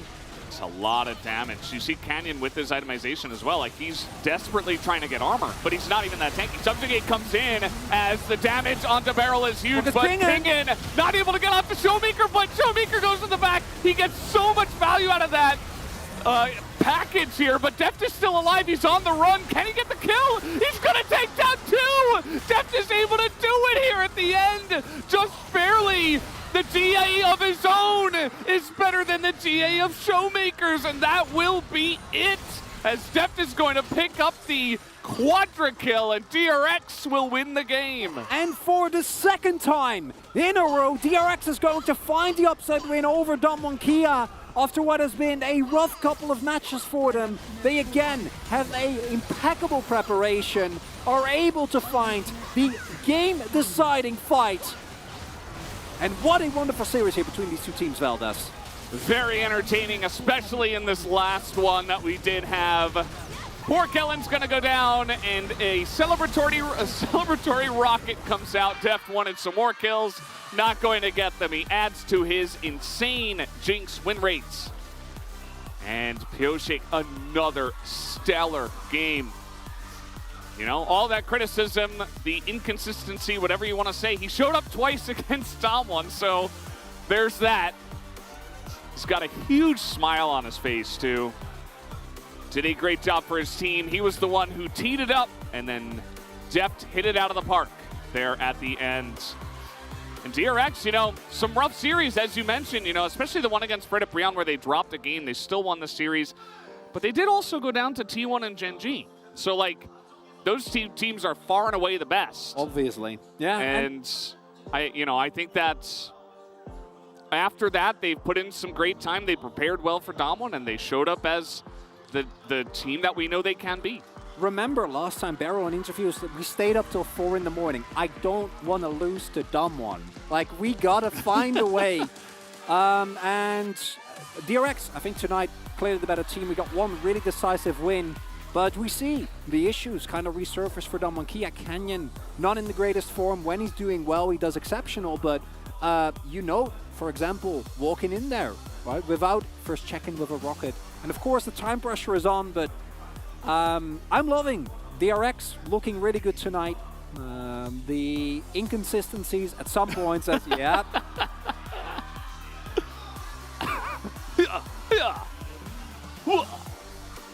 Excellent. He's earned them today. Excellent. I wouldn't be shocked if it was a solo POG, as Pioshik just does what Pioshik does. When he looks good, he looks incredible, and it's moments like this that we know ever since today there will be a 4th seat for the LCK. Yeah. And moments like this make you not only go, well, what if it's DRX instead of Liv Sandbox? Yeah. But what if Damwon don't find their form? I didn't even think about that, but it is a very good point as we are getting close. Yeah. But it could happen. It's not a given. Yeah, I made a tweet recently. I was like, oh, Liv Sandbox are currently our 4th seed. After, of course, the announcement, and everybody's like, no, Def's going, DRX, you know, they got to make it. Maybe they both go. That's a very good point that you say. I mean, it is just a couple of series against DRX. I think that Damwon maybe even lulled into a false sense of security as they stomped 4 weaker teams, and now they show up against the DRX that are maybe the most prepared they have been in the last 2 weeks, and they deserve this win. A little bit overzealous here in the bottom lane to start for DRX, but they dominated some lanes. They won bot lane again. You know, Duckdom's Aphelios was essentially shut down because they knew that Damwon were going to be making plays. Maybe they watched that series with the replays with Nomshin with the extra game, you know, and they were like, no, Cannon's just going to sit bot. Let's do something about it. And we saw that especially here in Game 3. We also have a DRX that, like I'm saying, like I'm always happy when I see a team draft an aggressive composition and them actually playing to it. Yeah. It's why I'm such a big fan of Liv Sandbox and why I was so impressed with the form here tonight. And this is where it looked like everything might come up Damwon Kia anyway, where Damwon Kia found a really big turnaround. Showmaker got a really big ult on top of, or a package rather on top of Deft. Crucially still goes down due to what is a very funny Duckdom betrayal coming through there. But take another look at the game we fight here.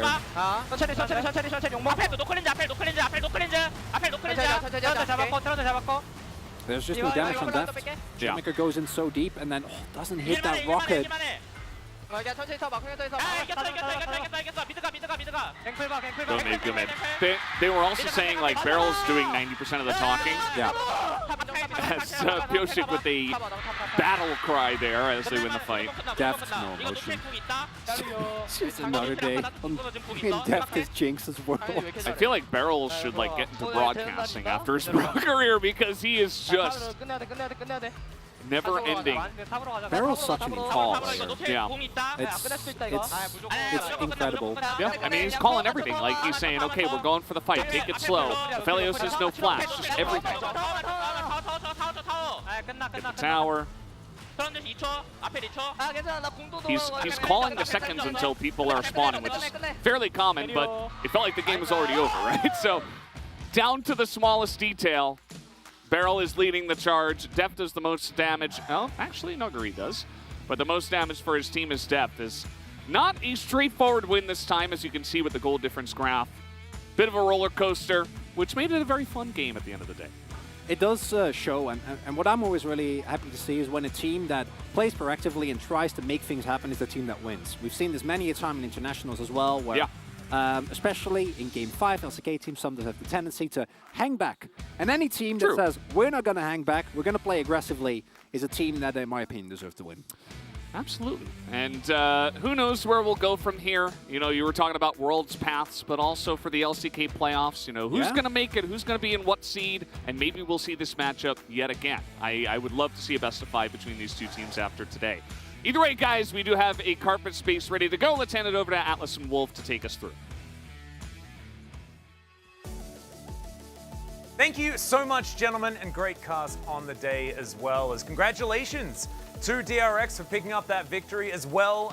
We need to talk about the bottom lane just for 1 second, just for me. Both of the players on their most iconic champions, of course. Beryl's Leona won them a world championship, and then Deft's Jinx goes without saying. So very, very cool to see Deft's Jinx win rate rising again. Against Duckdom's Aphelios, you know? Yeah, right. And that's, it just all comes together. It's super iconic.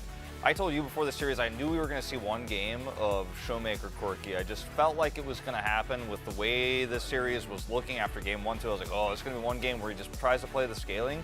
But as was mentioned by the casters, they grabbed onto the game and just never let it go. And the RE value was super high this game. It was trading really well against Showmaker and lane, but mostly was just constantly roaming bottom side. And there was always one man up in these crazy exchanges. And when we go to our first highlight, you're going to see there's a lot of blood. There's a lot of bloodshed, there's a lot of trading, but DRX always trade slightly up. And so the Jinx starts to get a little bit fed, the Ahri starts to get fed, and it starts here, where Duckdom is zoned off of experience. They do end up taking out the Nautilus here, go ahead and pick up a kill, then continue forward. Once again, Duckdom and Kellen zoned away from minions. They just kept trying to keep the Aphelios down, and it worked so successfully. Even sometimes here. Yeah. Even sometimes at the detriment of the bottom 2v2. But again, it was always trades up in the end. And it was also always, like you were saying, but it's always focused on the CS. And Duckdom was constantly, from this point on, 30 CS behind at least. And so Deft kept that tempo advantage over and over again. And we were watching this and we were like, oh man, Showmaker gets an early kill. This is over. Then this play happens and we're like, oh, this is just going to be Dom 1 destruction. But look who's coming from the mid lane. He's coming, and Showmaker doesn't match his rotation. He's trying to push He can't, he's corky. Yeah. He's trying to push mid and try to grab plates instead, but it's not a trade up here. Again, more damage going down there to the bottom side.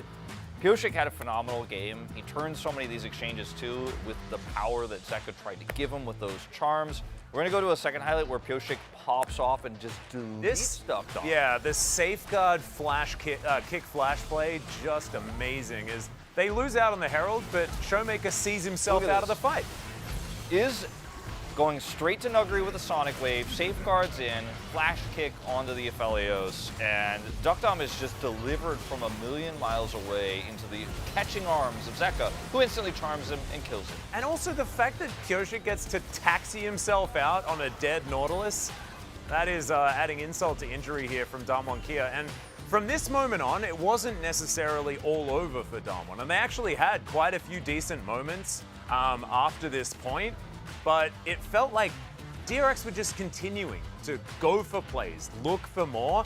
They sometimes tripped, but most of the time they kept the game moving forward, and you were never able to get to that point where the Corki hit full critical mass and you just didn't have enough packages to go around for all this fighting. There was only one time where Showmaker had package and stopwatch, and that was the fight where he was, of course, betrayed and sent into the pit and died. That was the one fight Dom won all game long. And he was on his way. He was like, I'm skipping Hex Drinker, I'm going straight to the 3-item Corki. Right after that fight, buys his GA. He's hoping to hit that three-item spike and just follow the recipe. But the tempo was still in DRX's favor despite that team fight going over to Dom 1 Kia. Really impressive stuff. There's one more fight we're going to show. Yeah, let's have a look at this last fight here where Deft picks up the quadra kill and they manage to secure themselves the Hextech Drake as well. And this is honestly more of a celebration of DRX as a Solar Flare does go a little bit wide. Of course, Beryl a little bit rusty on the Leona perhaps. But also, this is the soul being taken, and unfortunately the timing of the package here is so late, and Showmaker doesn't get that much damage with it. It's mostly on a Pioshik, who has GA, so it's a GA for a GA, but look at who is untouched. Deft is on the opposite side of the team fight, so he could just win this one out, and they're like, oh, we'll kill him, but it doesn't matter because Pioshik revives, and Deft has GA as well, so even if you kill him, it doesn't matter. They had such a lead in items that by this point, if your package is that late in the fight, it just doesn't matter. The GA for GA trade was up for DRX, and they also had 2-1 in that regard. They were doing very, very well at that moment in time. Let's go into our POG and hand it over to the Lee Sin. Pioshik picks it up. That is back-to-back POGs for the man on this exact champion. And only 400 points just shows that he hasn't exactly had a standout season thus far, but in both of those games, there was no other choice. Yeah, and you know, his jungle proximity here in the bottom duo is so high because he was just sticking to this lane, making sure that the Aphelios could not pop off. We couldn't see the Duck Dom Aphelios plates that we see so often when he gets the Crescendum guns going. And Dom 1 Kia's win conditions in their last few series have been so reliant on Duck Dom's Aphelios, and finally when he's given the chance, he doesn't have the Tom Kench with it, isn't able to make this game work. The Nautilus here for Kellen, not his greatest performance, but it was really the man here on the Lee Sin that was carrying and shaping each and every team fight, but we saw both sides of DRX. I felt like the most DRX series ever. We saw their best and their worst in one best of three. The media depth mode.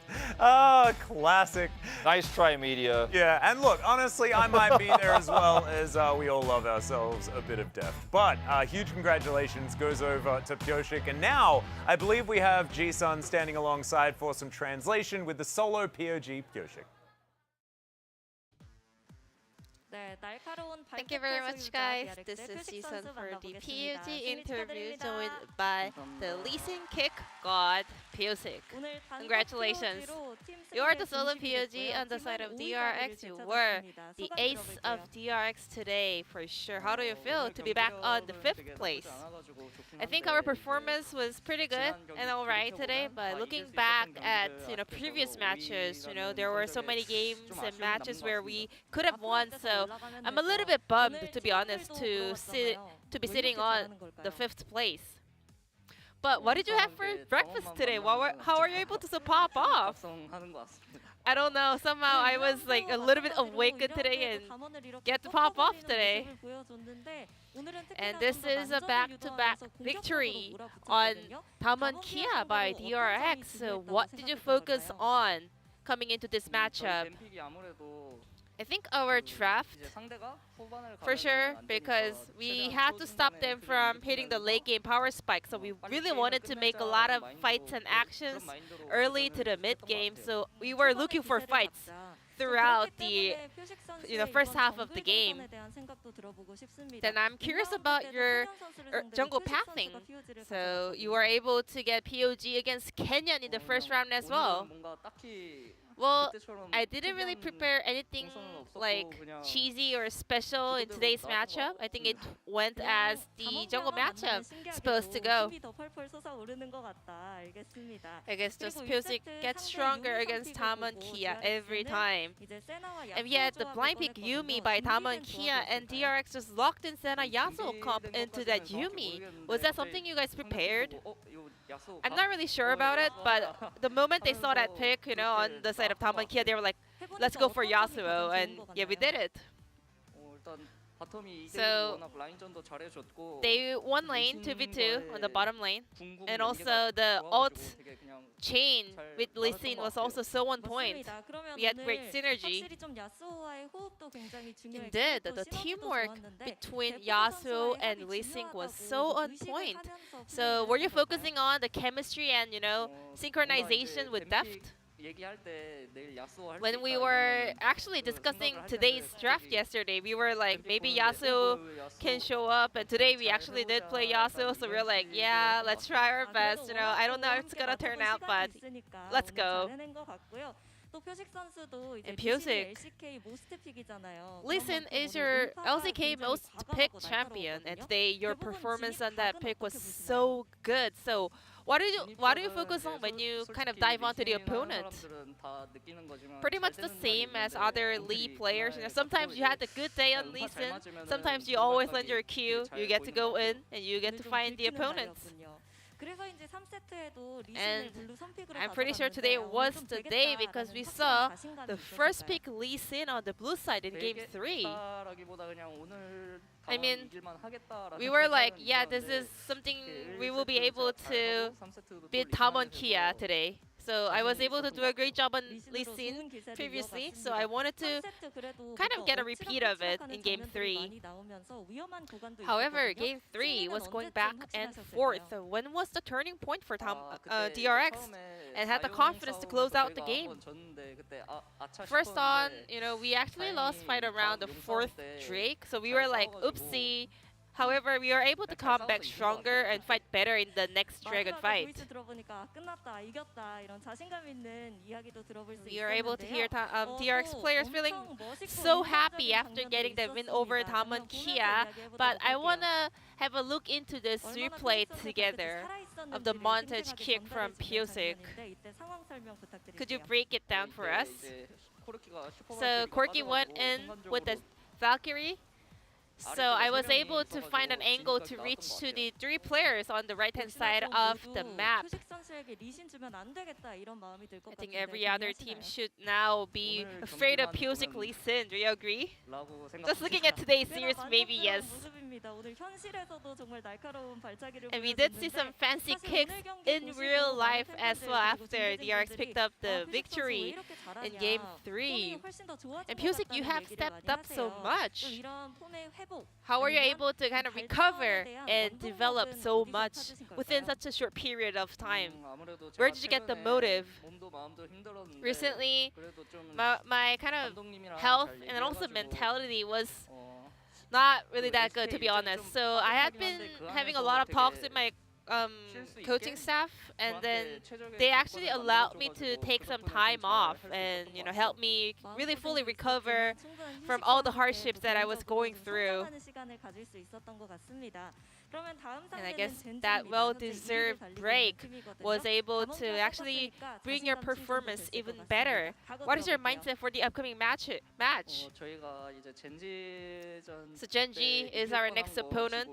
We were so close to taking them down last time, but after losing that series, we actually fall into a slump. So I will make sure to get our victory this time around.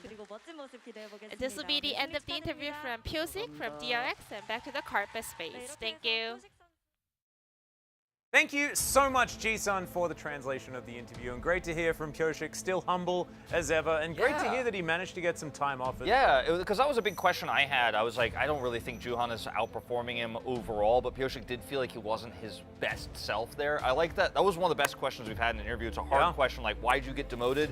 Hey, I wanted some time off. That time really helped me. I come and get the double POG, solo POG day against Damwon Kia.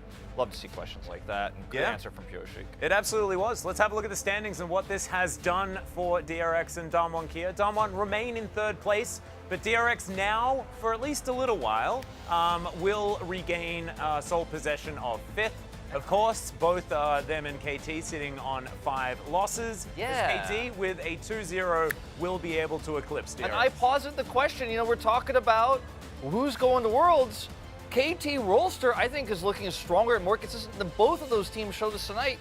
Hey, there's a third team now in the conversation for that 4th slot, I would say. So we've got Liv Sandbox, DRX, Damwon Kia, and KT, and we need 2 of those to make it to Worlds. They are the favorites tomorrow against Nongshim, of course. We'll see how that one pans out. So, sighs of relief, I guess, for Gen G and T1 fans. Otherwise, it is just chaos here in the LCK, and that's exactly how we like it. This week, only halfway done so far, but for tonight, it absolutely is done. We'll see you tomorrow for more LCK.